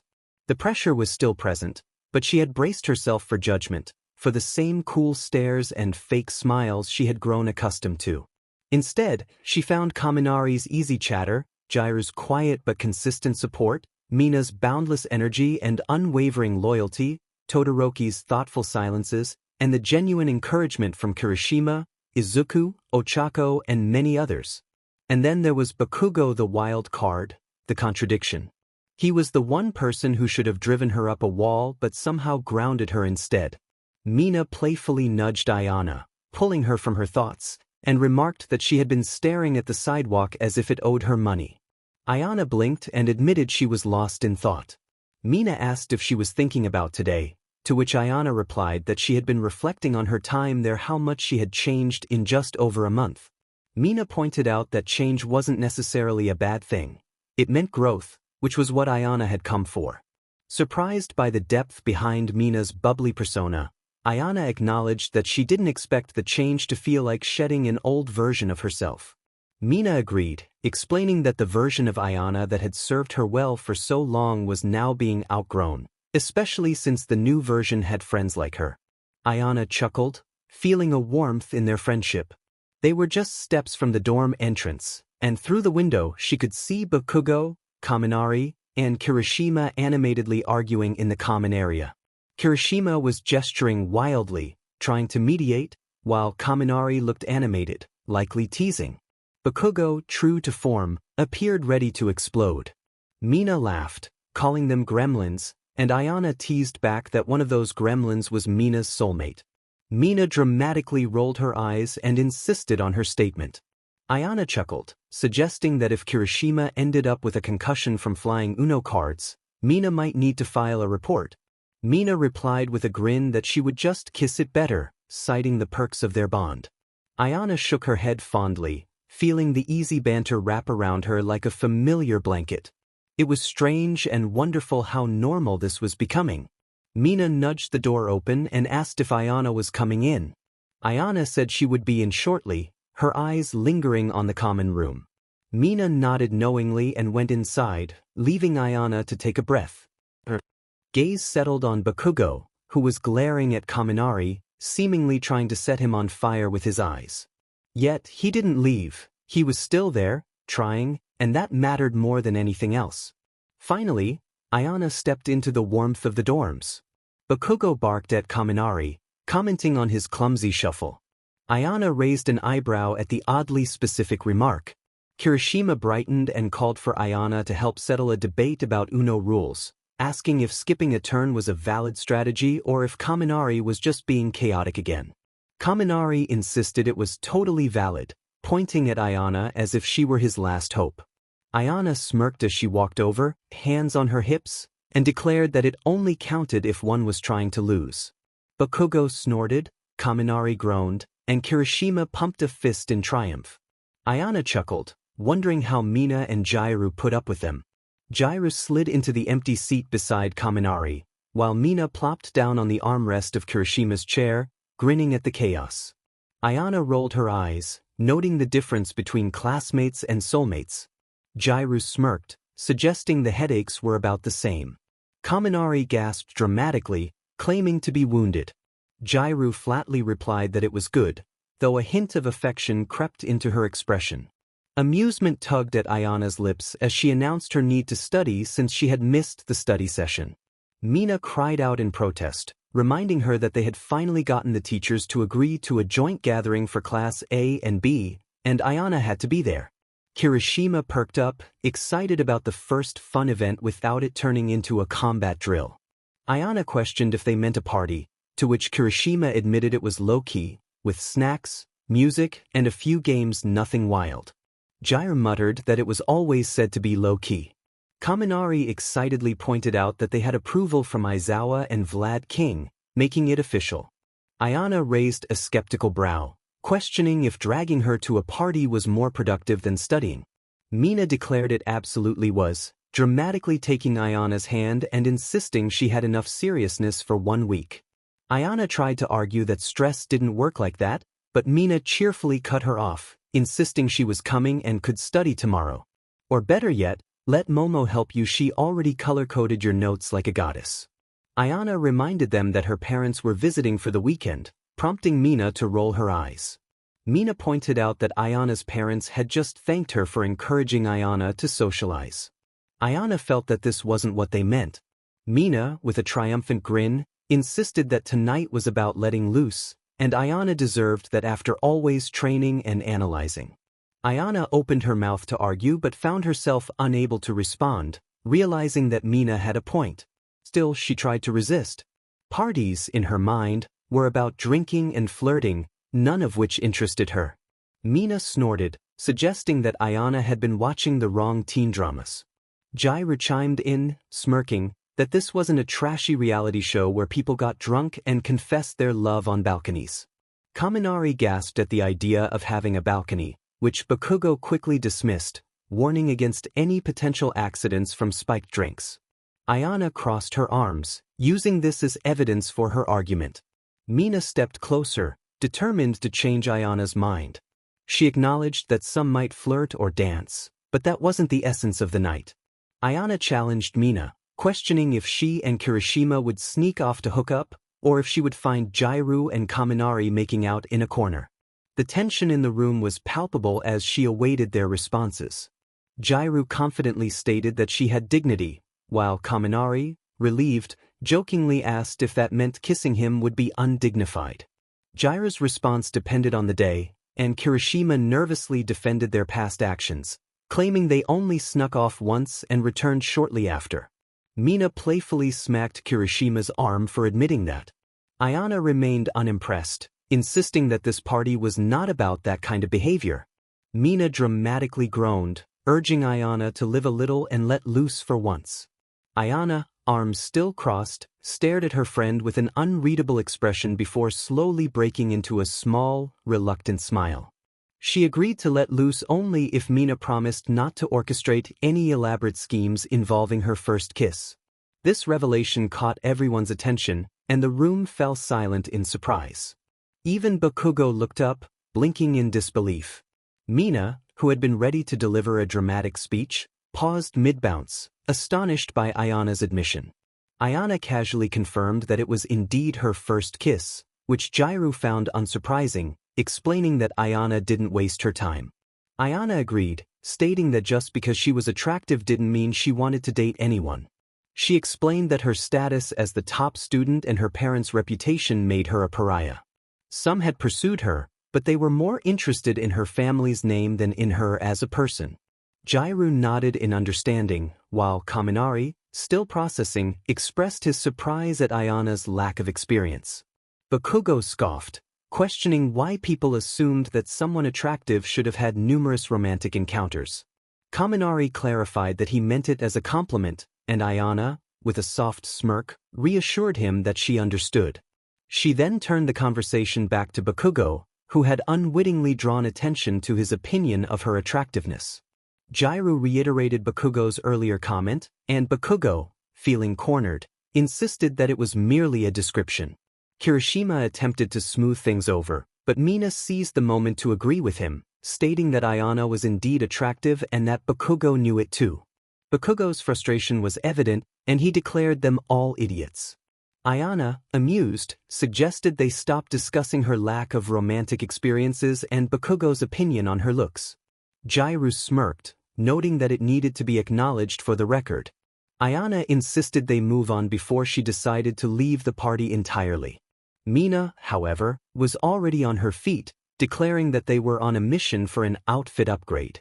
Ayana groaned, regretting her agreement. Mina assured her that she would thank her later, dragging her toward the elevator with excitement. Ayana muttered about preferring if Bakugo didn't combust in public. Disappeared down the hall. The rest of the group exchanged knowing glances. Kaminari confidently predicted that Bakugo would explode and Ayana would threaten someone, while Jairu added that it should be entertaining either way. Later, Ayana firmly stated that she wouldn't wear a particular outfit. Mina flopped onto Ayana's bed, lamenting that Ayana couldn't show up to the party dressed like she was about to lead a tactical briefing. Ayana crossed her arms, unbothered, and insisted that she liked her clothes. Mina, still dramatic, continued her appeal for Ayana to embrace the party atmosphere. Ayana's outfit seemed to scream, "I'm here to establish dominance," rather than convey a message of being fun and approachable. She raised an eyebrow and stated that she didn't dance. Mina, however, was determined to change that perception. With a playful warning, she urged Ayana to let her work her magic. After a whirlwind of hangers, fabric, and glitter, Ayana stood before the mirror, her arms stiff at her sides. Mina beamed with pride, declaring that they were finally getting somewhere. Ayana examined her reflection. The black crop top was simple yet striking, snug and short, revealing just enough midriff to feel daring. Paired with a high-waisted burgundy skirt that hugged her waist and flared slightly at the hem, it was bold yet comfortable, still very much her style, but undeniably different. Her silver-white hair was brushed and left loose, falling in soft waves that curled at her shoulders, creating an effortless look that felt too intentional to be accidental. Ayana muttered that she looked like she was about to star in a music video, to which Mina enthusiastically responded that she looked hot, like someone who could start a fight. Ayana expressed her disinterest in starting fights, but Mina reminded her that they were in a room with Bakugo, suggesting that it was inevitable. With a smirk, Mina encouraged Ayana to join the fun. As they entered the common room, the party was already in full swing. Music pulsed through the walls, filling the air with energy while laughter and voices mingled with the sounds of a card game in progress. Ayana paused at the threshold, scanning the lively scene. Mina whispered that Ayana was there to enjoy herself, not overthink. Ayana was skeptical, claiming she didn't vibe, but Mina assured her that she would. They spotted their classmates Kaminari animatedly arguing with Kirishima, Jairu lounging with a soda, and Momo and Ochako setting up a precarious game of party Jenga. Then there was Bakugo, leaning against the wall with his arms crossed, watching the chaos with his usual scowl. The moment Ayana entered, his gaze shifted to her, lingering as he took in her appearance. Mina noticed and practically buzzed with excitement, anticipating Bakugo's reaction. Kaminari broke the moment with a loud comment about Ayana's striking look, causing several heads to turn. Ayana groaned softly, while Mina reveled in the attention her friend was receiving. Jairu raised her cup in approval, surprised at Ayana's bold outfit. Ayana shrugged, attributing her look to Mina's influence. Mina's eyes darted back to Bakugo, who remained silent but tense, as if he was holding something back. She leaned in to whisper that Bakugo was about to combust, and Ayana shot her a sideways glance, skeptical of the claim. Awais approached, commenting on Ayana's unexpected party game level. She turned slightly to acknowledge him, and he complimented her appearance, saying she looked different. Mina's grin widened, clearly enjoying the moment. Awais invited Ayana to join a chaotic game forming in the center of the room, and Mina quickly agreed for her. Ayana narrowed her eyes, questioning if she was really in, but Mina reminded her of her promise not to hide. Awais playfully offered to escort her to the chaos, but Ayana warned him not to be theatrical. He complied, and they made their way toward the gathering crowd. As they settled into the circle, Ayana cast a wary glance at the blinking Bluetooth speaker on the floor, muttering that this was going to be dumb. Jairu, with a dry tone but a smile, confirmed that was the point. Awais took a seat across from Ayana, next to Minoma, who was already explaining his own rules. Ayana tried to focus elsewhere, but her gaze was drawn back to Bakugo, who had shifted closer, now leaning against the back of the couch with a tense posture. The music suddenly thumped to life, capturing everyone's attention. Jairu cleared her throat to explain the rules. When the music played and the light on the speaker stopped, the chosen person would pick between truth, dare, or spin. The mystery of spin intrigued everyone, and Ayana took a deep breath, ready for whatever chaos awaited. "And what happens if I refuse?" Ayana asked, her brow furrowing slightly. Mina smiled brightly. "You get double dared by me personally, and I will make it romantic." Ayana turned to her slowly, her expression skeptical. "That wasn't part of the agreement." Mina's grin widened. "Oops." She then called out, "Bakugo, get over here." Bakugo flinched, as if he had been pulled into the spotlight unexpectedly.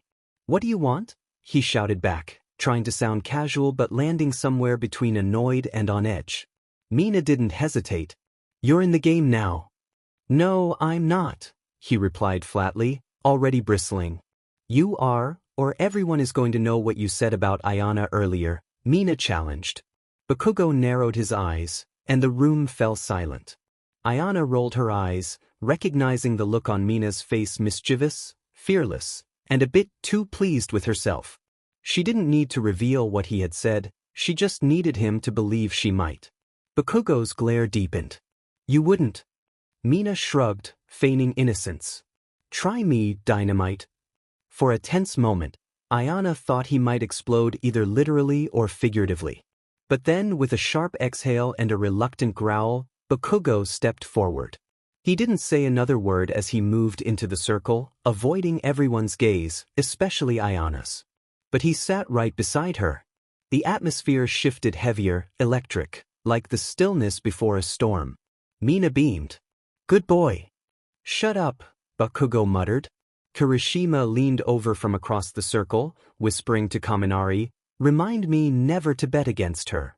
"I never do," Kaminari replied quietly. Jairu smirked. "Now that everyone's here, let's spin this chaos wheel." She tapped her phone, and the speaker lit up, cycling through colors as the beat dropped. Everyone leaned in. Closer, the buzz of anticipation crackling through the room. Ayana could feel Bakugo beside her, tense and unreadable. He hadn't said a word to her, not even a glance, but his presence was impossible to ignore. The light slowed, then stopped on Ayana. "Of course," she muttered. Groans, cheers, and laughter erupted all at once. Ayana crossed her arms. "Truth." A chorus of boos and groans filled the circle. "Lame." Kaminari shouted. "You're better than that." Minoma added dramatically. But Ayana remained unfazed until Jairu leaned forward, her eyes sparkling with mischief.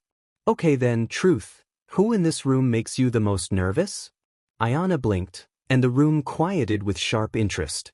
Mina inhaled sharply, excitement bubbling beneath the surface. Ayana didn't flinch, but she didn't answer immediately. Then, cool and measured, she said, "Depends. Nervous like I think they might snap my neck?" Or nervous like they've seen too much of me and I can't take it back? The silence thickened. Jairu tilted her head, impressed. Answer however you want. Ayana's fingers curled around her knee, and she stared straight ahead as she responded. Bakugo. She stated it like a fact, dropping it into the center of the circle like a live grenade. A collective breath was held, and even Monoma fell silent. Ayana didn't clarify or explain. Her hands were tense in her lap, and her jaw was tight not from shame, but from restraint. She meant what she said. Next to her, Bakugo went rigid. He didn't snap or explode, but the tension was palpable, like heat radiating off a furnace. Mina's eyes darted to him, wide with disbelief and thrill. Jairu nodded solemnly, as if Ayana had passed a test she hadn't known she was taking. Aren't you going to explain? Mina exclaimed. That wasn't part of the question, Ayana replied calmly. Mina stared at her, mouth agape, before turning to look at Bakugo. He hadn't moved, but he wasn't breathing either. Then he exhaled sharply through his nose, measured and controlled, but everyone in the circle could tell it was costing him. Jairu glanced between them, as if watching a bomb tick down. Well then, she said, clearing her throat. Let's keep it rolling. The speaker whirred again, lights spinning, and it landed on Bakugo. Groans and laughter erupted once more. Mina clapped her hands together, gleeful.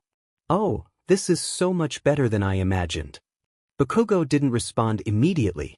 Ayana could feel the heat radiating from him contained, but barely. She kept her eyes forward, acutely aware that whatever happened next could either diffuse the tension or escalate it. Dare, he muttered finally. Jairu smirked. Bakugo, I dare you to give one piece of your clothing to someone else. Groans and laughter circled the group, and Monoma complained, lame. Bakugo let out a slow, dismissive breath. Tiki. He didn't argue or roll his eyes. Instead, he leaned forward and, without looking at anyone, unzipped his jacket. The sound was sharp in the quiet. No one moved. Then he shrugged it off, still without fanfare or announcement. Without a word, he reached across the narrow space between them and draped the jacket across Ayana's shoulders. The room froze. Ayana blinked, her fingers brushing the collar as if confirming it was real. To us. Bakugo sat back in place, arms crossed, his expression unreadable, as if he hadn't just dropped a live grenade on the group. Ayana didn't speak or react outwardly, but she adjusted the jacket, pulling it a little tighter. Awais shifted uncomfortably beside her, leaning away slightly, his hand tightening around his drink. His usual confidence dulled just a bit at the sight of Bakugo's jacket on Ayana. Mina noticed, Jairu noticed, and so did Bakugo. The speaker pulsed again, lights flashing and bass thumping. No one was really watching it now, but the music kept playing. When the lights stopped, it landed on Awais. He let out a slow, exhale laugh, glancing between Bakugo, the jacket, and Ayana. Guess I'm up. He looked at Ayana again, this time more carefully, as if unsure if she was still fair game. Jairu arched a brow. Truth, dare, or spin? Awais tilted his head, smiling almost sheepishly. Spin. Groans erupted, but there was a twinge of relief in the sound, as if everyone knew that truth would have been risky and dare? Probably disastrous. Jairu tapped her phone again, and the speaker blinked rapidly, cycling through colors until it pulsed crimson and stopped. A red envelope in the center of the circle lit up, as if it had been waiting for this moment. Jairu grinned. Ooh. That was one of the wild cards. Awais leaned forward and picked it up, a smile on his face that suggested he didn't fully trust it. He slid the slip of paper out, read it, and paused, his brows lifting slowly. Then he laughed. Mina bounced in place, urging him to read it out loud. Awais glanced at Ayana, then at Bakugo, and finally back to the paper. The card instructed him to whisper something into someone's ear that would make the whole room suspicious. Awais, amused, remarked on the evil nature of the game. Jairu shrugged in agreement, and Kaminari encouraged him to pick his target. Everyone expected him to lean toward Monoma, Momo, or even Jairu just to stir the pot. But Awais surprised them all by leaning toward Ayana. He moved carefully, deliberately without making contact, lowering his head just enough to invade her personal space.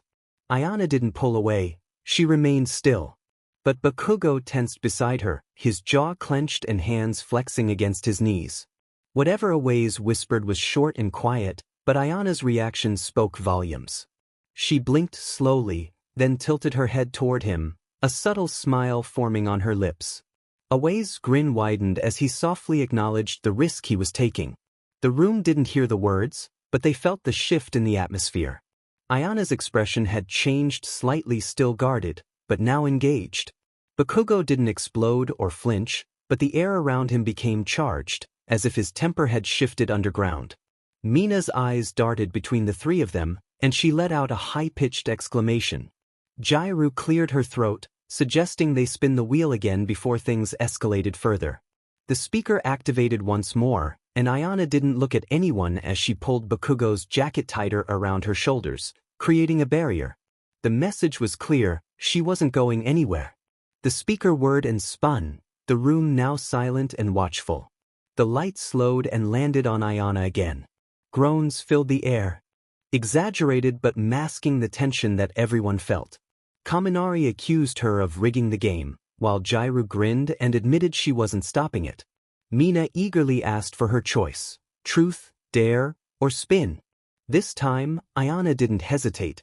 She gripped the edge of Bakugo's jacket and declared her choice. Jairu's grin sharpened as she tapped her phone, and the speaker whirred again, its light flashing before stopping over a slim envelope. Jairu picked it up, arching an eyebrow at the new card. She slid it out, read it, and paused, her smirk turning into something more dangerous. She announced the challenge: choose someone to ask a question in private, which had to be answered out loud. The room erupted in excitement. Mina shrieked, and Kaminari laughed, questioning who had created such a game. But Ayana remained composed, lifting her chin slightly and choosing Bakugo. A hush fell over the room, as if they were all holding their breath. Bakugo stared at her, sharp-eyed and cautious, as if she had handed him something significant. Mina's jaw dropped in disbelief, and Shiro muttered under his breath, while Kaminari whistled in astonishment. Bakugo stood up purposefully, not aggressively, and walked toward her, the room parting silently. Ayana stood too, mirroring his movement instinctively. They didn't touch or speak, but the tension between them was palpable, electric, and alive. Bakugo tilted his head slightly and confirmed the need for privacy. Ayana nodded, and he leaned in. The entire room leaned with him, the moment stretching long enough for someone to cough and for Mina to mouth her astonishment. Whatever Bakugo whispered didn't show on Ayana's face immediately. She remained still, but then her fingers tightened around the fabric of his jacket, and her other hand clenched into a fist. She turned her head to meet his gaze and answered him clearly. The room erupted in chaos. Kirishima yelled something unintelligible over Kaminari's disbelief, while Shiro ended up on the floor. Jairu covered her mouth in shock, eyes wide, and even Minoma looked stunned. But Bakugo remained composed, his gaze fixed on Ayana as if her answer had confirmed something he had been holding back for too long. Ayana didn't elaborate. She sat down slowly, the jacket still wrapped around her, chin lifted as if she hadn't just ignited the room. Bakugo sat beside her, not close enough to touch but close enough to stay, and the game continued. Ayana's yes lingered in the air, but the game had to move on. Jairu cleared her throat, ready to pull the group back from the emotional edge. The speaker blinked again, a whirl of colors flashing across the floor. Ayana and Bakugo remained unresponsive, while the rest of the room leaned in like eager spectators. The light slowed and landed on Todoroki. Mina exclaimed in delight, half horrified and half thrilled. Todoroki blinked, mildly intrigued, and asked for the options again. Kaminari dramatically flung himself across the armrest, prompting Todoroki to consider his choice. After a moment, Todoroki chose to spin. Groans filled the room once more, and Mina threw a pillow in frustration, calling everyone cowards. But Todoroki looked genuinely curious, as if the rules of this strange game had finally caught his interest. The speaker whirred again, highlighting a plain white envelope. Jairu picked it up with flair, unfolding the card. She read it and squinted, noting that it was a more relaxed challenge: make a statement, and anyone who agreed had to raise their hand. Todoroki nodded, and the room waited, half expecting something profound or completely unexpected. He looked around, deadpan, and stated that Bakugo and Ayana were making everyone else uncomfortable.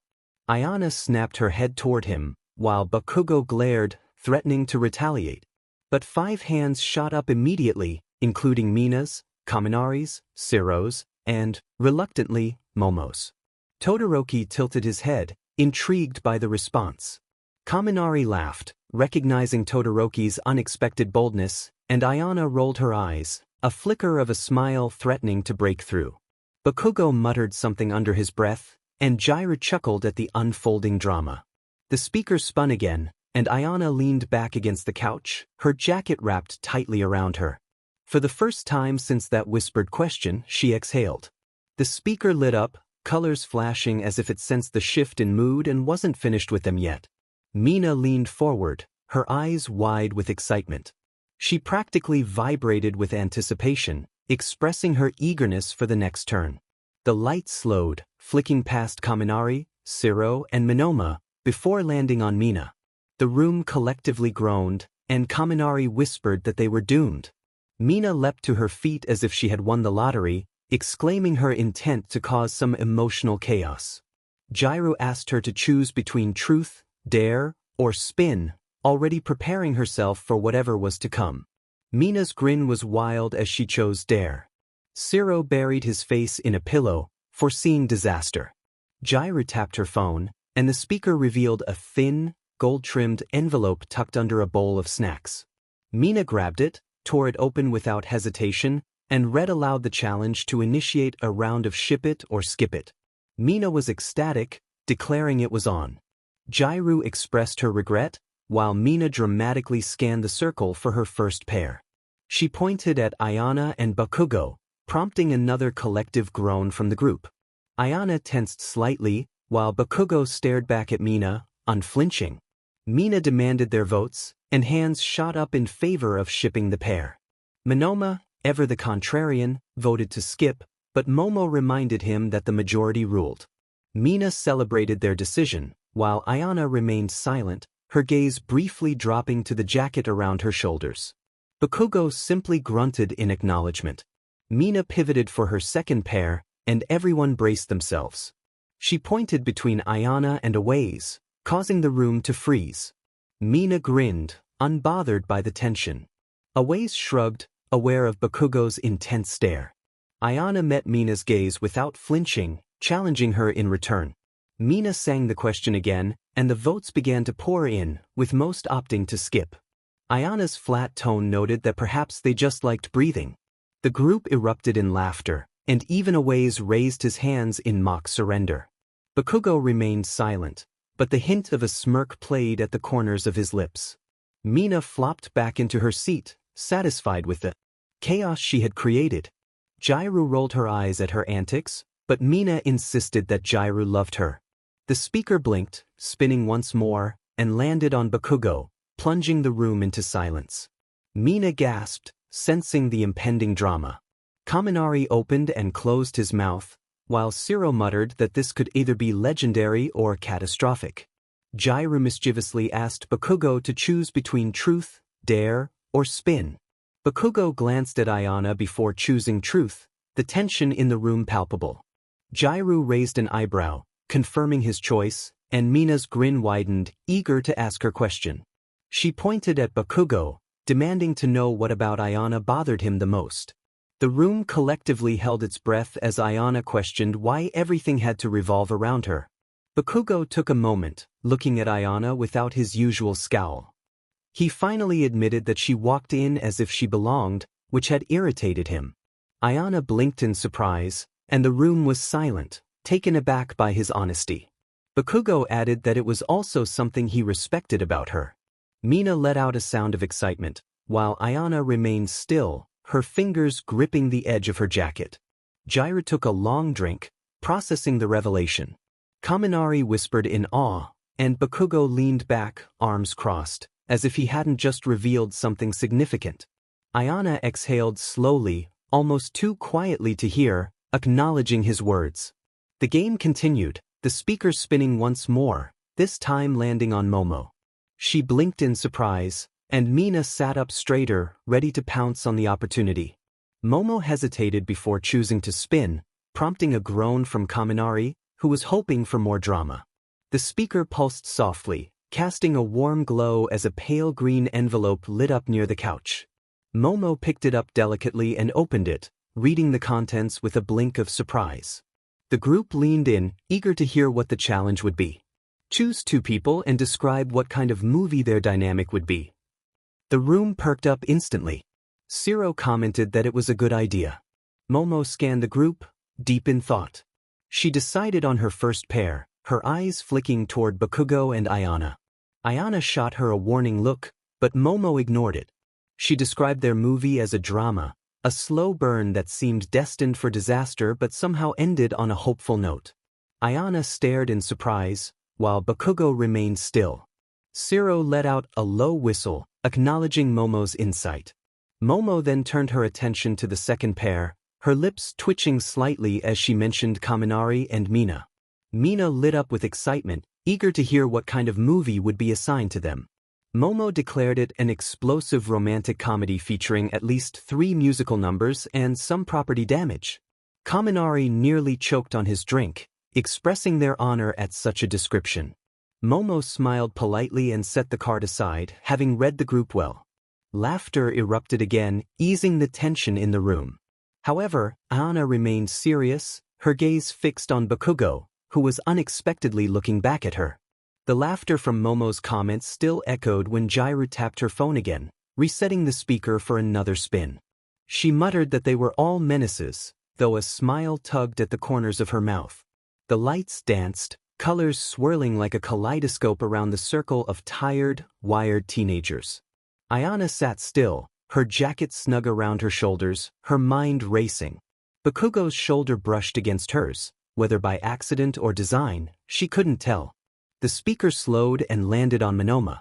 Shiro whispered an ominous, "Oh no." Monoma straightened, a gleam of chaotic energy in his eyes, declaring that he had been waiting for something interesting to happen. Mina groaned, pleading with him not to say anything strange. Monoma, undeterred, smoothed his hair back as if preparing for a grand announcement. Jairu asked him to choose between truth, dare, or spin. Monoma smirked and chose dare, prompting a collective intake of breath from the group. Jairu sighed, acknowledging that he had asked for it. The speaker lit up amber again, and Jairu handed Monoma a metallic silver envelope, treating it as if it might explode. Monoma opened it with flair, read the card, and grinned. He announced that his dare was to swap seats with someone of his choosing and remain there for the next 3 turns. The room fell silent. Ayana blinked, and Bakugo's brow twitched as he asked Monoma if he was sure about that, his tone low and calm. Monoma confirmed confidently, sauntering across the circle as if he hadn't just issued a challenge. Bakugo stood slowly, deliberately, not showing anger yet, but amusement that hinted at danger. He stepped aside with a mocking bow and moved to Monoma's now empty seat across the circle, leaving Monoma beside Ayana, very close. Ayana glanced at Monoma, her expression unreadable. He grinned, assuring her that he was just there to enjoy the view. From across the circle, Bakugo cracked his knuckles loudly, and the game continued.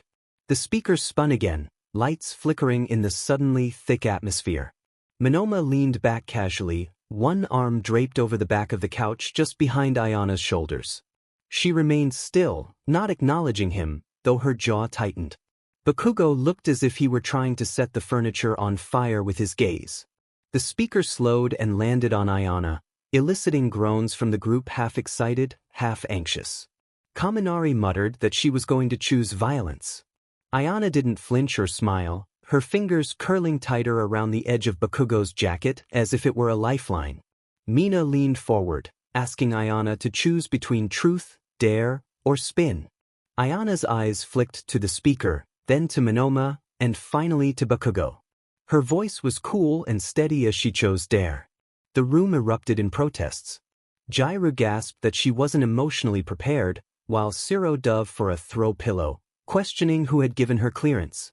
Jairu tapped her phone as if her life depended on it, eager to see what the universe had in store. The speaker flashed hot pink, then purple, before stopping on a thin black envelope tucked under a discarded blanket. Mina passed it to Ayana like it was a cursed artifact. Ayana opened it slowly, read the contents, paused, and then tilted her head, declaring that the game was evil. Kaminari demanded to know what it said. With a glint in her eyes, Ayana revealed that it instructed her to whisper a confession to the person sitting next to her, while the rest of the group had to guess what it was. Silence enveloped the room, as if the sound had been cut. Ayana turned her head slowly to look at Monoma, who was visibly delighted. Bakugo's entire body tensed, ready for anything.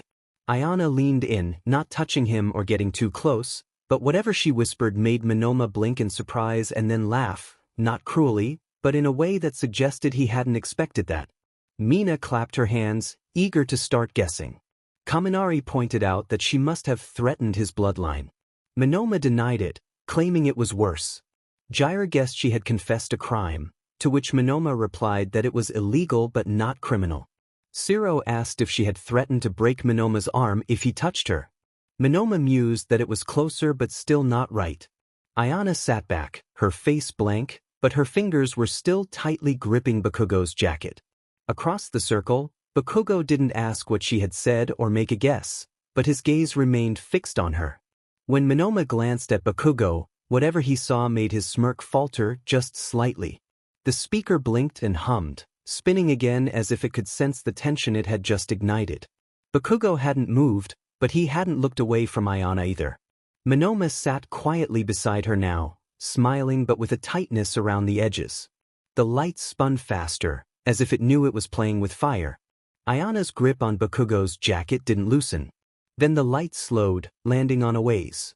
Mina breathed out an "oh no," while Kaminari curled into the couch, predicting that Bakugo was about to explode. Awaze looked mildly amused, questioning if it was happening again. Jairu raised an eyebrow and asked Awaze to choose between truth, dare, or spin.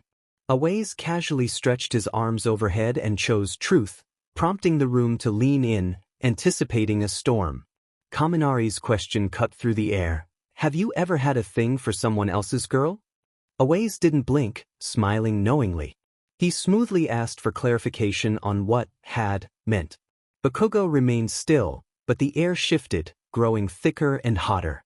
Awaze shrugged, his gaze flicking lazily toward Ayana as he spoke about how people catch each other's eyes, noting that it happens to everyone. Sometimes one lets it go, and other times it lingers. The room fell silent, tension hanging in the air.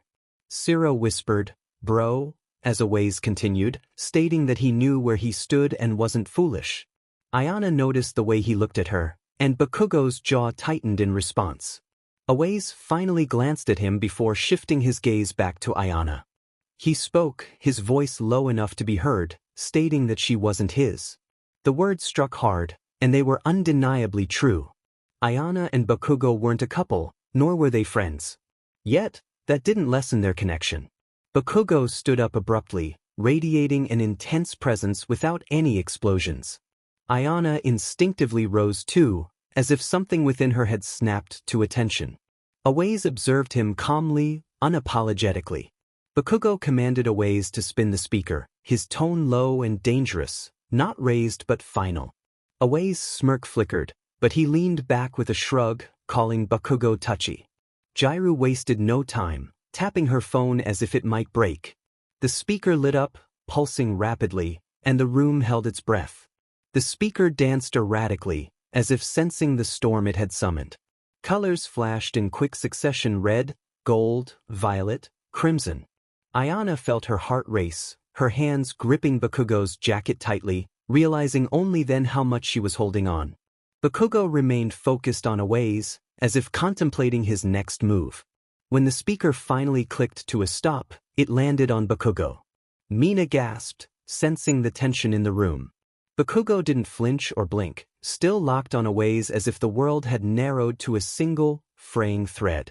Ayana could feel the heat radiating from him, steady and intense. She noticed the strain in her grip on his jacket and glanced at his profile, seeing the determination in his expression. Jaira asked the question everyone was thinking: truth, dare, or spin? Bakugo shifted his gaze, not to her or Ayana, but to the speaker. He chose dare, his voice quiet yet measured. The room collectively gasped, and Ayana's stomach flipped. Jaira tapped the screen rapidly, causing the speaker to spin chaotically, as if hesitant about the outcome. It stopped on a black envelope, matte and sharp like a sealed warning. Mina reverently passed it to Bakugo, who opened it fluidly, read it, and snorted before looking at Ayana and then Mina. He tossed the card at Mina, reminding her she had given her word. Mina read the card aloud, revealing the dare to kiss someone in the circle without explanations or warnings. She blinked in disbelief, exclaiming that she would pull it if it ever came up. Ayana felt frozen in place. Bakugo leaned back in his seat, uninterested in the game. Away's voice broke through, taunting Bakugo, suggesting that if he was scared to kiss Ayana, he would gladly do it for him. The room's attention shifted to Bakugo, who remained still, staring at Away's with an intensity that filled the space with tension. Ayana's breath hitched, but Bakugo didn't react immediately. He leaned back, seemingly unfazed, yet something had clearly affected him. His jaw twitched, a sign of the tension building within him. Bakugo finally spoke, his voice low and sharp, emphasizing the importance of respect. Away's raised an eyebrow, smirking as he countered that respect didn't usually come with fists and fire. Bakugo stood, fists clenched, while Ayana intervened, urging him to sit down. Her voice was calm but firm, and when Bakugo looked at her, something shifted within him. He exhaled sharply and dropped back into his seat. Ayana remained standing, turning to Away's, who met her gaze with a cool amusement. She bluntly stated that she had never had her first kiss, something only a few of her closest friends knew. She clarified that it wasn't fear but respect, and if it came down to choosing between him and Bakugo, she would choose Bakugo every time. The silence that followed was thick with surprise, not awkward but stunned. Even Minoma looked taken aback. Away's expression faltered for a moment, revealing something more human beneath his smug demeanor. Without waiting for a response, Ayana turned and walked out of the room. Outside, Ayana slammed the door behind her, the cold night air hitting her like a slap. She didn't know where she was headed, but her fury was palpable. Away's taunting words echoed in her mind, igniting a fire within her. The chill of the air only heightened her awareness of her clenched fists. She didn't have a destination in mind, but her feet led her to the training area. Alone, she kicked off her shoes, letting them hit the floor with a loud thud. She discarded her skirt, feeling the need to shed everything that weighed her down. Spandex shorts replaced it, grounding her as she tied her hair back in a swift motion. Turning toward the punching bag, she unleashed her frustration with fierce punches, her body moving instinctively. Each hit was a desperate attempt to release the anger that gnawed at her, a need to channel her emotions into something physical. But it wasn't enough. The anger lingered, simmering just beneath the surface. Then the door creaked open. Ayana didn't flinch. She didn't need to look to know who it was. Bakugo. Her hands tightened around the bag as her body stiffened, still striking with all the strength she had left, but her mind was elsewhere. Thoughts spiraled around everything that had happened during the game, her confrontation with Bakugo during their mixed-class combat training, the tension during the training simulation supervised by her parents, and his question during their lecture on pro-hero soulmate pairs. Bakugo's voice cut through the tension in the air. He asked if she thought punching the bag would fix whatever was going on in her head. His tone was harsh, but there was an underlying concern that made her stop and listen. Ayana paused, her body still tense from the intensity of her strikes. She didn't turn to face him immediately, keeping her eyes trained on the punching bag. Her breath came in sharp bursts, but Bakugo's voice made her muscles tighten even more. She responded through gritted teeth, asking what he wanted. He didn't move, but she felt his eyes on her, sharp and calculating. He pointed out that she was about to break the bag and wondered if she was ready to break something else, too. She didn't flinch this time, letting out a slow breath as she insisted she was fine. Bakugo called her out, stating that she couldn't walk out upset, work herself up, and then come in pretending everything was okay. He compared her to a ticking bomb, urging her to stop pretending she wasn't about to explode. Silence stretched between them. Her body ached, her fists sore from her strikes, but the tension in her chest remained. He was right. The anger wasn't just from the game. It was everything that had been building up in her life, the stress of keeping it all together, the constant push to prove herself, and then there was Bakugo. His drive and determination, his skill and dedication, the way he never backed down from her, and how he looked at her when he thought she wasn't watching. All of it swirled within her. Ayana's breath hitched as anger and frustration mixed with something deeper, a knot of emotion she couldn't quite name. It wasn't just the game or Away's taunt, it was everything inside her, the pressure to stay strong and not let anyone see the cracks. And there he was, Bakugo, the one person who could get under her skin more than anyone else, the one who wouldn't let her hide behind her walls. He was, in some twisted way, part of the reason she felt like she was losing control. She let out a slow breath, trying to keep her hands from shaking. The pause between them stretched out, both caught in the weight of unspoken thoughts and emotions. Bakugo's voice broke through the tension, each word weighted with urgency that demanded honesty. Ayana turned sharply to face him, her expression a mix of defiance and vulnerability. She wanted him to prove Away's wrong. His features hardened at her words, the challenge igniting something fierce within him. He stepped forward deliberately, closing the space between them with palpable intensity, asking how she wanted him to prove it. Her heart raced as her resolve mingled with something dangerous and all-consuming. She challenged him to figure it out, but he countered, insisting that her response wasn't enough. As she stepped back, Bakugo matched her movement until her back hit the wall, trapping her with his presence. His question hung in the air, his gaze locked on hers, searching and demanding. The intensity of the moment overwhelmed Ayana's senses. She swallowed hard, the words catching in her throat, but her resolve was clear in her eyes. She wanted him to stop thinking and take action. No sooner had the thought crossed her mind than Bakugo closed the distance between them, pulling her in fiercely. Their connection was electric, full of pent-up frustrations and unspoken desires. Ayana gripped his shirt, pulling him closer, her nails digging slightly into the fabric. Bakugo deepened the connection, exploring and demanding, as if he could convey all his turbulent emotions through this single act. His hands roamed her back, one tangling in her hair while the other pressed her more firmly against the wall. Her hands traced the muscles of his back, feeling them tense under her touch. The moment shifted from fierce to desperate, their breathing ragged as they gasped for air between the intensity of their connection. Bakugo's lips moved from hers to her jawline, each kiss a mix of aggression and care. As his lips found the sensitive skin at the base of her neck, Ayana tilted her head back against the wall, a sound escaping her that was half pleasure, half surrender. The sound seemed to fuel Bakugo even more, his movements becoming deliberate, leaving no part of her neck untouched. His touch left a mark, a burning trail that Ayana felt would linger. Every gasp from her drove him further, his actions both a claim and a confession. When they finally broke apart, their chests heaved against each other, both struggling for breath. Bakugo's eyes, dark and intense, scanned Ayana's face, as if he were memorizing each detail illuminated by their passionate exchange. His heart momentarily halted at the realization that he hadn't just left marks on her skin, but prints that signified something deeper. A small chuckle escaped him as he acknowledged the situation, recognizing her presence. Her head leaned back against the wall, eyes closed as she tried to steady her breathing, her chest rising and falling rapidly. Bakugo's hand, still tangled in her hair, relaxed slightly, but he remained close, watching her intently, waiting for her to open her eyes and see the marks she had left on him. Not just marks, but soul prints, unique. Imprints only soulmates could leave. When Ayana finally opened her eyes, it was as if she were awakening from a deep and intense dream.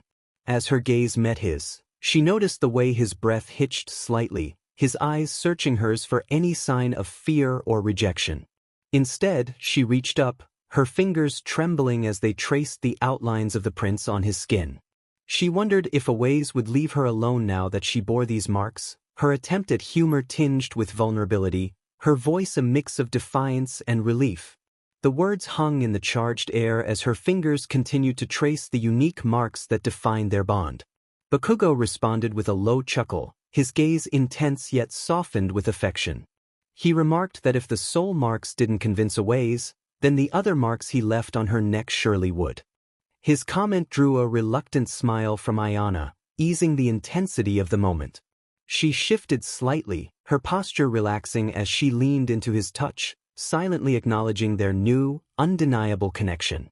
Mina, she thought, would never let them hear the end of this. Bakugo suggested they could worry about that tomorrow, emphasizing that tonight was just for them. Ayana closed her eyes again, leaning into him once more. The world outside, with its noise and tension, felt distant now, swallowed by the storm of emotions between them. The bond they shared was undeniable, in a way neither of them could have anticipated. Bakugo kissed her again, slower this time, savoring the moment and the newness of it all. Ayana's heart raced, but this time it was not from anger or frustration, it was something entirely different, something that felt a lot like peace. When they finally pulled away, it was with a shared understanding. They didn't need words to acknowledge what had just happened. Everything had changed in the span of a kiss, and for once, Ayana felt like she was no longer running from the things she couldn't control. Bakugo suggested they get out of there, his voice low and steady, a stark contrast to the chaos they had just left behind. As they walked back toward the dorms, they remained silent. Bakugo's jacket was wrapped around Ayana's shoulders once again, the sleeves hanging past her wrists. Her lips were slightly swollen from the kiss, her face flushed, but her eyes were clear and focused. Bakugo walked beside her, close enough that their hands brushed once, and neither of them moved away after that.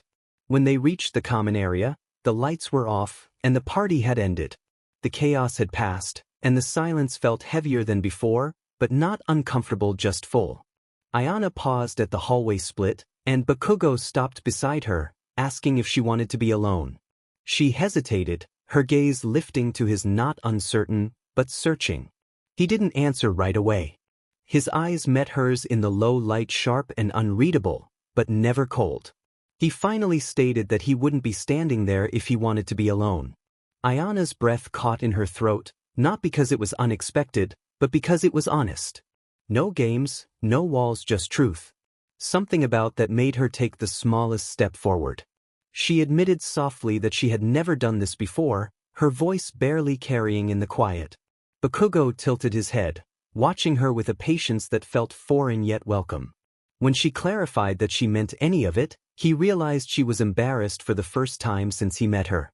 She looked away, her fingers tightening around the edge of his jacket as if it were the only thing keeping her grounded. Ayana Selwyn, top of her class, daughter of legends, the girl who could outmaneuver pros in training, was now standing in front of him, flushed and fidgeting, her eyes darting away as if the floor might swallow her whole. It wasn't the kind of embarrassment that came from weakness. It was raw, genuine vulnerability, the kind that slipped through cracks she rarely let anyone see. She tugged the jacket tighter, as if it might shield her from how exposed she felt. That vulnerability, raw and unguarded, was more powerful than anything she had ever shown on a training field. It caught him off guard, not because Ayana didn't have the right to feel that way, but because he had never seen her uncertain before.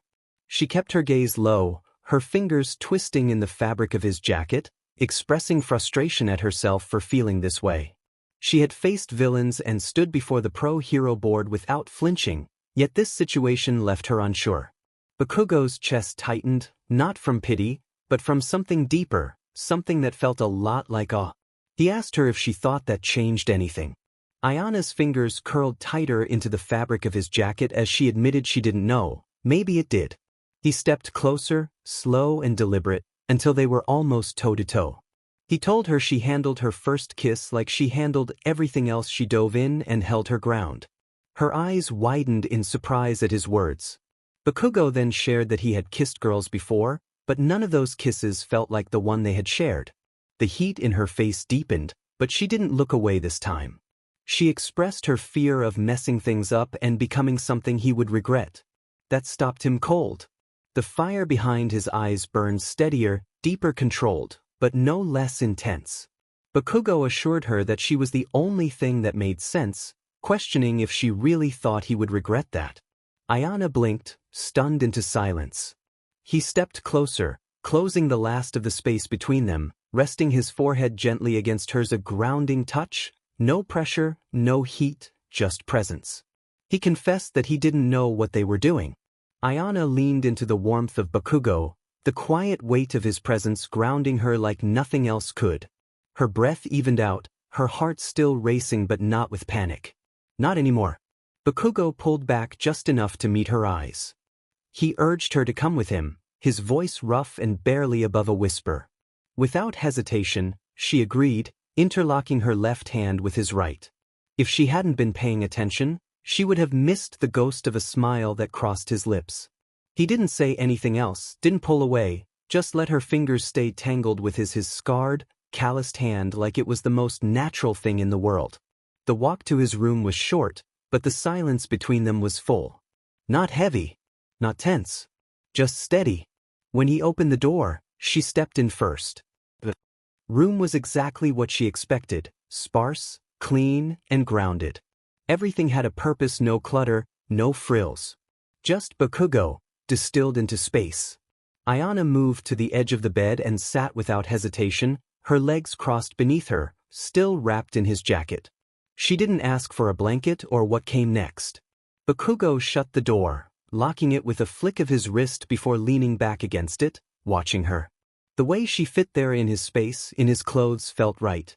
Curiosity sparked in her smile as she asked what he was looking at. Bakugo didn't answer right away, just kept staring, as if he were committing the moment to memory.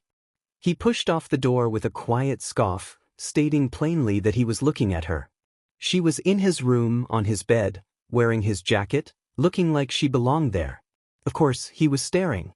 Ayana's cheeks flushed, but this time she didn't look away. Instead, she tilted her head slightly, her expression soft yet teasing, challenging him to just stand there and stare all night. Bakugo raised a brow, asking if she would keep looking at him like that. When she feigned innocence, he chose not to answer. Instead, he sat beside her, close enough that their shoulders brushed, and neither moved away. There was a long pause, comfortable this time, as if they were both catching up with their own hearts. Ayana tugged the edge of his jacket tighter around her. She asked if he was always this good at letting people in. Bakugo huffed a breath, almost amused, and replied that it was just her. That earned him a quiet laugh from her, soft and a little disbelieving. She leaned against his shoulder, tentative at first, then fully, letting her head rest there as if her bones finally agreed she could stop bracing. Bakugo didn't say anything. He just shifted slightly to let her settle easier and let his arm rest behind her. They stayed like that for a while, with no tension, no performance, just the low hum of safety. Eventually, Ayana murmured, her voice already touched by sleep, asking if he was sure he was okay with her staying. Bakugo glanced down at her, noticing how her eyes had closed, lashes dusting her cheeks, her breath steady and warm against his shoulder. He looked forward again and assured her that he was sure. This time, when sleep came for them, neither fought it. Sunlight filtered in through the narrow gap in Bakugo's blackout curtains, casting a warm line across the floorboards and up the side of the bed. Ayana stirred first, blinking slowly as the haze of sleep thickened in her limbs. For a moment, she didn't remember where she was, only that she felt warm, safe, and anchored. Then her fingers twitched and brushed warm skin. Her breath caught. Bakugo was asleep beside her, one arm draped loosely around her waist, his scarred hand resting just under the hem of his jacket, which still hung from her shoulders like a second skin. His breathing was deep, even, and peaceful. It was the most relaxed she'd ever seen him. Her first instinct was to bolt armor up and slip out quietly before the vulnerability of waking up in someone else's space could register. But then Bakugo mumbled something low and unintelligible, his brow twitching as if he were trying to chase something off in his sleep. His grip on her tightened just slightly, as if his body didn't want to let go. Something inside her stilled. Ayana laid there, watching him, allowing herself to be still with him for a moment longer. She didn't know what this meant, but it didn't feel like a mistake. Not at all. Bakugo's breath hitched just a little and then settled again. She let her eyes drift shut, indulging in the rare comfort of the moment. There was no training schedule ticking in her head, no pressure from legacy or expectations, just the warmth of the boy beside her, the one who never flinched from her fire. After a few minutes, his voice broke the quiet, acknowledging her presence. It wasn't a question. She opened her eyes slowly, blinking into the softened morning light. Bakugo shifted behind her, pressing his forehead gently against the back of her shoulder. The contact was fleeting, almost uncertain, but it landed. He thought she might sneak out, and she admitted she had considered it. He smirked faintly, still half asleep, noting that she hadn't. She confessed she didn't want to. Something quiet and unspoken passed between them, a slow acknowledgement, not a confession yet, but the shape of one beginning to form. After a moment, she reached down, lacing their fingers together again. Their joined hands rested between them, fingers curled loosely, like neither wanted to hold too tightly. They both understood this moment wasn't something to grip, it was something to feel. Bakugo sighed, low and quiet, not frustrated but content. It felt foreign in his chest, like something he'd never had the chance to carry before. He started to speak about last night but paused. Ayana glanced up at him, her eyes steady. She assured him he didn't have to explain it, she had been there too. He admitted that he should have kissed her right there in front of everyone. Ayana blinked, stunned by the bluntness of it, not because it surprised her, but because of the weight behind it, the conviction. Her lips parted but no words came. Bakugo shifted again, pressing his forehead to hers, expressing his frustration about letting someone else speak to her like that and allowing her to walk away without saying anything. She searched his face, breath catching in her throat. She reminded him he didn't have to, he didn't owe her anything. Bakugo shook his head, insisting that wasn't how it worked, not with her. Ayana swallowed hard, the edges of her armor softening just a little more. She leaned in, brushing her lips against his in a kiss so light it barely counted, but it was hers, intentional. Steady.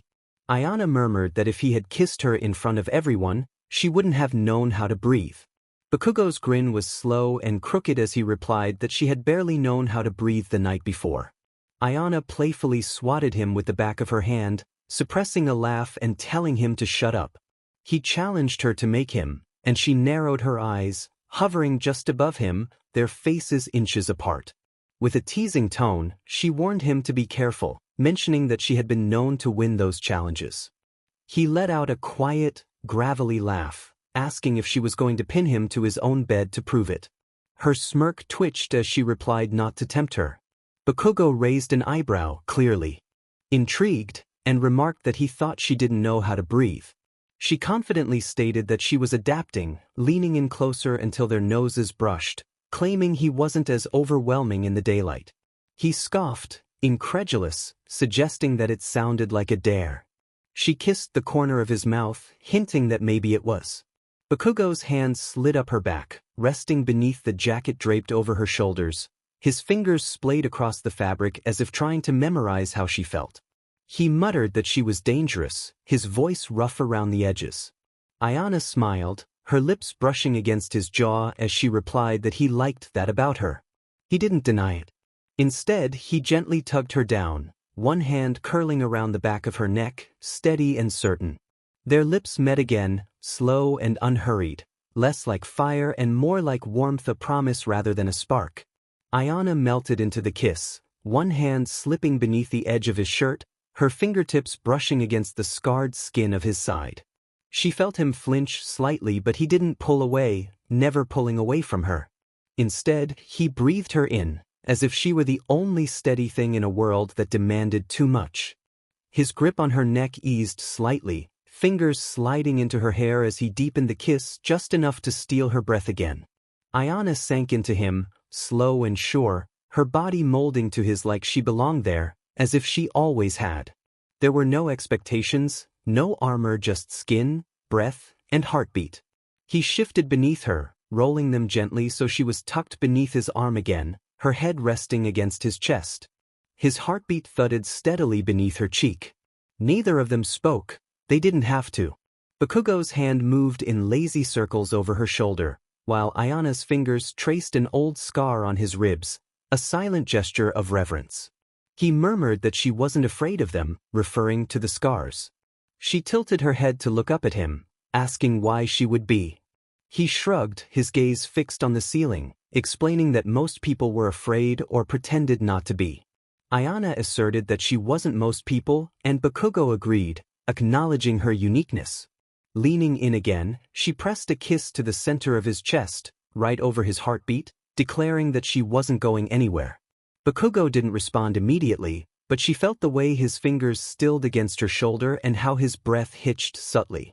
She repeated her statement, quieter this time, not a vow or a plea, just the truth.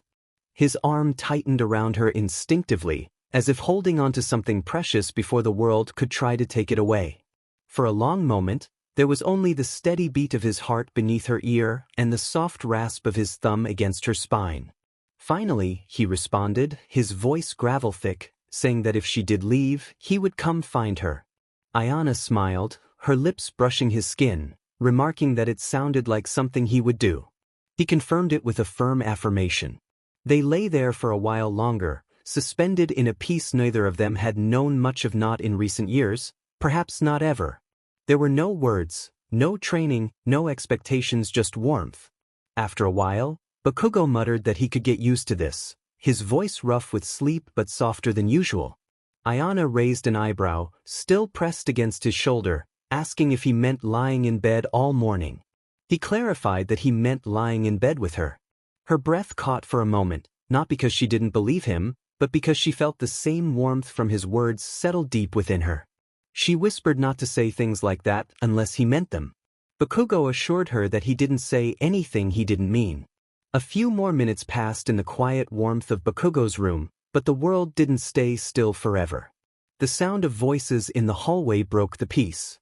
Denki's voice carried through the door, mentioning that Ayana wasn't in her dorm and that Mina was checking the gym.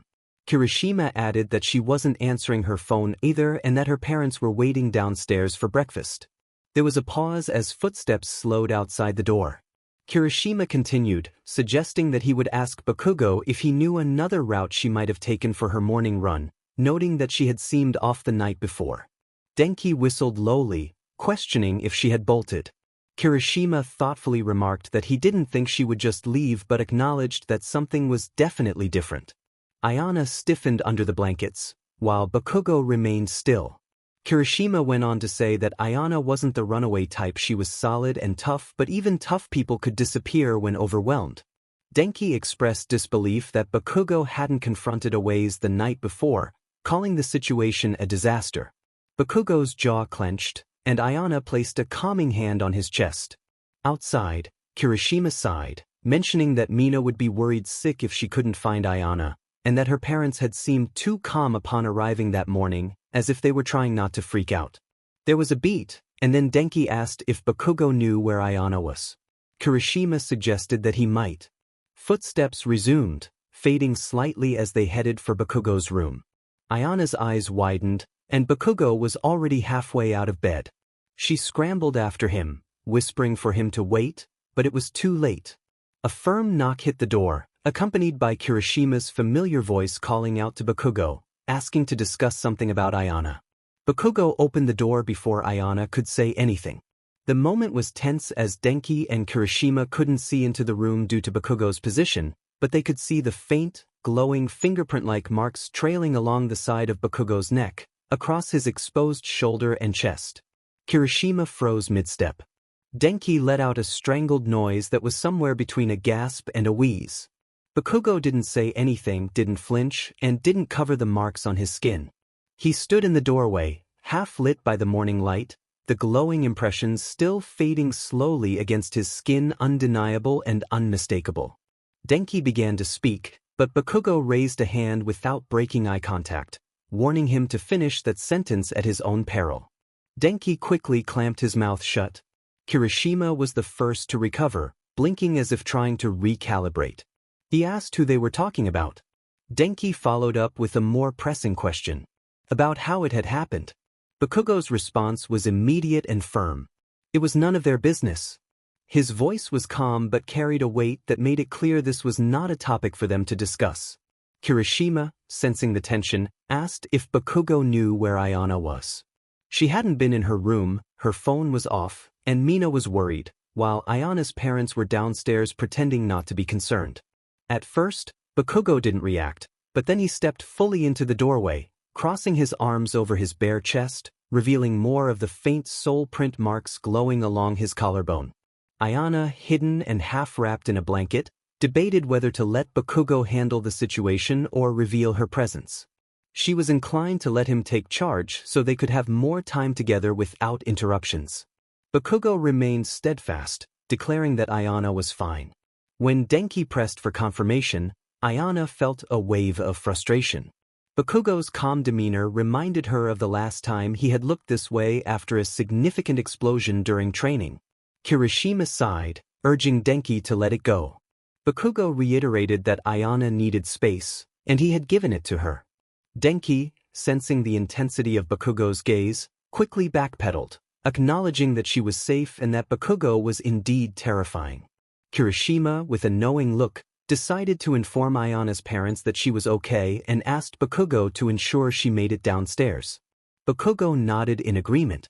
As the door clicked shut behind them, Bakugo leaned back against it, exhaling deeply. Ayana peeked out from behind the blanket, noting his skill at deception. Bakugo smirked, assuring her he hadn't lied, she was fine, just not ready to be found. She snorted softly, sliding back onto the pillow. Bakugo joined her on the bed with a quiet grunt, and she leaned into him, tucking herself beneath his arm. Bakugo's smirk deepened as he teased her about another dare. She responded with a gentle kiss on his jaw, hinting at her intentions. He pulled her closer, his voice low against her skin, calling her dangerous. Ayana smiled, knowing he liked that about her. Pulling away from Bakugo proved more challenging than she anticipated, but her parents were waiting. She hurried to make herself presentable, momentarily forgetting the marks left on her neck from the night before. Choosing the stairs over the elevator, she descended to the common room. The moment she arrived, she spotted Mina pacing near the couch, phone in hand, worry etched on her face. Ayana froze mid-step as Mina turned to her, exclaiming where she had been. Before Ayana could respond, Mina's eyes narrowed, taking in her tousled hair and hastily zipped jacket. Mina grabbed Ayana by the shoulders, turning her slightly toward the nearest window, her voice dropping to a whisper as she asked if that was a hickey. All the color drained from Ayana's face as she slapped a hand over her neck, stammering an uncertain denial. Mina's eyes widened in shock as she realized there was more than one mark and questioned if those were soul prints underneath. Ayana groaned, tugging her jacket collar higher in a futile attempt to hide. Mina covered her mouth, struggling to contain her excitement.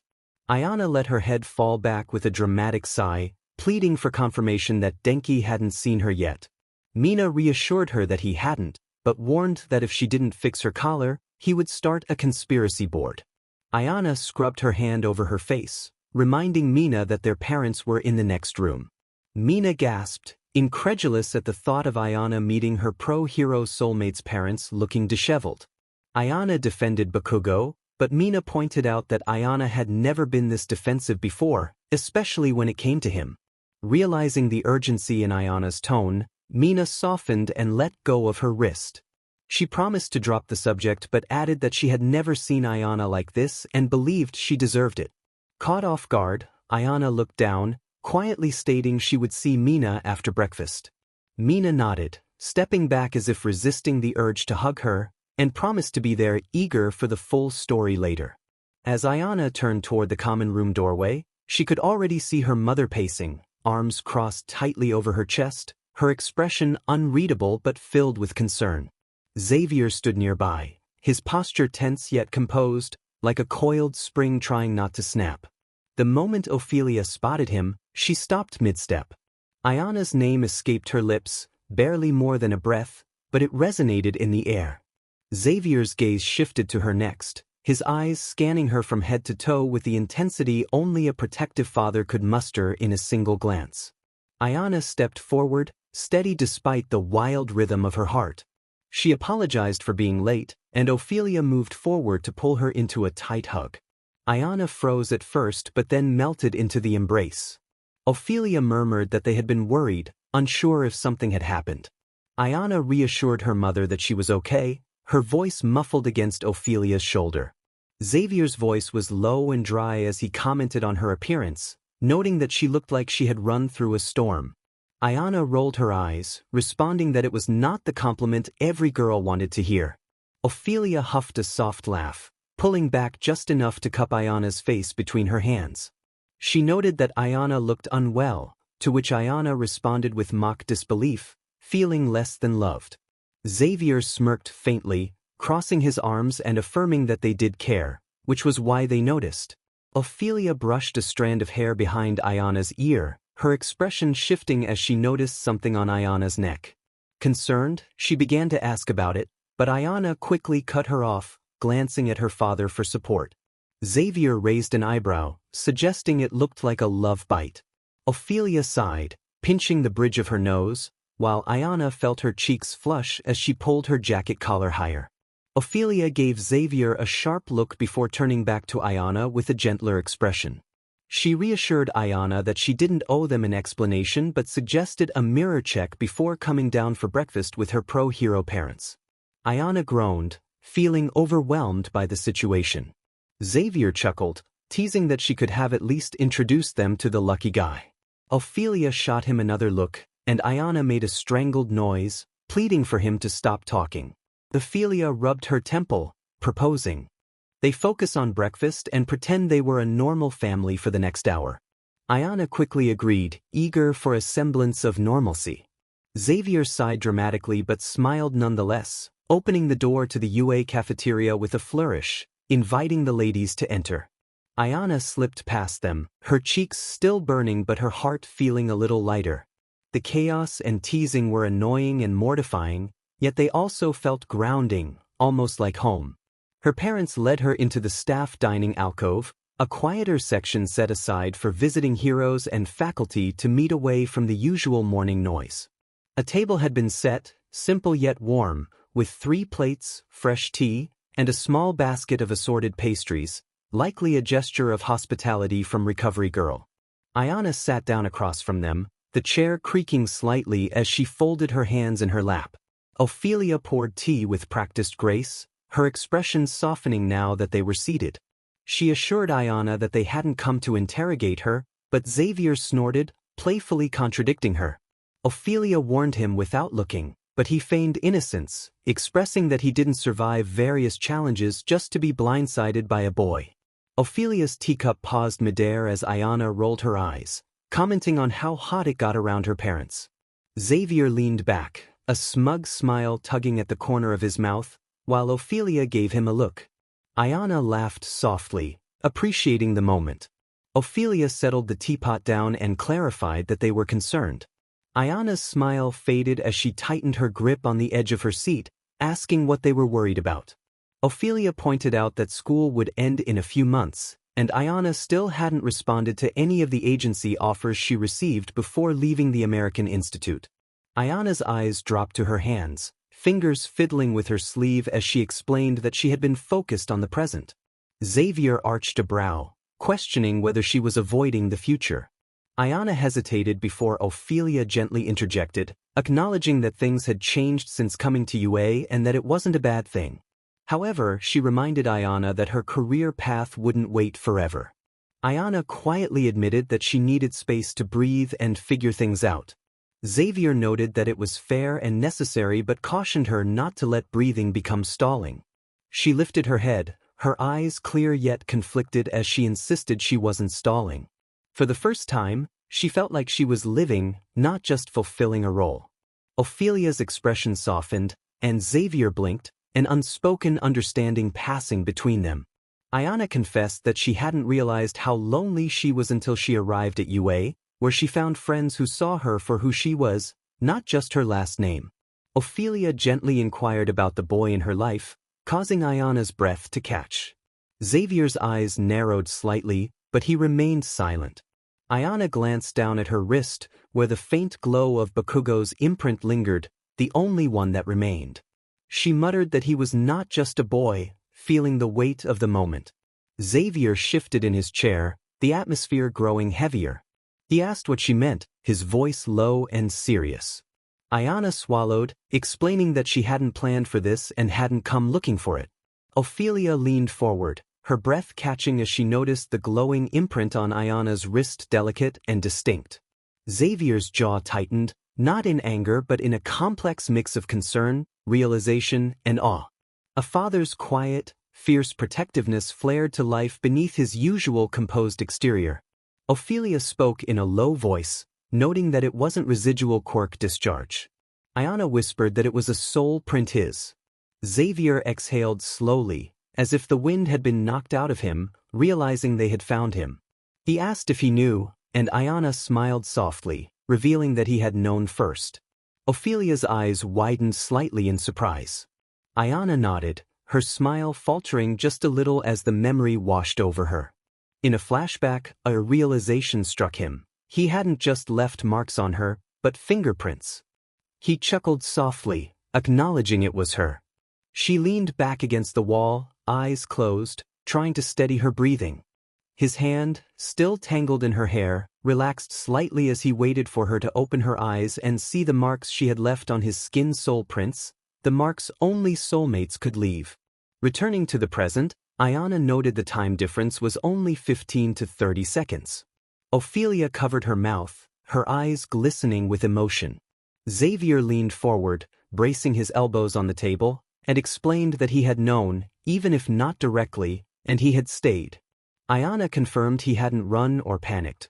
He had simply looked at her as if he had already known deep down, and this moment only proved what he couldn't yet say. Ophelia smiled gently, recalling how it felt with Ayana's father, as if the world had stopped just long enough for everything to click. Xavier smirked faintly, claiming he had figured it out first. Ophelia playfully reminded him he had spent 2 days avoiding her. Ayana snorted at their banter, while Xavier shrugged, admitting he hadn't handled it well.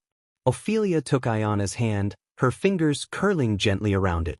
She reassured her daughter that she didn't need to have everything figured out and urged her not to push away what scared her. Ayana met her parents' eyes, drawing in a steady breath and gaining quiet strength as she declared she wouldn't run from it. They shifted the conversation to the challenge of convincing him to move to America. Ophelia chuckled, leaning back in her seat with a slow sip of tea, acknowledging that the real battle was just beginning. Ayana groaned, dropping her face into her hands, pleading for them not to plan her future like a mission brief. Xavier smirked, claiming they were already strategizing and had charts. Ophelia added with mock seriousness that she was working on a PowerPoint. Ayana peeked at them through her fingers, calling them ridiculous, but her mother reminded her that she loved them.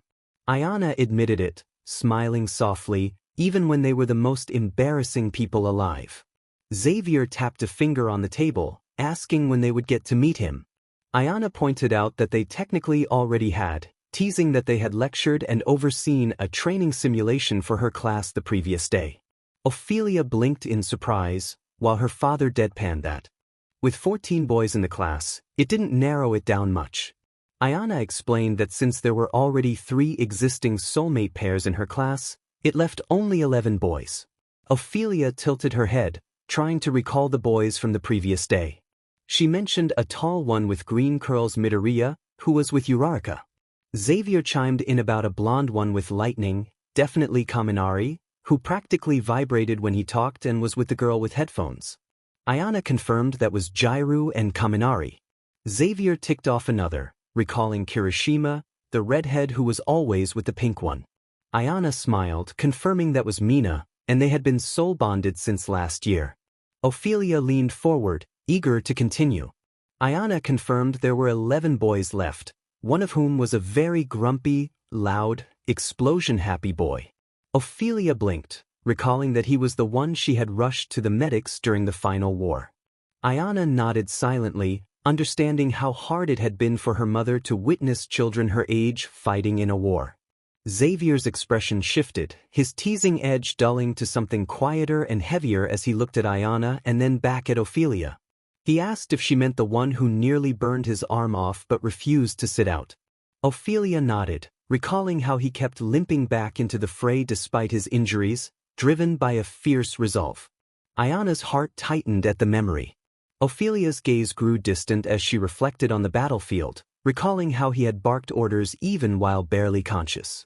She had thought he would break himself for the people he loved. Ayana swallowed hard, feeling the weight of that truth.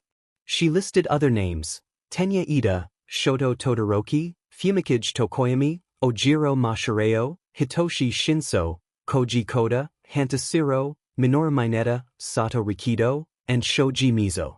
Ophelia blinked at the sheer volume of names, clearly overwhelmed for a moment, and asked if Ayana had memorized the whole class roster. Xavier muttered that she was their daughter. Of course she did. Ayana shrugged, amused, explaining that it helped to live with them. Ophelia nodded slowly, drumming her fingers lightly on the table. She suggested eliminating those who were clearly already soul-bonded and considering the chaos levels during the simulation. Xavier sat forward, proposing that Ciro, the one with tape elbows who had been hanging upside down, was a likely candidate. Ayana snorted, reminding them they had told her that great things come to those who wait. Xavier countered that context mattered, especially after seeing the marks on her neck. Ophelia rolled her eyes, muttering that he acted like he hadn't been the worst at waiting. Xavier claimed he had been incredibly patient for at least an hour, which made Ayana groan, asking them not to compare his past escapades to her current life. Ophelia sipped her tea, calm and graceful, suggesting Ayana stop showing up to breakfast looking like a romance novel cover. Ayana protested, and Xavier chuckled, finally relenting. They returned to the topic, narrowing down the possibilities. Ophelia suggested that the one with heterochromia, Todoroki, seemed calm and collected, making him a possibility. Ayana shook her head, grabbing her jacket. Ayana announced that she would be in the dorms, prompting her father to call after her, asking whether she meant the girls' or boys' dorms. She paused mid-step, gripping the jacket she had just thrown over her arm. Turning her head slightly, she shot her father a look that was a mix of exasperation and embarrassment, questioning why he didn't have a chart to work on. Xavier smirked, unapologetic, claiming he was merely trying to update it in real time. Ophelia sighed, dragging a hand down her face, while Xavier leaned back, enjoying the moment. Ayana shook her head, muttering something under her breath that sounded like unbelievable, though her lips betrayed her with a twitch of a smile. Ophelia noticed and smiled softly, reassuring Ayana of their love. Ayana acknowledged this, expressing her affection for them even when they embarrassed her. As she moved to the door, she paused to glance back, sharing that being with him brought her a sense of calm amidst the chaos. Her parents fell silent, their expressions shifting to one of warmth and understanding. Ophelia remarked on Ayana's ability to find peace in unexpected places, to which Ayana responded that he made the world feel worth fighting for, not out of obligation, but by choice. With that, she left them thoughtful and speechless. Upon returning to the dorms, Ayana expected quiet but found the common room bustling with her classmates. Ochako, Izuku, Tenya, and Tsuyu were huddled over a table, engrossed in battle strategies and notes. Momo, Todoroki, Hagakure, Oshiro, Shinso, and Tokoyami occupied the couches, engaged in low conversations, with Hagakure's quips eliciting soft laughter. Koda, Shoji, and Sato leaned over the back of the couches, observing with mild interest, their quiet commentary weaving through the atmosphere. Mina, Kaminari, Jairu, Denki, and Bakugo were also present. Ayana's gaze landed on Bakugo, and despite herself, a small smile appeared on her lips, which she quickly suppressed, groaning internally at her own sentimentality.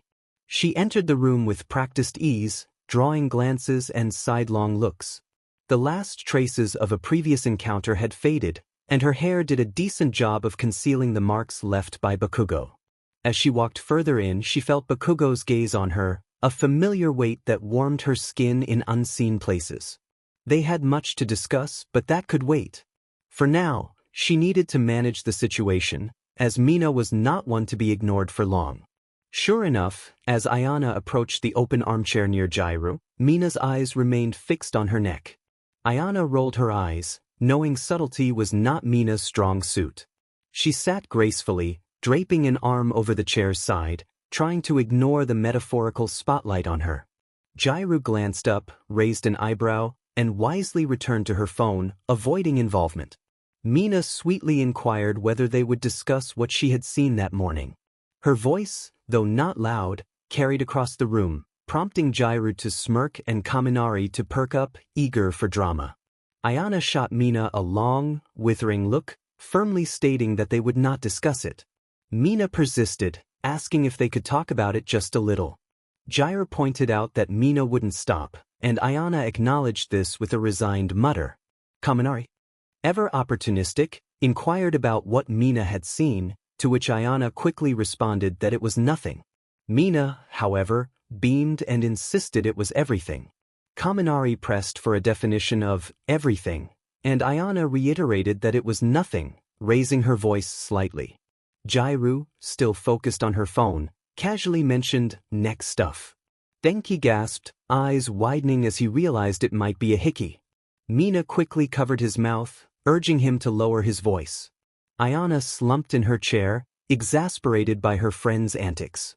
Denki, undeterred, began a process of elimination to identify the culprit, while Bakugo and Kirishima observed the chaos from their chairs.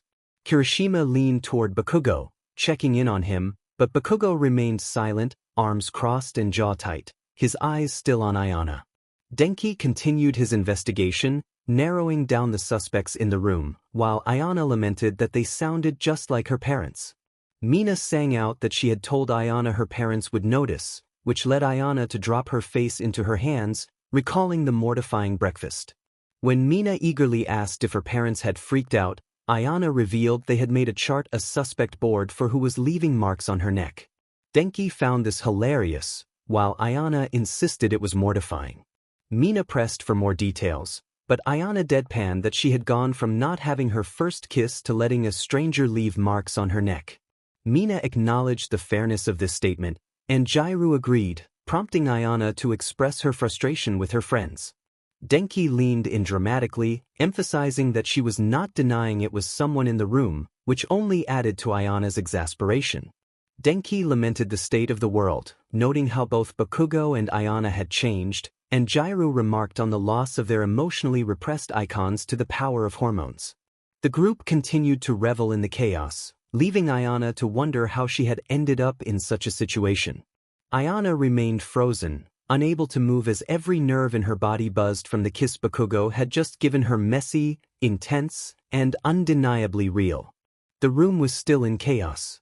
Mina clutched a throw pillow as if it were her last lifeline, while Jairu had collapsed onto the floor, still wheezing with laughter. Denki hadn't gotten back up, and Ayana stood there, staring at the door Bakugo had exited through, her fingers brushing the spot where his hands had held her face, as if she were his entire world. Kaminari whispered from the floor, still in shock, and Mina broke the silence with a sound that might have once been words, exclaiming that she had known it all along. Ayana turned slowly, as if waking from a dream, only to find Mina inches from her face, vibrating with excitement.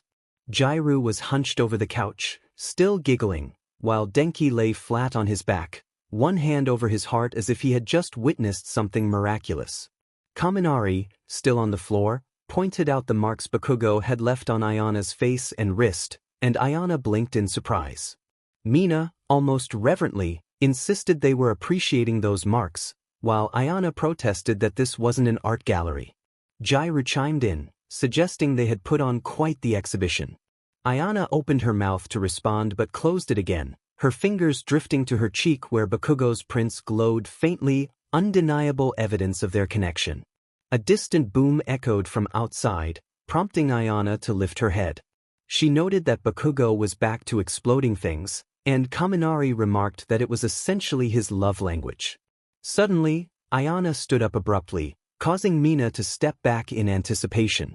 Jairu's attention sharpened as she watched Ayana with keen focus. Mina asked where she was going, her voice softer now, and Ayana replied, questioning whether they wanted Bakugo to cause more destruction or if they preferred to keep questioning her.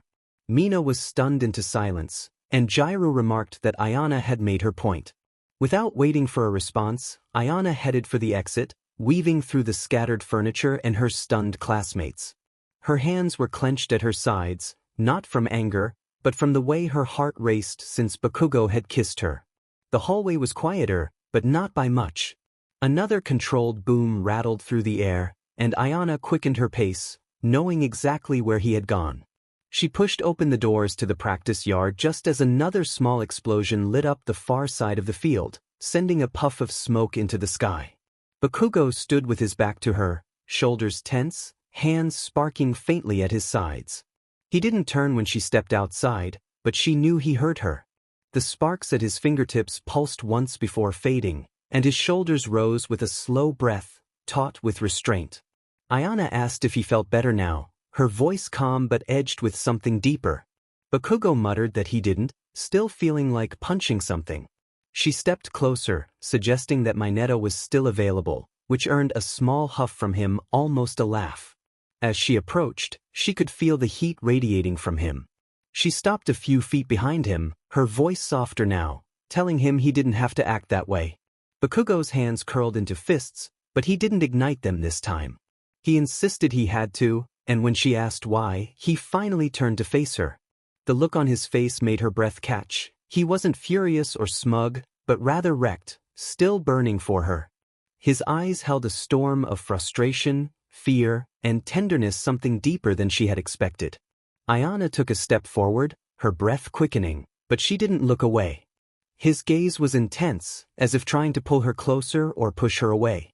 She quietly asserted that she wasn't fragile and could take care of herself. Bakugo's jaw tightened, and though his fists remained clenched, his eyes softened for just a moment. He muttered that he wasn't protecting her, he was claiming what was his. Ayana stared at him, her heart racing. His bold, unapologetic words settled in her chest like a weight and a spark all at once. He didn't flinch or look away, standing there and daring her to deny it or walk away if she didn't feel the same fire igniting beneath her skin. The common room was still recovering from the last explosion, not a literal one, but a tension thick enough to slice through the air. Mina was halfway through whisper yelling at Kaminari, who had constructed a makeshift theory board with napkins and colored highlighters. Jairu had her head buried in a throw pillow, mumbling, while Shiro attempted to organize a betting pool, and Todoroki calmly stirred his tea, offering side commentary as if this were a stage play. Then the door opened, and Ayana walked in first, followed closely by Bakugo. Their hands were joined not subtly and not briefly. Their fingers were intertwined as if it were the most natural thing in the world. The silence around them felt electric. Shiro dropped his marker, and Denki dropped his juice box. Mina's eyes widened comically, her mouth opening as if she were about to deliver a monologue she had rehearsed all week. Yet no one spoke. Bakugo, seemingly unfazed by the drama unfolding, gently tugged Ayana toward the hallway. Mina finally broke the silence, her voice cracking with barely contained excitement as she asked where they thought they were going. Bakugo didn't look back as he replied that he was going to his room for the rest of the night. Denki squeaked in disbelief, gesturing wildly at Ayana. Bakugo confirmed that yes, he was going with her, his tone flat but carrying an unmistakable hint of possessiveness. Ayana remained steady, her hand firmly in his. Mina narrowed her eyes, her gaze darting between Bakugo and Ayana as if watching an intense tennis match. She demanded answers, insisting they couldn't just disappear without explanation. Bakugo tightened his grip on Ayana's hand but maintained an impassive expression, inviting Mina to ask her questions. Mina struggled to find her words, while Kaminari hovered over his notepad, caught between excitement and fear. Jairu, muffled beneath a pillow, pointed out the soul prints visible the previous day, the kiss, and Bakugo's unexpected behavior that resembled a shoujo manga protagonist. Shiro muttered about re-evaluating his predictions regarding their relationship. Mina, practically vibrating with energy, insisted that Ayana needed to sit down and share everything. Bakugo froze momentarily, his grip on Ayana's hand tightening, but Ayana simply raised an eyebrow and calmly questioned Mina's intentions. Mina gasped, acknowledging the gravity of the situation. She pointed out that walking and holding hands with Bakugo was unprecedented, and she had a binder for emergencies like this. Jairu confirmed the existence of the binder, humorously labeled for such occasions. Kirishima, grinning, asked if they were saying it was official. Bakugo rolled his eyes, clarifying that they weren't hiding it anymore, which silenced everyone. Ayana's voice softened but remained firm as she stated that was all they would say for now. Bakugo didn't hesitate to pull her toward the hallway again. Mina looked as if she were physically restraining herself from following them with a presentation. Once they reached Bakugo's room, he released Ayana's hand only to pull her inside and close the door behind them. The sudden privacy enveloped them in an atmosphere thick with unspoken tension. Leaning against the door, Bakugo exhaled slowly, acknowledging the intensity of the moment. Ayana crossed her arms, a teasing smirk on her lips as she complimented him on holding it together. He shot her a sideways glare, telling her not to start. Her laughter lightened the charged atmosphere, and she remarked on his growth, noting the absence of explosions or threats. Bakugo's mouth twitched into a reluctant smile, and he told her to be quiet. Ayana stepped closer, challenging him to make her. Without hesitation, Bakugo's hands found her waist, spinning her and pressing her against the wall beside the door. His lips met hers in a quick, rough kiss, igniting a spark between them. She let the heat wash over her, breathless. He pulled back slightly, their noses brushing as he smugly declared that she was now made. Ayana laughed, her eyes bright, but before she could respond, a sharp knock rattled the door, freezing them both. A familiar voice, cool and unimpressed, called for them to open the door. Ayana felt a wave of dread wash over her, while Bakugo cursed under his breath. She looked up at him, wide-eyed, realizing the identity of their unexpected visitor. Bakugo scowled, confirming it was Aizawa.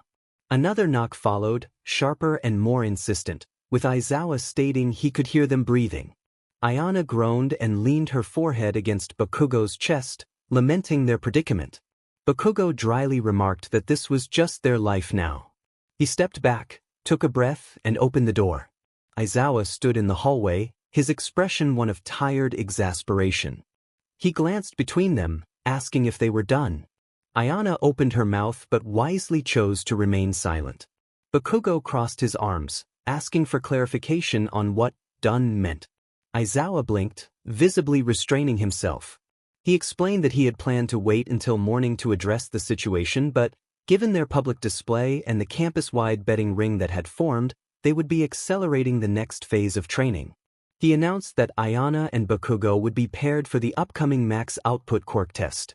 Bakugo straightened, narrowing his eyes as he inquired about the nature of the test. Aizawa explained it would push them to their limits, with their parents present to observe. Ayana nearly choked in disbelief, and Bakugo's eye twitched as he questioned why their parents needed to be involved.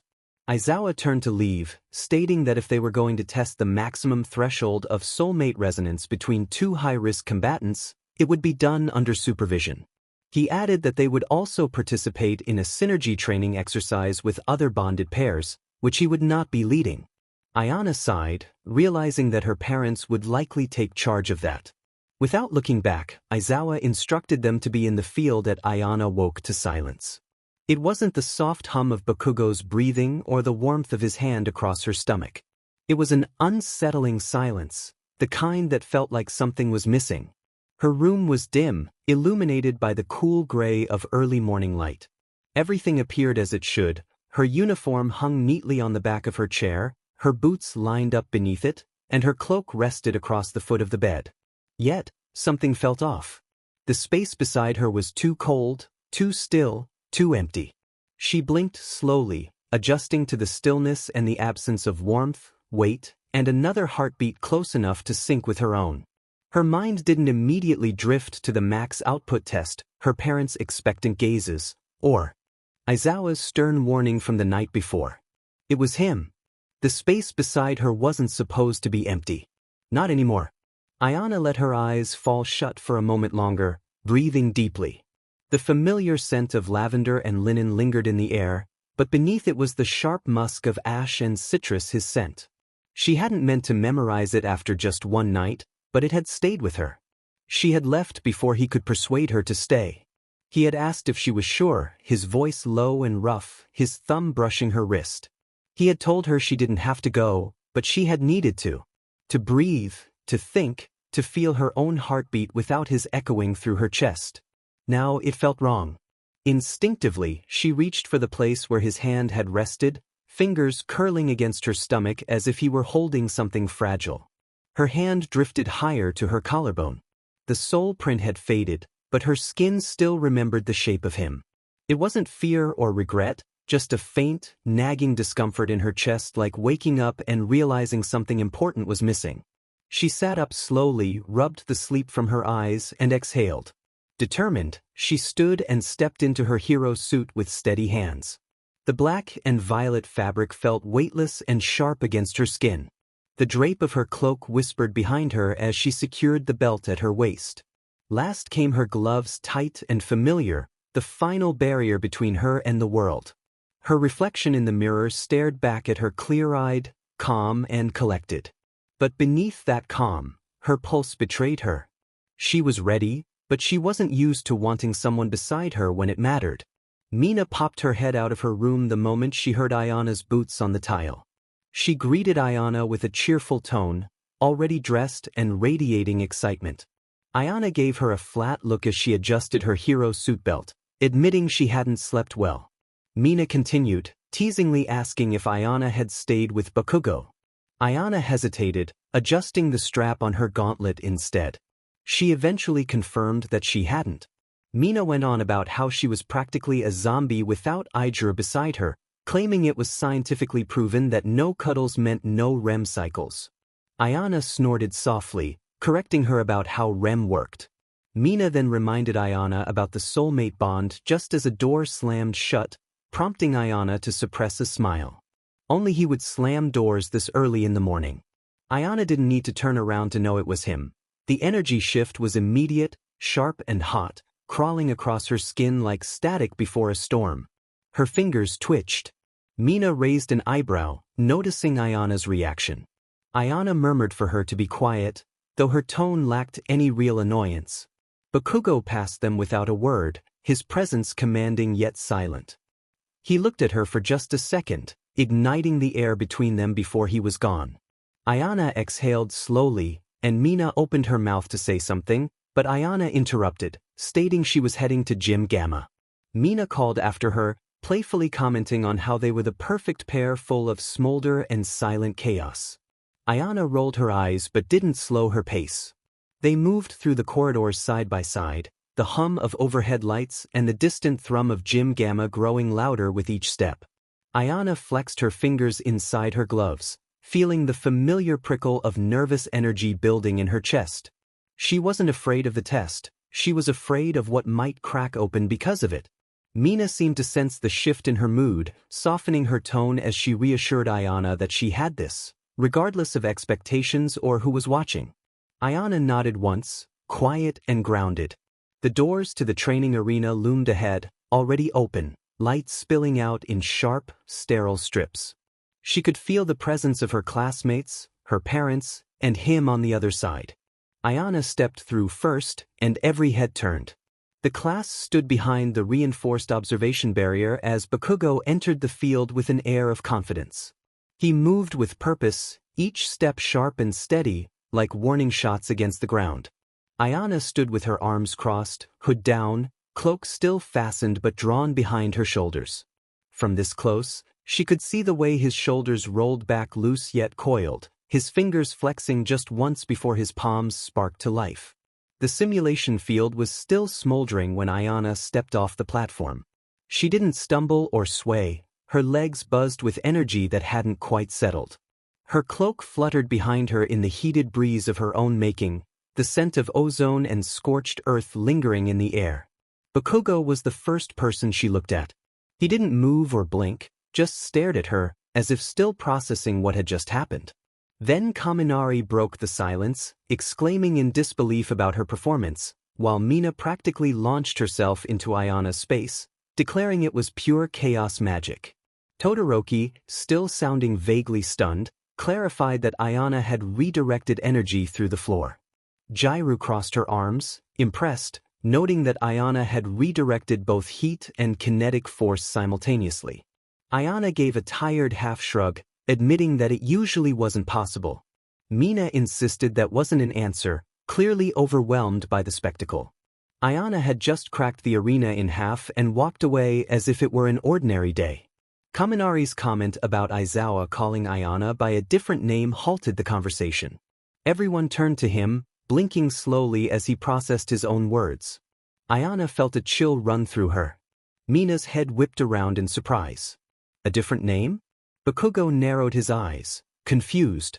Ayana shook her head, insisting it wasn't a big deal. She had never gone by her first name. Her mother, Ayana Selwyn, descended from the observation platform, exuding the confidence of a top pro hero. She reiterated that Aurelia meant the Golden One, and was a name with legacy. Ayana groaned quietly, wishing to avoid the topic. Mina was practically vibrating with excitement. Aurelia?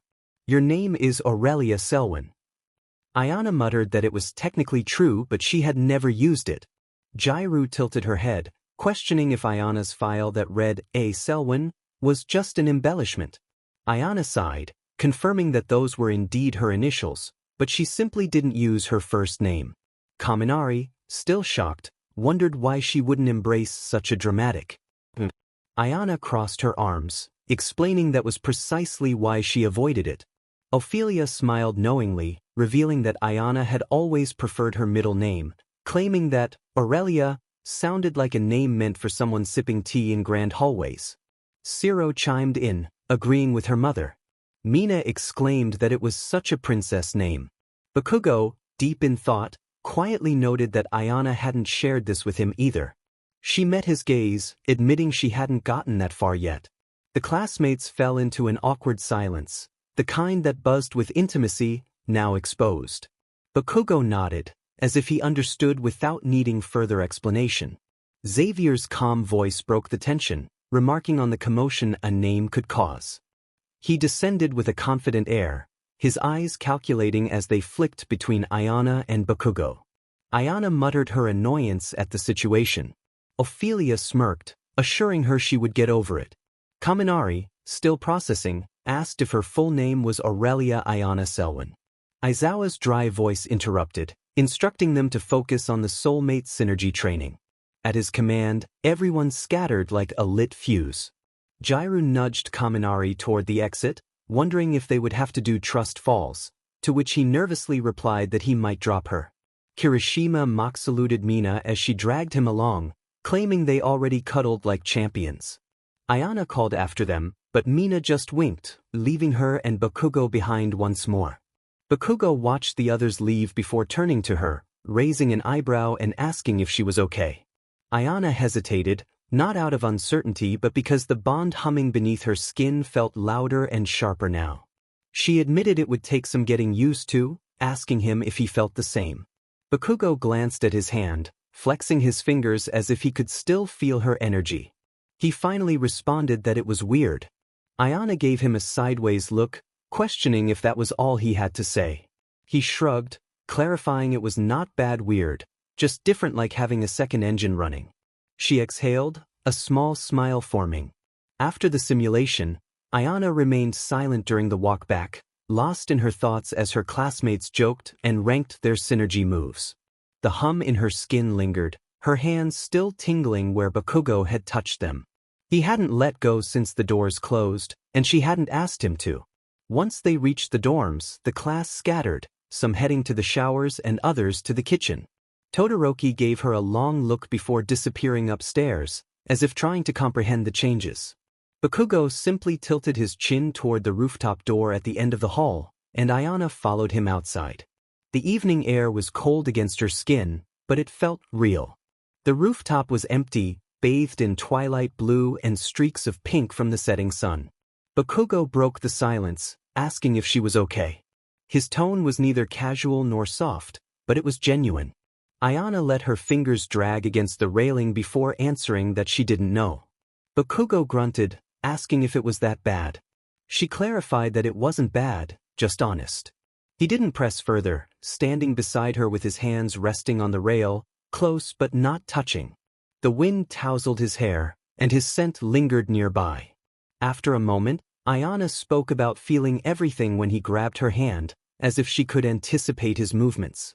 Bakugo didn't look at her but replied that he felt the same. She added that it felt like a decision, like choosing to connect. He let out a slow breath, asking if she was scared. She considered it, then shook her head, stating she wasn't afraid of the bond. Bakugo looked at her intently, asking what she was scared of then. Ayana swallowed, admitting it was how much she wanted to keep choosing it. Silence stretched between them, heavy yet meaningful. Then, almost hesitantly, she added that even without the bond, she would still choose him. Bakugo didn't respond immediately, simply absorbing her words. She looked at him, eyes sharp, expression unreadable. Then, quiet and steady, he revealed his feelings. He had wanted her before they even knew it. Ayana blinked, her breath caught halfway in her throat. He admitted that he hated how much he noticed her, how much he cared. It drove him insane. He looked away, jaw flexing, and declared that he never cared about soulmates and still didn't. But then he looked back at her and said he cared about her. The words landed heavily, not like a blow, but like a truth that couldn't be shaken loose. Ayana didn't look away or blink. Something in her chest stretched wide, terrifying and grounding all at once. The bond between them buzzed, quiet but steady. It wasn't flaring or demanding, it was just there. She expressed that she didn't want this because she had to, but because it was him. He nodded sharply and with certainty. They stood like that for a while, the wind pulling at their clothes and hair, but not at them. They remained still, unmoving. Finally, Ayana stepped forward, resting her head against his shoulder, not hiding, not curling in, just choosing to be close. Bakugo didn't flinch, he let her stay. There were no fireworks, no soul prints, no surge of energy, just warmth, just skin, just them. She asked if he was going to make her sleep alone again. The words were quiet and honest, not cocky or teasing. Ayana didn't answer right away, letting the question hang between them, soft and unpressured. Her head still rested against his shoulder, and he hadn't moved or pulled away. He just waited. Her fingers curled slightly in the fabric of his sleeve. Finally, she said she wouldn't make him sleep alone again, and she might never do so again. Bakugo's breath hitched slightly, just enough for Ayana to feel it, as if the bond between them caught and tugged in response to words she hadn't fully meant to say aloud.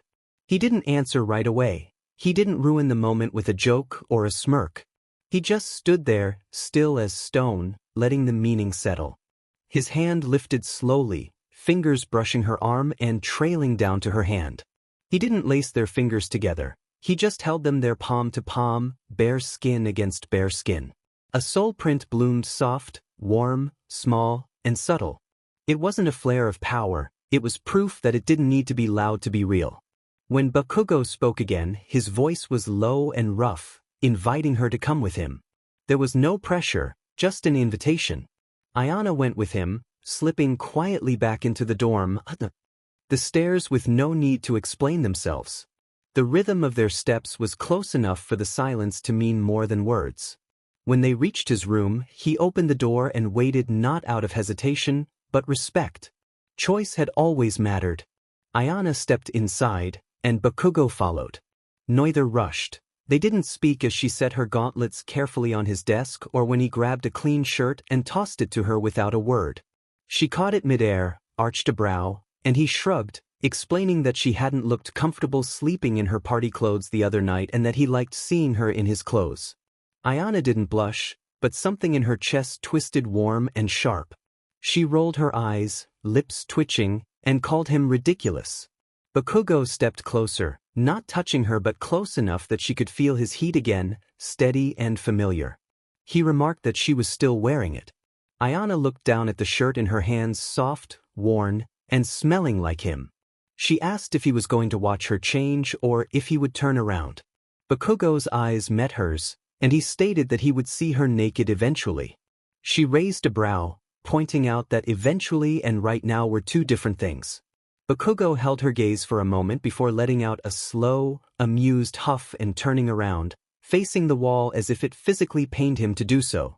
Ayana smirked to herself, her pulse fluttering as she peeled off the last of her hero gear, teasing that he would live.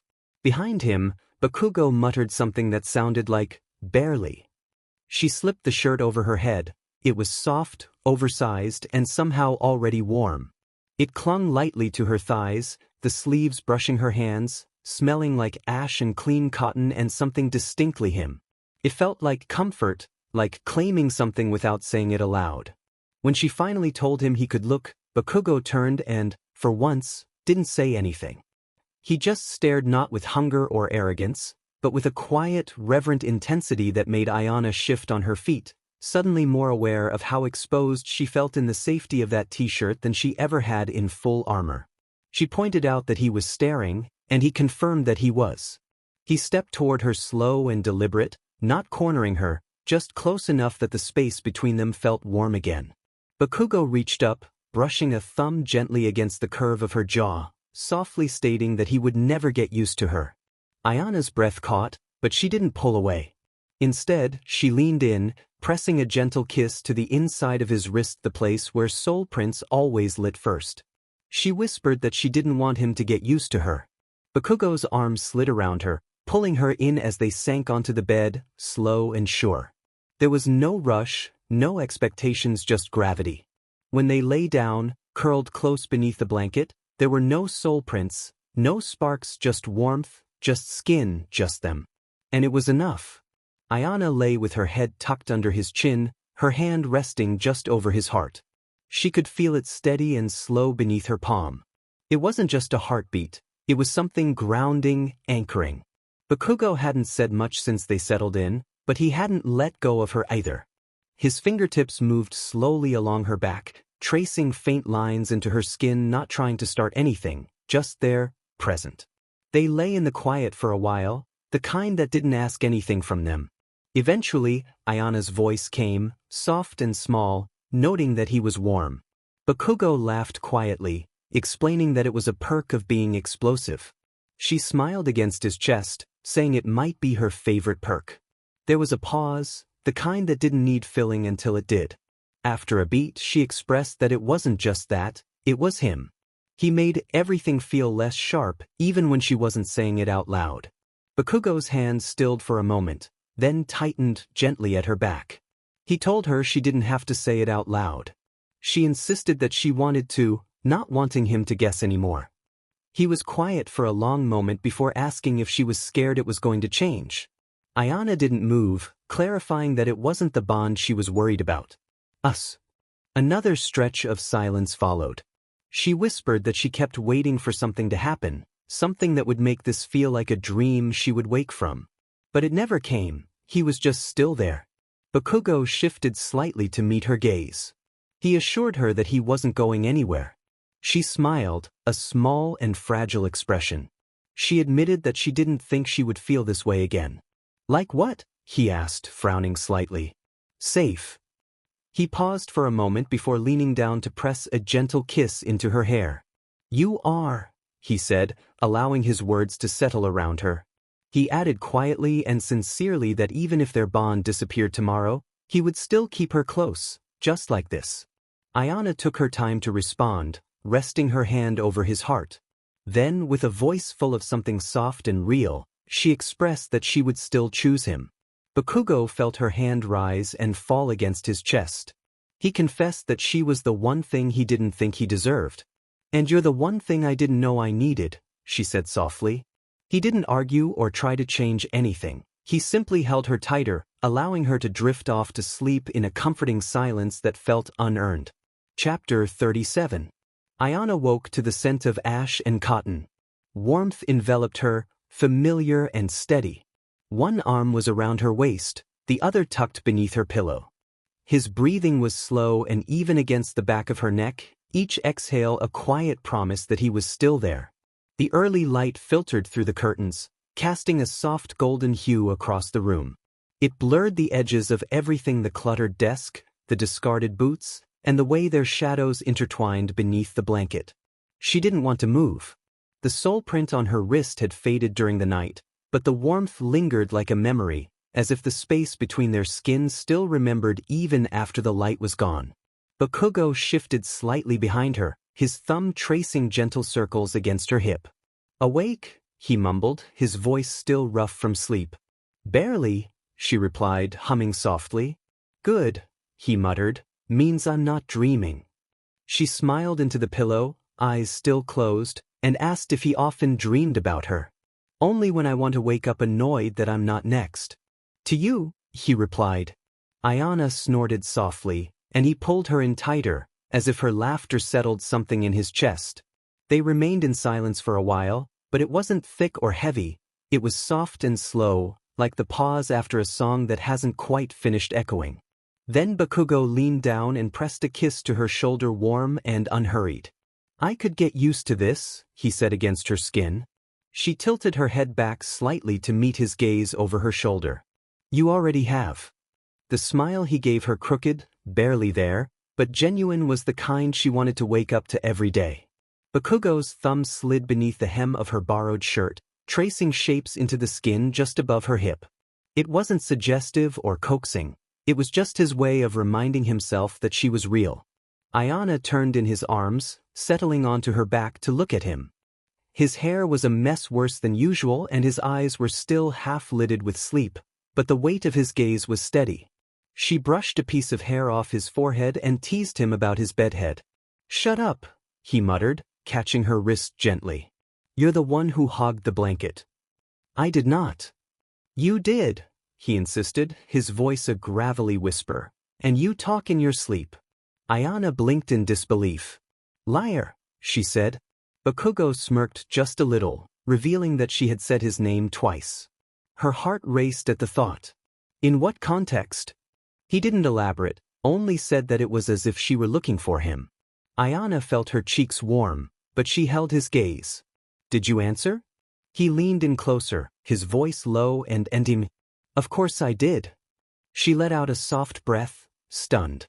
Bakugo shifted closer until their foreheads touched, searching her eyes in the quiet. He reiterated that he meant what he said the night before, that even if their bond disappeared, he would still want this, still want her. Ayana placed her fingers against his chest, affirming that she understood. She closed the space between them, pressing her lips to his soft and slow, filled with everything they hadn't needed to say. When they parted, her voice was a whisper against his mouth, affirming that he had her. Bakugo let his eyes close for a moment, his forehead resting against hers. Then, reluctantly, he suggested they should probably get up. Ayana laughed and told him he should go first. He grunted in response, refusing to budge.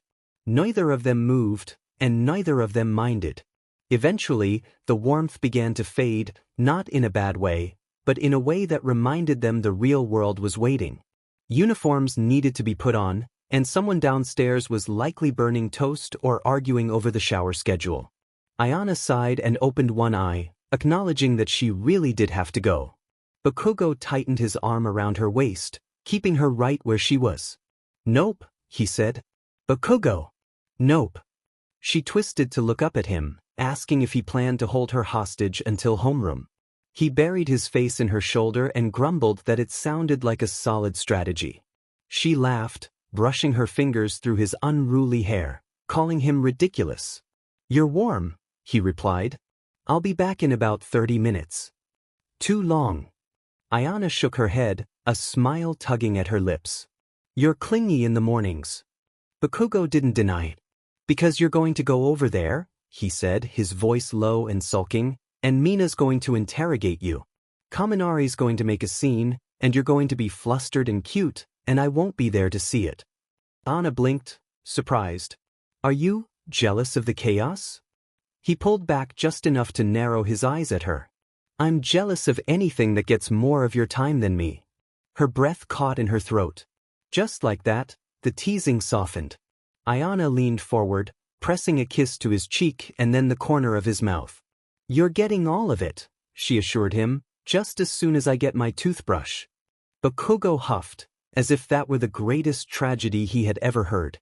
"Fine," he conceded after a moment, "but leave in the shirt." Ayana blinked in disbelief. "You want me to walk back to my room in your shirt?" "Yeah." "Bakugo." He gave her a look that was equal parts possessive and smug. "Let them stare." Ayana stared back, incredulous. "You're ridiculous." His smirk widened. "You love it." She rolled her eyes and sat up, the blanket falling from her shoulders as she swung her legs over the edge of the bed. Bakugo watched Ayana as if she were sunlight, something he didn't want to let slip away. Just before she stood, his hand caught hers in a gentle tug. She turned, and he looked up at her with soft eyes and a rough voice. urging her to hurry back. Ayana felt a tightness in her chest as she leaned down to press a final kiss to his temple, assuring him that she would always return.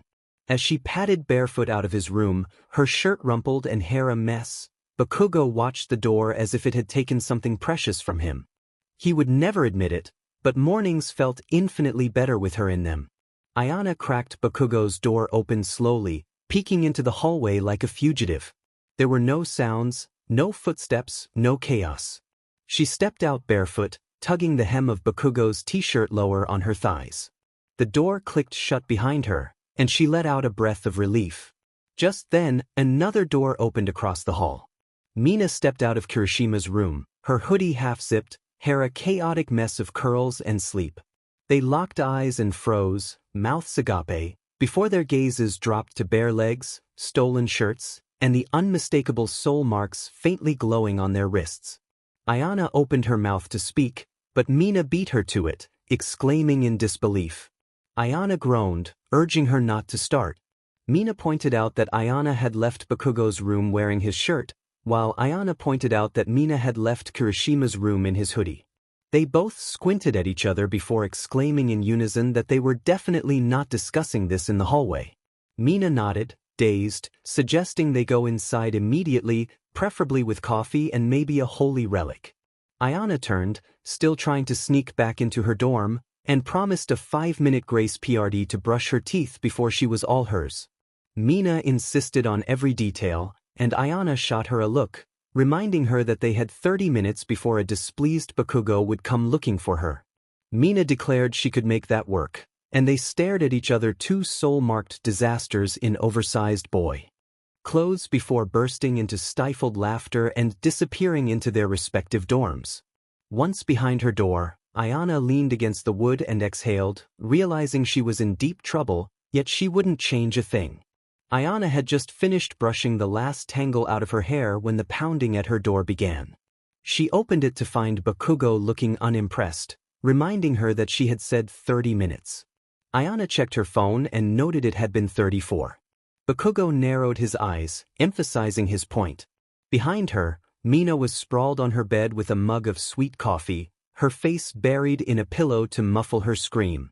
Ayana shook her head at the drama, while Bakugo remained in the doorway, pointing out that she was the one who had set the time.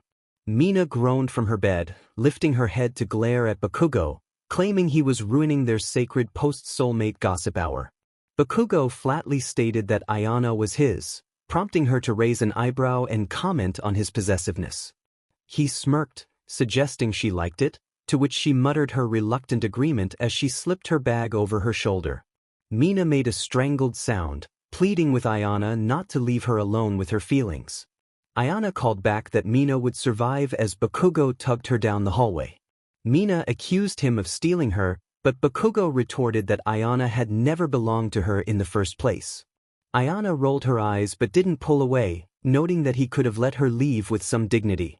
He simply replied that he wouldn't. They made it halfway down the stairs when Ayana glanced at him, incredulous that he had dragged her out of her dorm. He grunted, reminding her that she had gone past the window.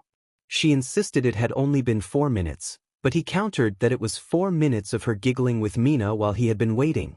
Ayana laughed lightly, unbothered, teasing him that he missed her.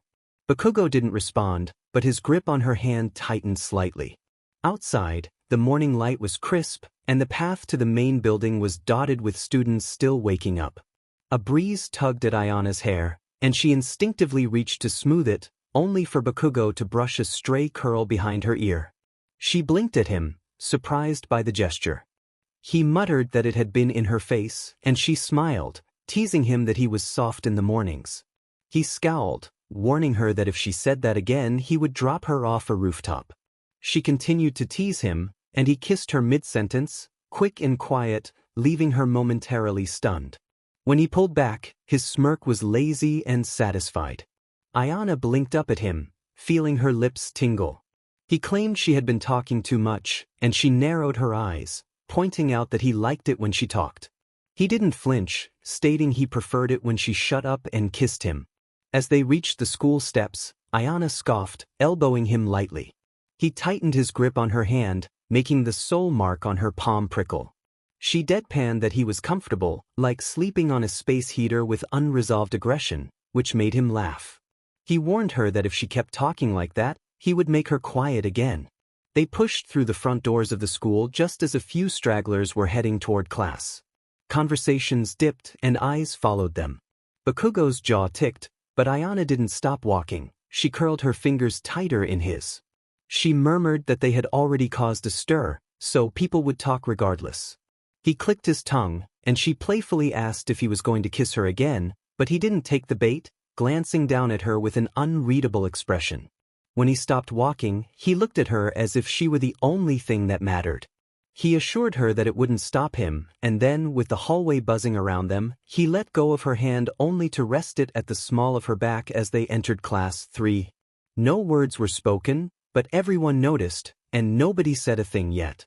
The silence shattered when Kaminari leaned too far back in his chair and stage whispered that Bakugo's hand placement definitely indicated they had been kissing.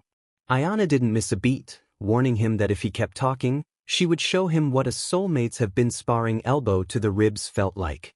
Kaminari choked on his own spit, while Mina, already seated with a satisfied grin, kicked the empty chair next to her, urging Ayana to sit down and pretend to be normal until lunch.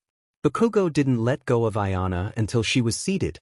He hovered for a moment longer than necessary, as if challenging anyone to make eye contact.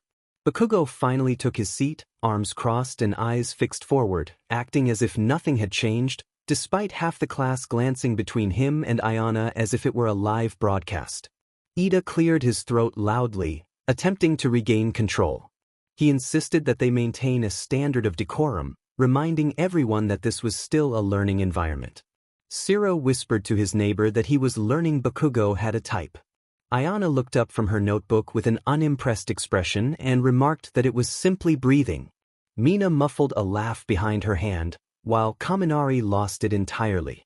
Aizawa walked in just as the laughter peaked, and the room fell silent, or at least everyone tried. Class began, notes were taken, and Ayana kept her head down mostly. She felt Bakugo beside her, quiet and grounded, and tried not to dwell on how their hands kept brushing against each other on the shared desk space. During the mid-morning break, just as she reached for her water bottle, Todoroki turned in his seat, looked at her, then at Bakugo, and back at her. In a neutral tone, he asked how long they had been sleeping together. The room fell into dead silence. Chairs squeaked, someone gasped, and Uraraka dropped her pen. Ayana froze, her water bottle halfway to her mouth, while Bakugo looked as if he had just been struck with a heavy textbook. Todoroki blinked, clearly puzzled by the reaction and wondered if he had said something wrong. Jairu, from 2 rows over, hissed that he couldn't just ask that. Todoroki tilted his head, confused, and mentioned that Mina had said something. Ayana snapped, demanding to know what Mina had said. Mina, wide-eyed and clearly regretting her choices, slowly sank into her seat and admitted that she might have mentioned soul marks and shirt stealing, but she hadn't meant it in that way. Ayana dragged a hand down her face in exasperation. Bakugo muttered something under his breath that sounded like he was going to take out his frustration on everyone in the room. Todoroki, however, remained unfazed and pointed out that Ayana had been in Bakugo's room and had worn his shirt, just as Mina had done with Kirishima. Logically, it seemed to imply something more. Bakugo growled for Todoroki to stop talking, but Todoroki calmly suggested that if he was wrong, Ayana could have corrected him. Ida jumped in, waving his hands to signal that they should refocus on their priorities during the academic break. Kaminari, still chuckling, remarked about how this power couple might take over the world. Ayana groaned and dropped her head onto her desk, while Mina patted her back, claiming it was the best day of her life. Ayana turned her head just enough to glare at Mina through her hair, threatening to delete their shared playlist. Bakugo, still fuming beside her, snapped his pencil in half, the crack echoing through the room. Aizawa didn't even look up from his papers. Kaminari leaned over to Siro, whispering about whether this meant they had fully bonded. Ayana flatly pointed out that there was such a thing as just sleeping. Kaminari quickly agreed, but added that no one believed that was what was happening.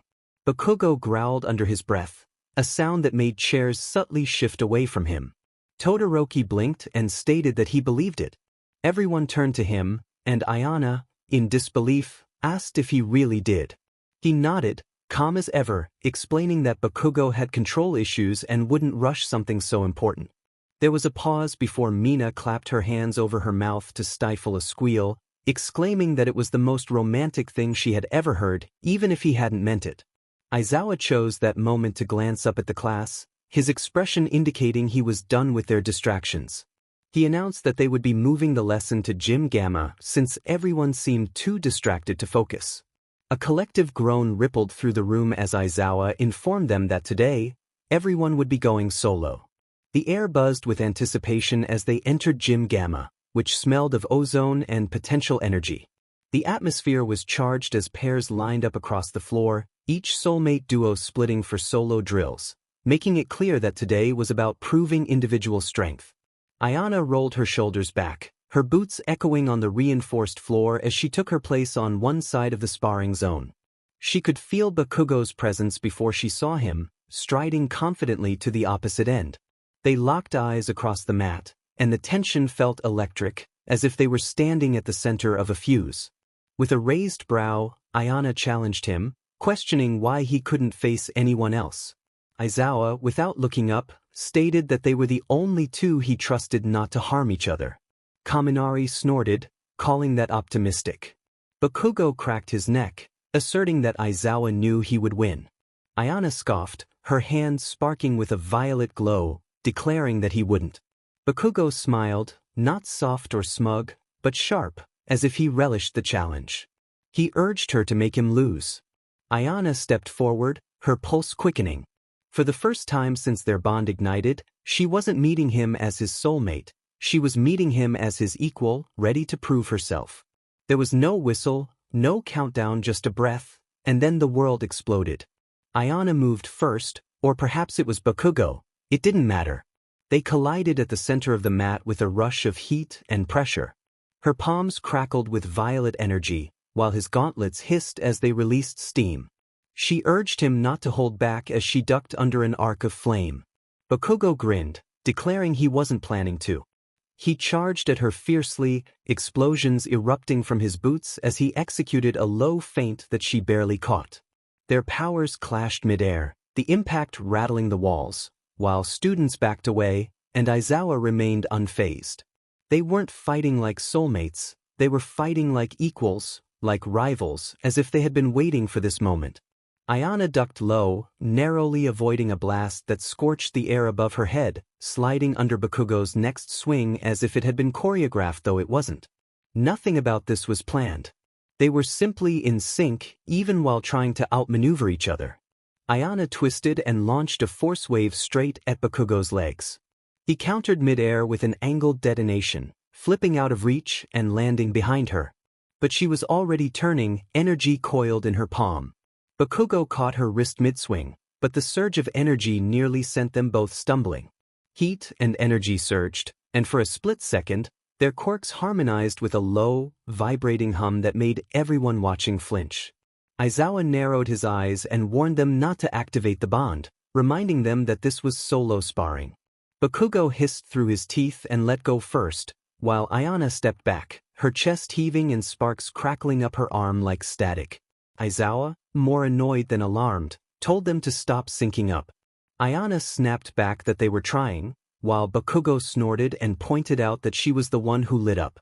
The rest of the class had all but stopped practicing, with Kirishima gripping the edge of a bench, Mina with her mouth agape, and Kaminari whispering that if this wasn't FRPY, he didn't know what was. Ayana caught the comment and maintained eye contact with Bakugo, teasingly asking if Kaminari wanted to be their demonstration. He paled, and Bakugo grinned, suggesting he could take care of it in 10 seconds. Aizawa barked for them to focus, and they did. The moment the next round started, Bakugo was airborne, and Ayana was launching, the world narrowing to just them not as soulmates, but as storm and fire, two halves of something dangerously whole. For once, they didn't hold anything back. Their next collision was faster, cleaner, and more intense. Ayana's boots skidded against the floor as she slid beneath another blast and popped up behind him, palm glowing with violet kinetic light. She didn't hesitate and threw it straight at his back. Bakugo twisted midair, the heat of his explosion consuming the force wave before it could land.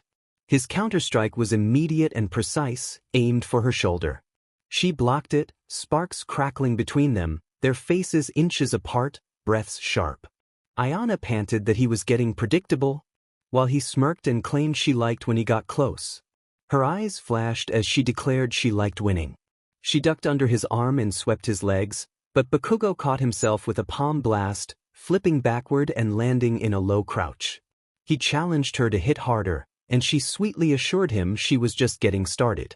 She launched another force wave, but Bakugo darted to the side, boots igniting with explosive propulsion. He circled fast, forcing her to pivot, tracking his movement as if she had trained for it like she knew him. He taunted her from behind a column of steam, and she called back that she thought he was going to stop pretending he wasn't impressed. Bakugo exploded forward again, too fast to dodge fully. Ayana braced herself and took the hit head-on, skidding back, her heels digging into the mat. The shockwave whipped her hair around her face, but she didn't falter. Straightening, she built energy at her fingertips and challenged him to either keep dancing or hit her. Bakugo chuckled low, rolling his shoulders and asking if she wanted it rough. Ayana surged forward, energy flaring with each step, and met him at the center with a blast that lit up the room. Their palms slammed together with enough force to rattle the floor beneath them. Another soul print sparked between their hands, faint, fast, electric. Bakugo glanced down at it, commenting that she still wasn't over it. Ayana breathed that it wasn't her fault he was clingy, and he grinned, reminding her she was the one who left in his shirt. Aizawa's voice cut through the chaos, warning that if one more soul print flared, he would pull them both. Neither looked away from each other as Ayana exhaled slowly and suggested they make it worth the warning. Bakugo's smirk widened as he challenged her to keep up. They split apart again, sprinting in opposite directions before curving like comets, clashing mid-air in a detonation of force wave and fire. Ayana's right hook grazed his jaw, while Bakugo's gauntlet exploded near her ribs close, but not too close. It was chaos, a dance in war paint, a duel no one could look away from. Ayana leapt off a wall panel, redirecting midair with a twist of her quirk. She hit the mat behind him hard, rolled, and sent a shockwave into the floor beneath his boots. He stumbled, just enough for her to be on him in an instant, elbow aimed for his collarbone, energy singing in her veins. He caught her by the waist mid-swing and spun them both, slamming her back into the padded mat. Instead of scrambling up, Ayana grinned from below him, teasing that he was always this handsy or if she was special. Bakugo leaned down, just close enough to be infuriating, and said she was special. Then she kneed him in the gut, and he fell back with a sharp curse.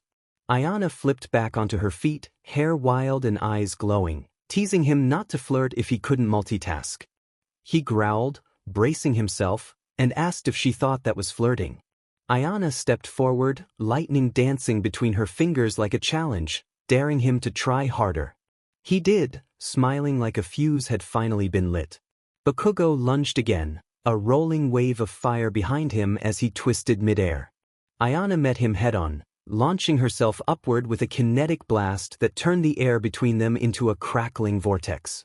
Their fists collided mid-flight, and the shockwave sent a tremor through the gym floor. Kirishima flinched, commenting that it looked like it hurt.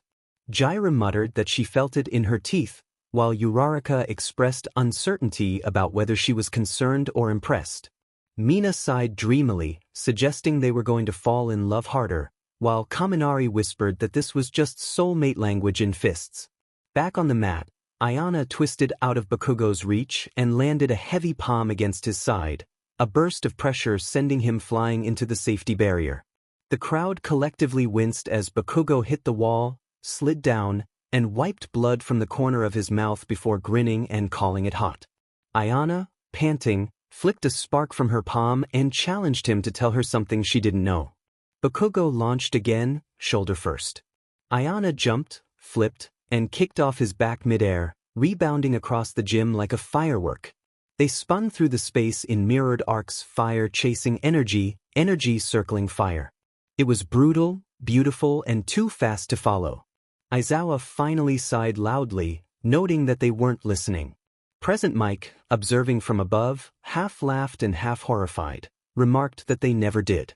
Below, Bakugo landed hard, skidding to a stop, gauntlets hissing, while Ayana mirrored him, low to the ground with her palm pressed to the floor.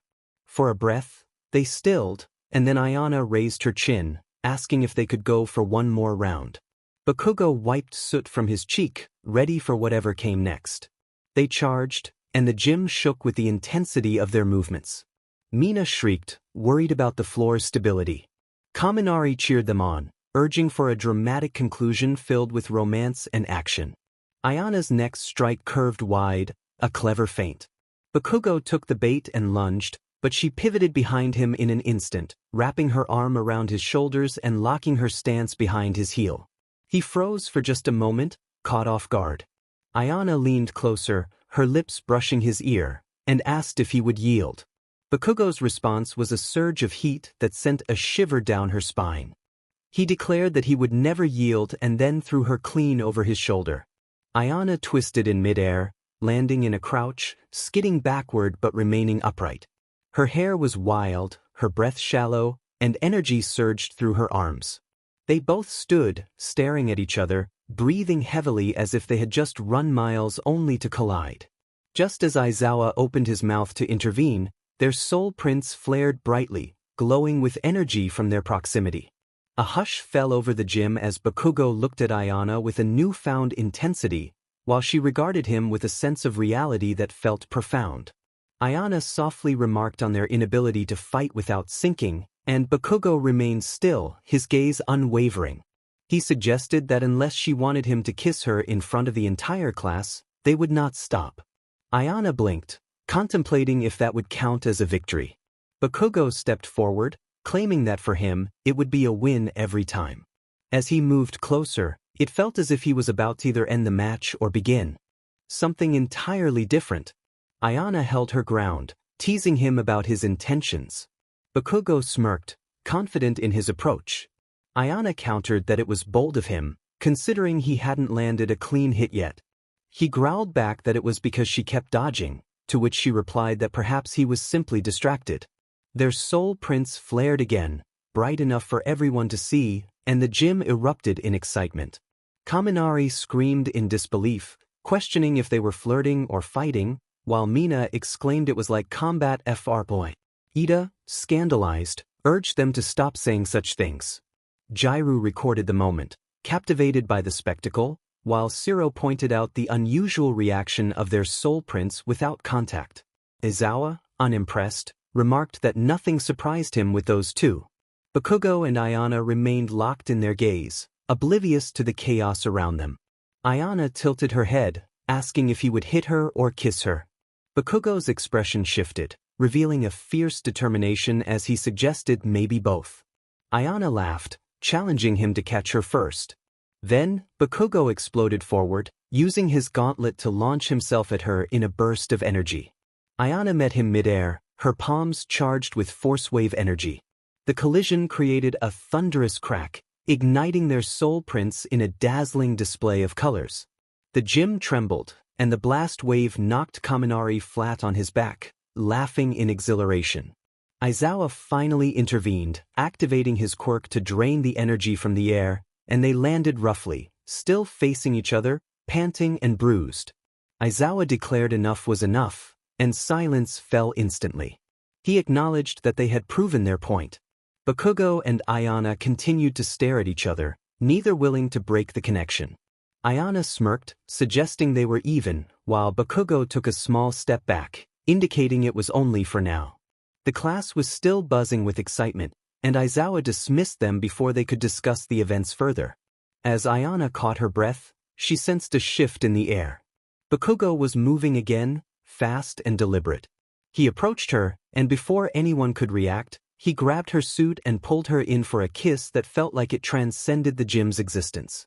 Energy sparked where they connected, and her fingers instinctively curled into his shirt, caught between pushing him away and pulling him closer. Their soul prints burst into a brilliant display, illuminating the center of Gym Gamma. Gasps filled the air, and someone shouted in disbelief. Aizawa remained focused on his clipboard, unfazed. When Ayana finally broke the kiss, she was breathless and stunned, her cheeks flushed. Bakugo held her gaze, exuding a possessive heat that made her pulse race. He leaned in, whispering that if she kept talking back, he would silence her like that every time. Ayana blinked in surprise before grinning, teasing him with a promise of more.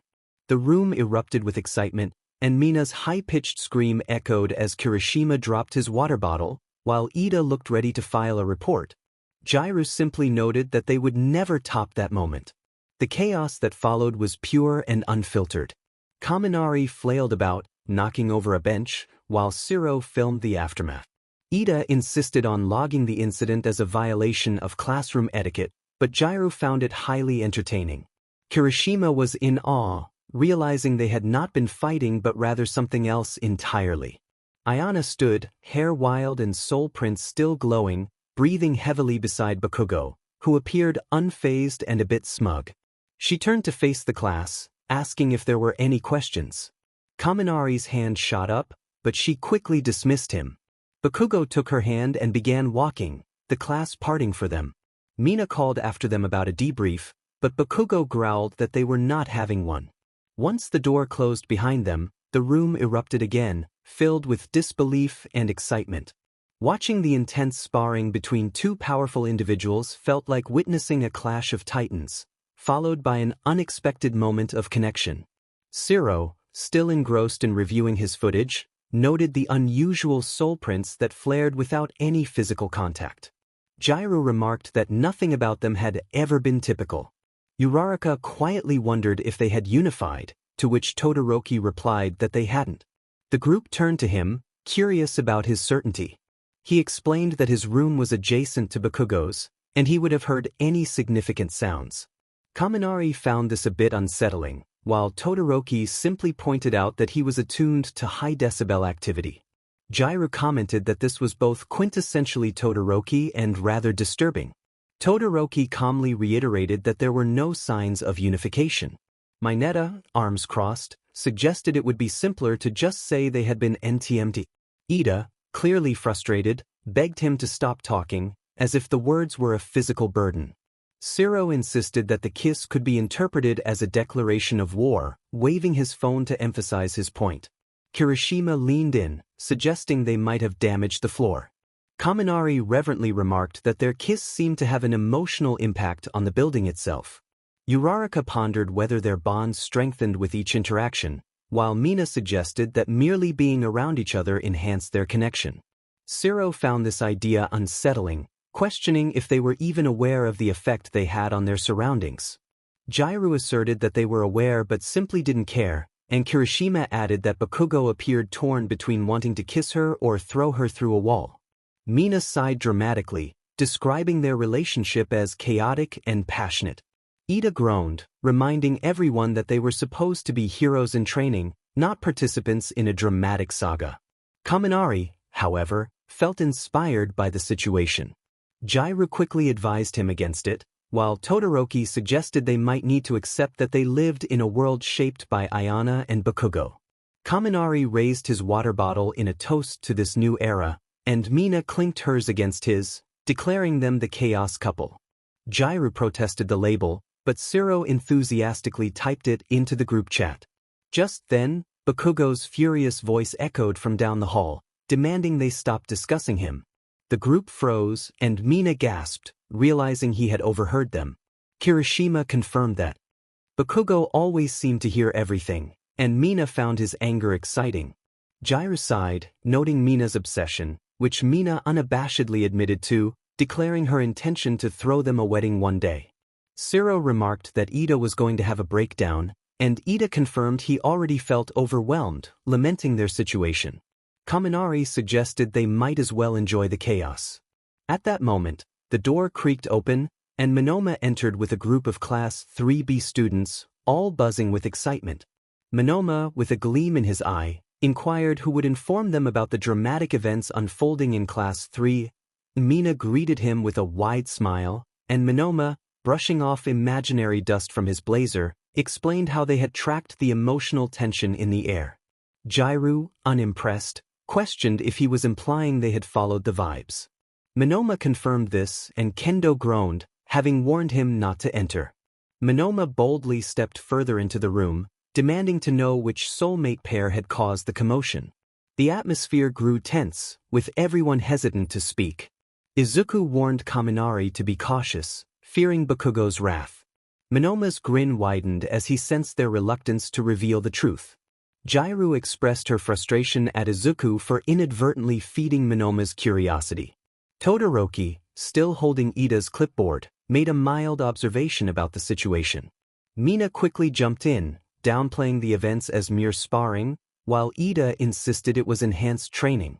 Minoma feigned sympathy for their denial, claiming he always found out the truth. Awais, scanning the room, noticed Ayana was missing and asked about her whereabouts. The group collectively held their breath. Minoma's interest peaked at the mention of Ayana, and Mina stammered that she was with her parents, emphasizing the importance of family bonding. Minoma's expression shifted to one of suspicion, questioning if she was truly with her parents after such an explosive training session. Mina insisted it was a wholesome family visit, while Shiro echoed her sentiment. Kaminari, however, blurted out that she definitely wasn't, quickly covering his mouth in realization. Mineta groaned, predicting disaster, and Kendo pinched the bridge of her nose, overwhelmed by the unfolding chaos. Seriously, stop trying to deceive the guy who catalogs emotional shifts like it's a sport, Minoma remarked, a hint of pride in his tone. He claimed to have a gift and, with a keen gaze sweeping the room, he sensed something monumental, possibly romantic, and definitely unhinged. Tetsu stepped around him, brows furrowed in confusion. He questioned whether they were discussing a bond reveal. Mina and Kaminari both protested in unison, while Todoroki calmly affirmed the opposite. The room fell silent as everyone turned to him, and he blinked slowly, insisting on honesty. Mina lunged at Todoroki, demanding to know what happened to their code of silence. Todoroki explained that he hadn't agreed to it and assumed everyone had already figured it out. Jairu groaned, revealing that they hadn't. Minoma's grin turned feral as he teased the group about Ayana Selwyn, the daughter of America's top heroes, having found her soulmate in Japan. The question of who it was hung in the air, heavy and unspoken. Minoma pressed on, insisting that someone in the room knew the answer. Tetsu muttered about multiple people being aware, glancing nervously at Mina, who was visibly anxious. Mina's breath hitched as Minoma continued his deductions, noting that Ayana and her soulmate were missing while Midoriya, Todoroki, and Ida were present. Kirishima warned Minoma to stop, but it was too late. Minoma's voice dropped to a gleeful whisper, inquiring about Bakugo's whereabouts. The silence that followed was deafening, and someone in the back audibly choked. Tetsu mouthed a curse, while Mina shook her head, hands raised as if to stop time. She warned Minoma to reconsider if he valued his life. Minoma, undeterred, reveled in the chaos he anticipated. He envisioned explosions and a battlefield-level sparring match, convinced it was Bakugo. Jairu buried her head in her hands, fearing for Minoma's safety. Ayana Selwyn and Katsuki Bakugo, Minoma announced dramatically, revealing their connection like a plot twist in a soap opera. Shiro turned to Mina, questioning whether they should inform Minoma of his blunder. Just then, Ayana's voice called from the hallway, asking about her bag, which she hadn't grabbed before being taken away. Bakugo muttered dismissively, but everyone's attention snapped to the door. Minoma blinked in surprise as Ayana stepped into view, flushed from her walk back, her hair still defying gravity. She wore Bakugo's oversized jacket, the collar popped, with faintly glowing soul prints. Bakugo followed closely behind, his expression thunderous as he growled at her to let it go. Ayana playfully challenged him, asserting her independence. The room collectively held its breath as Mina choked, Kaminari squealed, and Ida looked ready to reset the universe. Minoma, however, was simply stunned. There was no denying it now. Bakugo's hand hovered near Ayana's lower back, close enough to indicate possession. Ayana stood confidently, chin held high, while Awais leaned against the wall, arms crossed, eyes locked on her with a mix of admiration and tension. Bakugo noticed Awais' gaze immediately but chose not to react verbally. His body language spoke volumes, warning Aways to tread carefully. Monoma, caught up in the moment, expressed his delight at the unfolding drama, claiming it was better than he had imagined. Jairu muttered her disbelief at his foresight. Bakugo stepped forward, inching past Ayana, warning Monoma to keep his comments to himself. Monoma quickly raised his hands in surrender, insisting he didn't mean any harm, but Bakugo's presence loomed large. Aways interjected, suggesting that Monoma couldn't be blamed for his observation about Ayana's taste in partners. Bakugo's head turned slowly, the atmosphere shifting as tension thickened. Ayana remained still, her gaze fierce as she met Aways' challenge. Bakugo's voice dropped dangerously low as he demanded Aways repeat himself. Aways stood firm, claiming he was merely observing, but Bakugo challenged him, asserting that he was crossing boundaries he shouldn't. Aways smirked, suggesting that Bakugo had been testing limits since the beginning. Bakugo growled that Ayana was already his, and he didn't need to prove anything. Ayana stepped closer to Bakugo, their shoulders brushing, causing the soul prints on her jacket to glow brighter. Aways' smirk faltered, sensing the strength of their bond. He quietly remarked on how strong their connection must be, especially considering their previous hesitations. Bakugo remained stoic, but Ayana turned to face Aways, her expression calm yet sharp, as she recalled their past encounter. Her voice was quiet but edged with determination as she reminded Aways of what she had said that night, challenging him to remember. The atmosphere was charged, and the tension was palpable as the scene unfolded, leaving everyone on edge. Violet. Then it stopped. A black envelope lay before them, matte and sharp like a sealed warning. Mina passed it over with both hands, reverent. Bakugo opened it with one fluid motion, read it, snorted, and looked up first at Ayana, then at Mina. He tossed the card at Mina, reminding her that she had given her word. Mina looked down at the card and read the instruction: to kiss someone in the circle with no explanations or warnings. She blinked, then squeaked in disbelief, realizing she had promised to pull it if it ever came up. Ayana was frozen, caught in the tension of the moment. Bakugo leaned back in his seat, casually dismissive, but Aways' lazy, confident words broke through the atmosphere. He suggested that if Mina was too scared to kiss Ayana, he would gladly do it for her. The provocation was clear, daring a reaction. Every head turned, and Ayana's breath hitched, but Bakugo remained still, staring at Aways, his posture relaxed yet charged with unspoken energy. Bakugo's jaw twitched, a single pop of tension building in the air. He finally spoke, his voice low and sharp, emphasizing the importance of respect. Aways raised an eyebrow, smirking, and countered that respect didn't usually come with fists and fire. Bakugo stood, fists clenched, but before he could react further, Ayana intervened. She stepped between them, drawing a line without touching Bakugo, commanding the space with her presence. She urged Bakugo to sit down, her voice quieter yet firm. He flexed his jaw, hands still clenched, but when he looked at her, something shifted. He exhaled sharply and dropped back into his seat, the tension easing slightly. Ayana turned to Aways, who met her gaze with a cool, almost amused expression. She revealed that she had never had her first kiss, a fact only a few of her closest friends knew. It wasn't fear that held her back, it was respect. She declared that if it came down to choosing between him and Bakugo, she would choose Bakugo every time. The silence that followed was thick, filled with the weight of her words. Ayana's declaration resonated deeply, striking harder than any explosion. She continued, asserting that she didn't need a soulmate bond to want Bakugo, to choose him. Aways' expression shifted, the arrogance stripped away, leaving him vulnerable in a room that had already chosen sides. Ayana didn't smile or gloat. She let the silence stretch, allowing the truth to settle heavily in the air. Then she turned and walked back to Bakugo, stopping when their shoulders brushed. He quietly asked if she was done, to which she confirmed that he had received the message. Bakugo offered to grab her bag, his voice softer now, indicating a shift from anger to resolve. Ayana nodded, not needing to look back.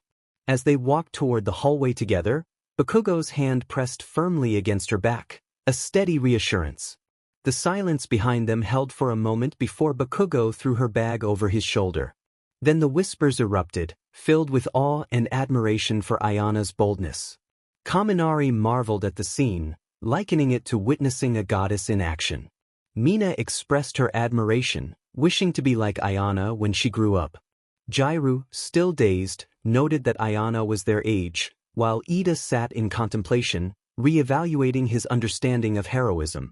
Shiro remarked on Awei's likely inability to recover from this encounter, and Todoroki observed that Ayana had shown mercy, hinting that she could have said more. Kaminari whispered that she had effectively vaporized Awei's without needing to raise her voice. Kirishima noted the restraint they had shown, which made the moment even more impactful. Monoma, seemingly transfixed, declared that they were not just soulmates but an era in themselves. Kendo groaned, urging him not to turn it into a speech, but Monoma insisted he had been changed by the experience.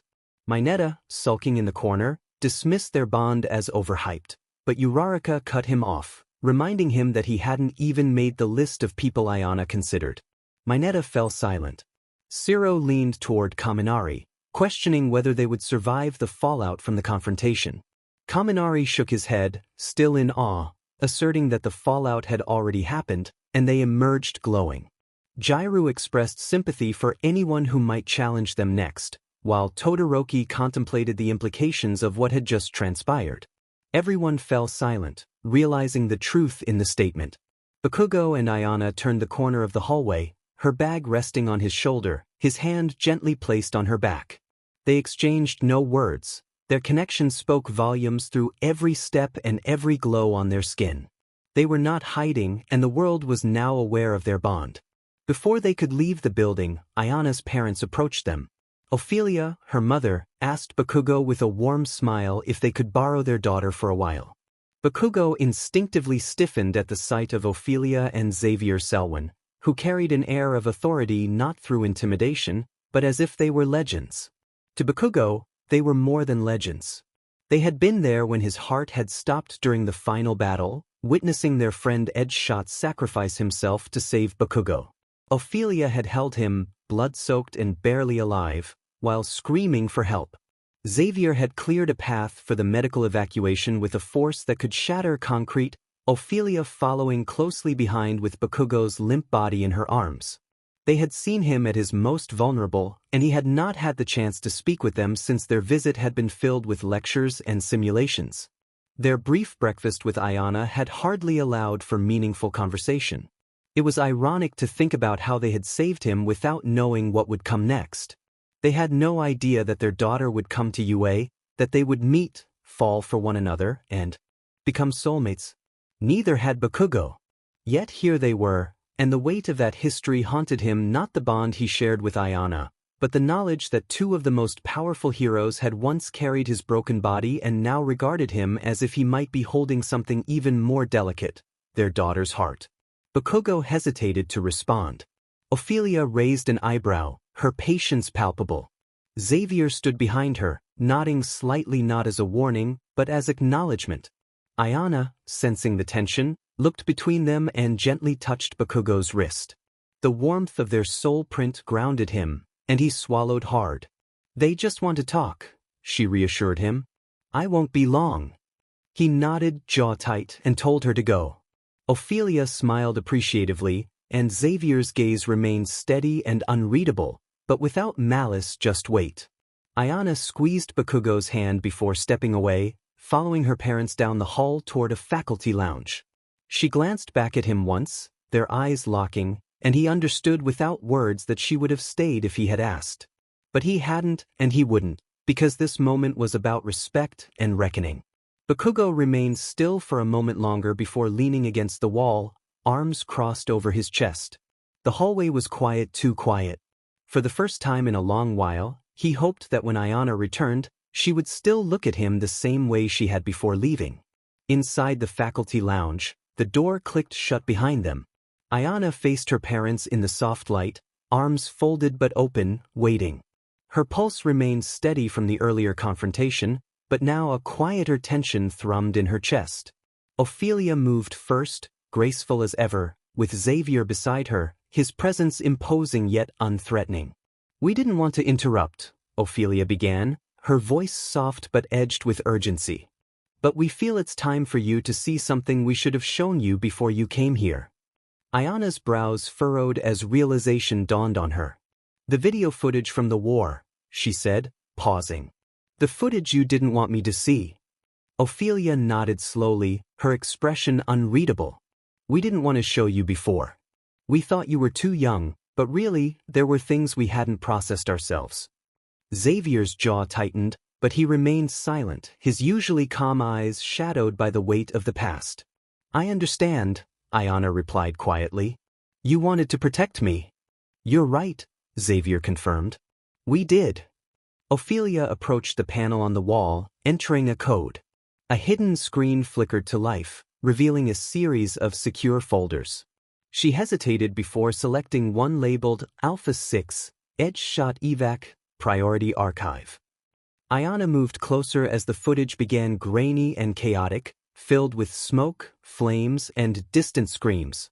It took her a moment to process the scene unfolding before her, and then she saw him Bakugo, lying on the ground, motionless, blood soaking through his suit, while Edge Shot folded in on himself, becoming impossibly small. "No," Ayana whispered, her heart racing. The camera shifted to Ophelia's perspective, her breath sharp and panicked as she knelt beside Bakugo, hands pressed to his chest, glowing with healing energy and desperation. "A little longer," her voice crackled through the footage. "Stay with me, come on just a little longer." Another feed showed Xavier tearing through a collapsing structure with a wave of force, his roars barely audible over the chaos. Ayana's throat tightened. "I remember you telling me," she said, her voice almost lost in the playback, "but knowing and seeing are two very different things. Especially now." Ophelia's gaze flicked to her daughter's face, calm but tight at the edges, revealing grief and awe, along with something heavier beneath her words. "We never meant to keep it from you," Ophelia said gently. "We just wanted to give you time to be young, to not carry the weight we do." "But I carry it anyway," Ayana murmured. "Whether you show me or not." Xavier crossed his arms, acknowledging her words. "We know that now." Ayana's eyes remained fixed on the screen, where Bakugo's chest suddenly lurched upward, his first breath after Edge Shot vanished into him. The relief on Ophelia's face in the footage was palpable, filled with tears and blood. "He almost died," she whispered. "Right there. Right in front of you." "He did," Ophelia confirmed. 4:62 seconds. His heart stopped. Ayana's breath caught. "I counted," Ophelia added, her voice tight. "Every one of them." Xavier exhaled slowly, as if releasing the memory itself. "We've seen a lot of loss. Too much. But that moment, those 62 seconds, felt like the longest of our lives." Ayana stepped closer to the screen, wrapping her arms around herself as she absorbed the weight of the past. She stared at the frozen frame, her mother's hands pressed to Bakugo's chest, glowing and slick.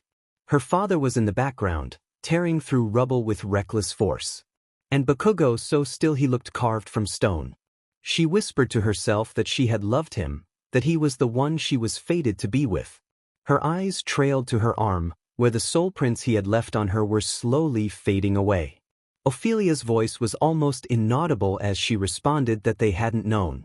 Ayana turned to face them fully, questioning why they were showing her this now. Xavier met her gaze evenly, explaining that it was not just about what had happened, but what it meant. Ophelia stepped closer, her expression open but solemn, stating that Ayana had changed since meeting Bakugo. It wasn't just because he was her soulmate, but because he challenged her and pushed her past her limits. They realized that if they were going to trust him with her, she needed to see why they already did.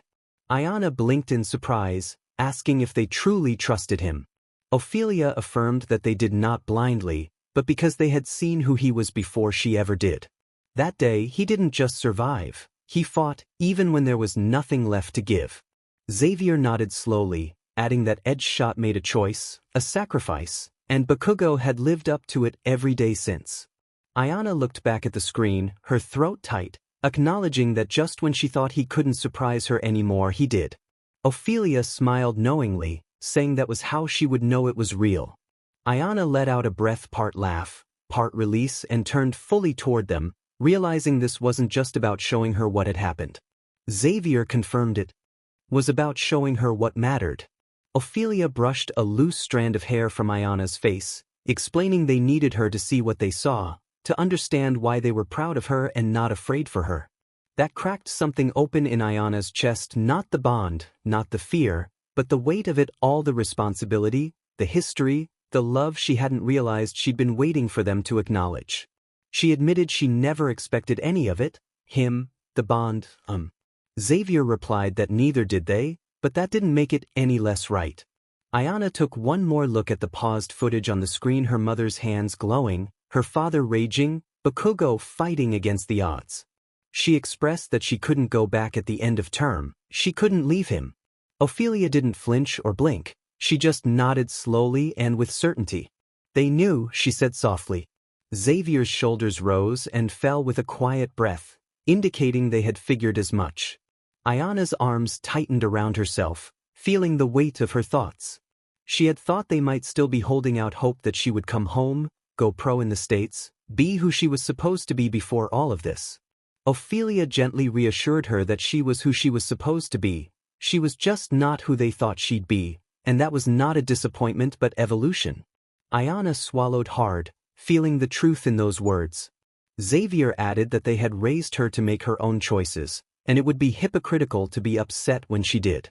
Ayana's eyes stung, not from anger, but from the understanding and love they still had for her through the change. Ophelia assured her she would always have a home with them, but they saw the life she was building and would never ask her to walk away from it or from him. Ayana stepped forward and hugged her mother tightly, desperate and grateful, then turned to her father, who held her just as firmly. When she pulled back, her voice was soft but steady as she thanked them for trusting her and for seeing her. Xavier gave her a small, wry smile, saying they had always seen her, they just had to catch up with who she had become. Ophelia touched her cheek, encouraging her to go on, as Bakugo was probably pacing holes in the hallway by now. Ayana laughed softly and wiped her eyes, acknowledging that he didn't do, still, very well. She turned toward the door, pausing just before she opened it, lingering on the handle as she glanced back one last time. She asked if they really thought he had lived up to what Edgeshot had given him. Ophelia's eyes softened as she affirmed they did. Xavier nodded once, adding that he thought Bakugo was just getting started. Ayana didn't reply, she didn't have to. She opened the door and stepped back into the hallway. Bakugo was right there exactly where she had left him, back against the wall, arms folded, but his head lifted the second he heard the door.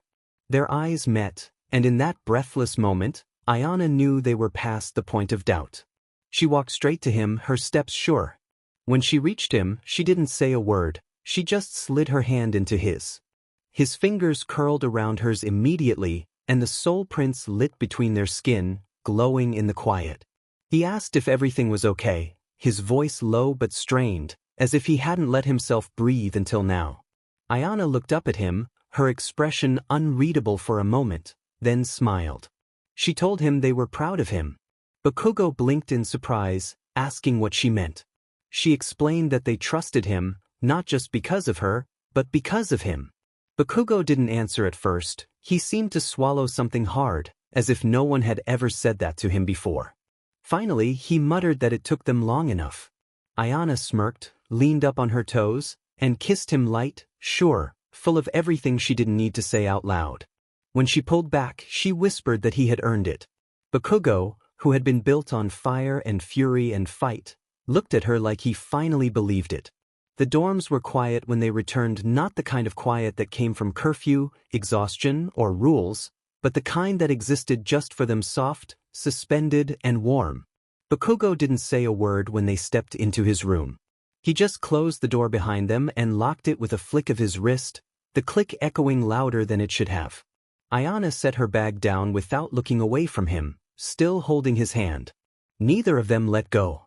The silence stretched between them, not heavy, not awkward. Just full. Full of everything that had been said and everything that hadn't. His thumb brushed over her knuckles, slow and rhythmic, as if he needed the contact just as much as she did. He finally asked if she was okay, his voice low and rough around the edges. Ayana nodded, saying she was better, actually. Bakugo didn't push, he just studied her for a long moment, his eyes softer than she ever would have expected when she first met him. Then, gently, he pulled her forward until she was standing between his legs, her hands resting on his shoulders. Her fingers slid into his hair without thought. His hands found her waist, grounding himself in her presence. She whispered that he had stayed the whole time, brushing her nose against his. He hummed in response, affirming her words. Ayana leaned in until their foreheads touched and shared that they had shown her footage from the war, hesitating before revealing it was of him. Bakugo stilled, every muscle in him tensing as if turned to stone. Ayana felt the shift in the air, the tremor in his breath. Her fingers slipped from his hair to cradle his jaw, anchoring them both. She explained that they wanted her to understand what he had gone through and what they saw in him. His jaw tightened under her palm, and he looked away, then back at her, as if meeting her eyes caused him pain. He expressed that they shouldn't have shown her that, his voice low and almost hoarse. Ayana, firm yet quiet, replied that she was glad they did because it made her realize something important. He braced himself, waiting for her to say something that might reveal weakness. Instead, she cupped his cheek and brushed her thumb beneath his eye, softly stating that he had already died once for this world and still fought as if he had something left to prove. He asserted that he did, his voice raw, explaining that he hadn't been strong enough that day and someone had to die for him to live. Ayana interrupted, reminding him that he had honored that sacrifice every day. Since she emphasized that he wasn't saved to be perfect but because he still had a purpose. Bakugo's hands tightened at her waist, not pulling her closer but holding her as if he needed the reminder of her presence. She stepped closer, their foreheads touching again, and whispered that the one who saved him would have made the same choice if he saw who Bakugo was now. His breath hitched, and for a long moment, neither moved. Ayana didn't push, she let the silence settle, allowing him to absorb her words, her presence, and the truth she was unafraid to voice. Then, softly, he asked if she really believed that. Ayana nodded slowly, brushing her lips over his without quite kissing him, affirming her belief. Bakugo closed his eyes, feeling a weight lift as something gentler settled in its place. He confessed his love for her, and this time, his stillness was different, soft and stunned, as if her words had cracked open something within him. Ayana didn't move or rush to fill the silence that followed. She let it linger, honest and unshakable. Her hands remained warm on his jaw, steady even as her pulse raced. She had meant every syllable. When Bakugo's eyes opened, he looked at her as if she were the only real thing in the universe. His voice was barely a breath when he asked her to say it again. With a soft, aching smile, she repeated her confession. A flicker crossed his face, disbelief followed by wonder, and then something fierce and unrelenting. He kissed her, not carefully or hesitantly, but with a fierce urgency, as if holding back had cost him something every time before. His hands slid up her back, fingers threading through her hair as he deepened the kiss. Ayana responded in kind, curling her arms tighter around his shoulders, melting into the press of his body against hers. The kiss turned urgent, messy, and real. When they finally broke apart, both gasping for air, Bakugo didn't move far. His forehead rested against hers, their breaths mingling. He confessed his love for her too, expressing how much it terrified him. Ayana didn't need to respond. She kissed him again, slower this time, savoring the moment as if learning the shape of him and the way he tasted when he let himself be vulnerable. Bakugo kissed her back as if she were oxygen, his soul print buried beneath his skin, only her touch able to call it forward. His hands traced the line of her spine, deliberate and reverent. They had touched and kissed before, but this was different. This was after everything, after the truth, after love. Ayana's hands slid beneath the collar of his shirt, fingers splaying over his shoulder blades, feeling the heat and tension beneath the surface. His breath stuttered when she kissed the curve of his jaw, brushing her lips there like a promise. She whispered that he wasn't afraid anymore. He replied that he had never been afraid of her. Leaning forward, he lifted her just enough to guide them toward the bed. She climbed into his lap willingly, their soul prints flaring where their skin met, glowing in slow pulses. She noticed he was shaking and he denied it. She insisted he was, and he grounded himself against her hips, admitting that she scared him. She smiled, finding satisfaction in that.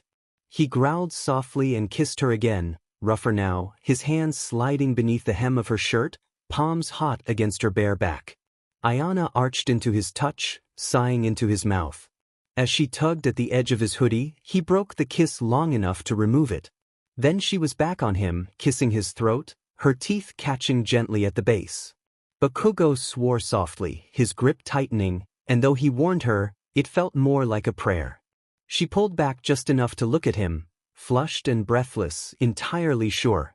She corrected him with her true name, and he gripped her tighter, fingers splaying across her back as if memorizing how she fit against him.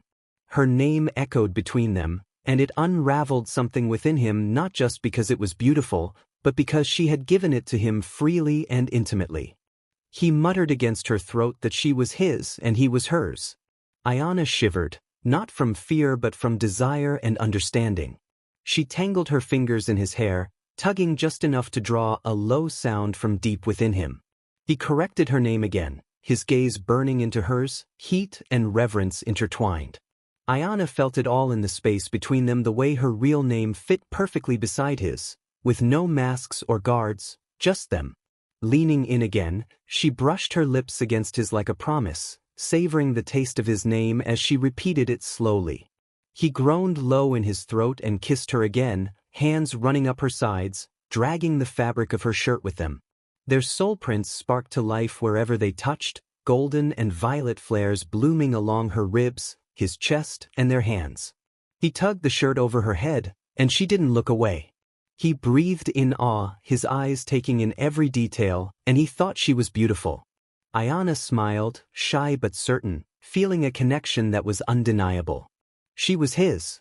Bakugo pulled her back into his lap, his mouth trailing down her neck with quiet urgency. She kissed him again, deeper this time, allowing herself to sink into the moment. Her thighs tightened around his hips as she shifted forward, rolling her body against his in a slow, intentional movement. His breath caught, and his hands moved instinctively, one gripping her hip, the other threading back into her hair. Bakugo's breath stuttered, his head tipping forward to rest against her shoulder. His voice was low and filled with emotion as he confessed how she affected him. Ayana curled her fingers around the back of his neck, pulling him in closer, urging him to show her what he felt. With a sudden motion, he flipped them just enough to lay her back against the bed. His weight settled over her, forearms braced on either side of her head, giving her space but not distance. He told her to let him know if she needed him to stop, his voice firm and steady. She assured him she would, but she didn't want him to. Bakugo kissed her, as if that was the only answer he needed. His hands slipped under her shirt, lifting it inch by inch, giving her every chance to say no, but she didn't. She raised her arms, allowing him to strip it off, then reached for him again. Skin to skin. Soulprint to soulprint. They moved together as if they were meant for this, the bond between them the blueprint, but it was the love and trust that brought it to life. Breath, every kiss, every heartbeat was a choice, and it was all them. Bakugo's gaze swept over her as if he was seeing her for the first time. Bare beneath him, glowing softly with warmth, her eyes steady and vulnerable. He breathed in reverence, his fingers ghosting up her sides, creating goosebumps in their wake. She curled her hands around his wrists, calling his name softly. He looked down, meeting her gaze, and she didn't need to say anything else. The way she said his name was enough, a tether, a vow. Then she pulled him back to her, their mouths meeting in a kiss filled with hunger and heat, igniting something in both of them. Soul prints bloomed along their skin in violet and gold, pulses of light shimmering and fading with every touch. He kissed down her neck, her collarbone, trailing lower as her breath hitched. Her hands tangled in his hair again, grounding herself in the warmth of his mouth, the slide of his hands over her ribs and hips. He murmured against her skin, asking her what she wanted, his voice trembling with restraint. She whispered that she wanted him, just him. And he gave her that. No rush, no hesitation, only slow, deliberate movements, his hands memorizing every curve, every reaction. The way her body arched when his mouth found her stomach, the way her breath stuttered when his fingers traced the edge of her waistband. She responded to him with every shift, every roll of her hips, every sigh that escaped her lips. When he finally removed her last barrier, she let herself be completely bare before him. Bakugo looked at her, not in hunger or conquest, but in awe. His voice cracked as he admitted she was everything to him. She reached up to touch his face, affirming that he was everything to her too. Then he kissed her again, lower this time, and she lost herself in the moment. Every thought scattered, every part of her lit up. His name escaped her lips repeatedly, sometimes a whisper, sometimes a gasp, sometimes just a breath when the pleasure overwhelmed her. Bakugo moved like he knew her, like he was still learning her and wanted to spend his life doing so. There was reverence in every touch, as if he didn't just want her, he needed her. When he rose back over her, hands braced on either side of her hips, their eyes locked, neither looking away. There was no fear, no doubt, only choice. He promised to be there for her, asking her to tell him if she needed anything. She stated simply that she needed him, her voice steady, her soul prints glowing across her chest like stars. He kissed her again, slow and deep, aligning them with care. Their hands intertwined, grounding them both. Then he entered her, and they both stilled. Time slowed as their breaths caught between them, shared in that single moment where everything clicked into place. It was not just the heat or the ache, it was recognition. Ayana felt it first, like lightening up her spine, her soul prints flaring and lighting up like a constellation made just for him. She gasped, overwhelmed. Bakugo remained still, shaking slightly, as he breathed her name, feeling her everywhere. She whispered that he was in her, always had been. Then they moved together, like rhythm was second nature, their bodies rocking in sync, slow and deep at first, as if their souls were learning to fit together entirely. There were no sharp edges, no hesitation, only heat, trust, and the light of their soul prints blooming across their skin, growing brighter with every movement. She met him move for move, her hands gripping his back, nails dragging across skin and scars alike. He swore under his breath, burying his head in the crook of her neck, losing himself in the moment. He expressed how good she felt, overwhelmed by the experience, while she encouraged him, assuring him he could do it.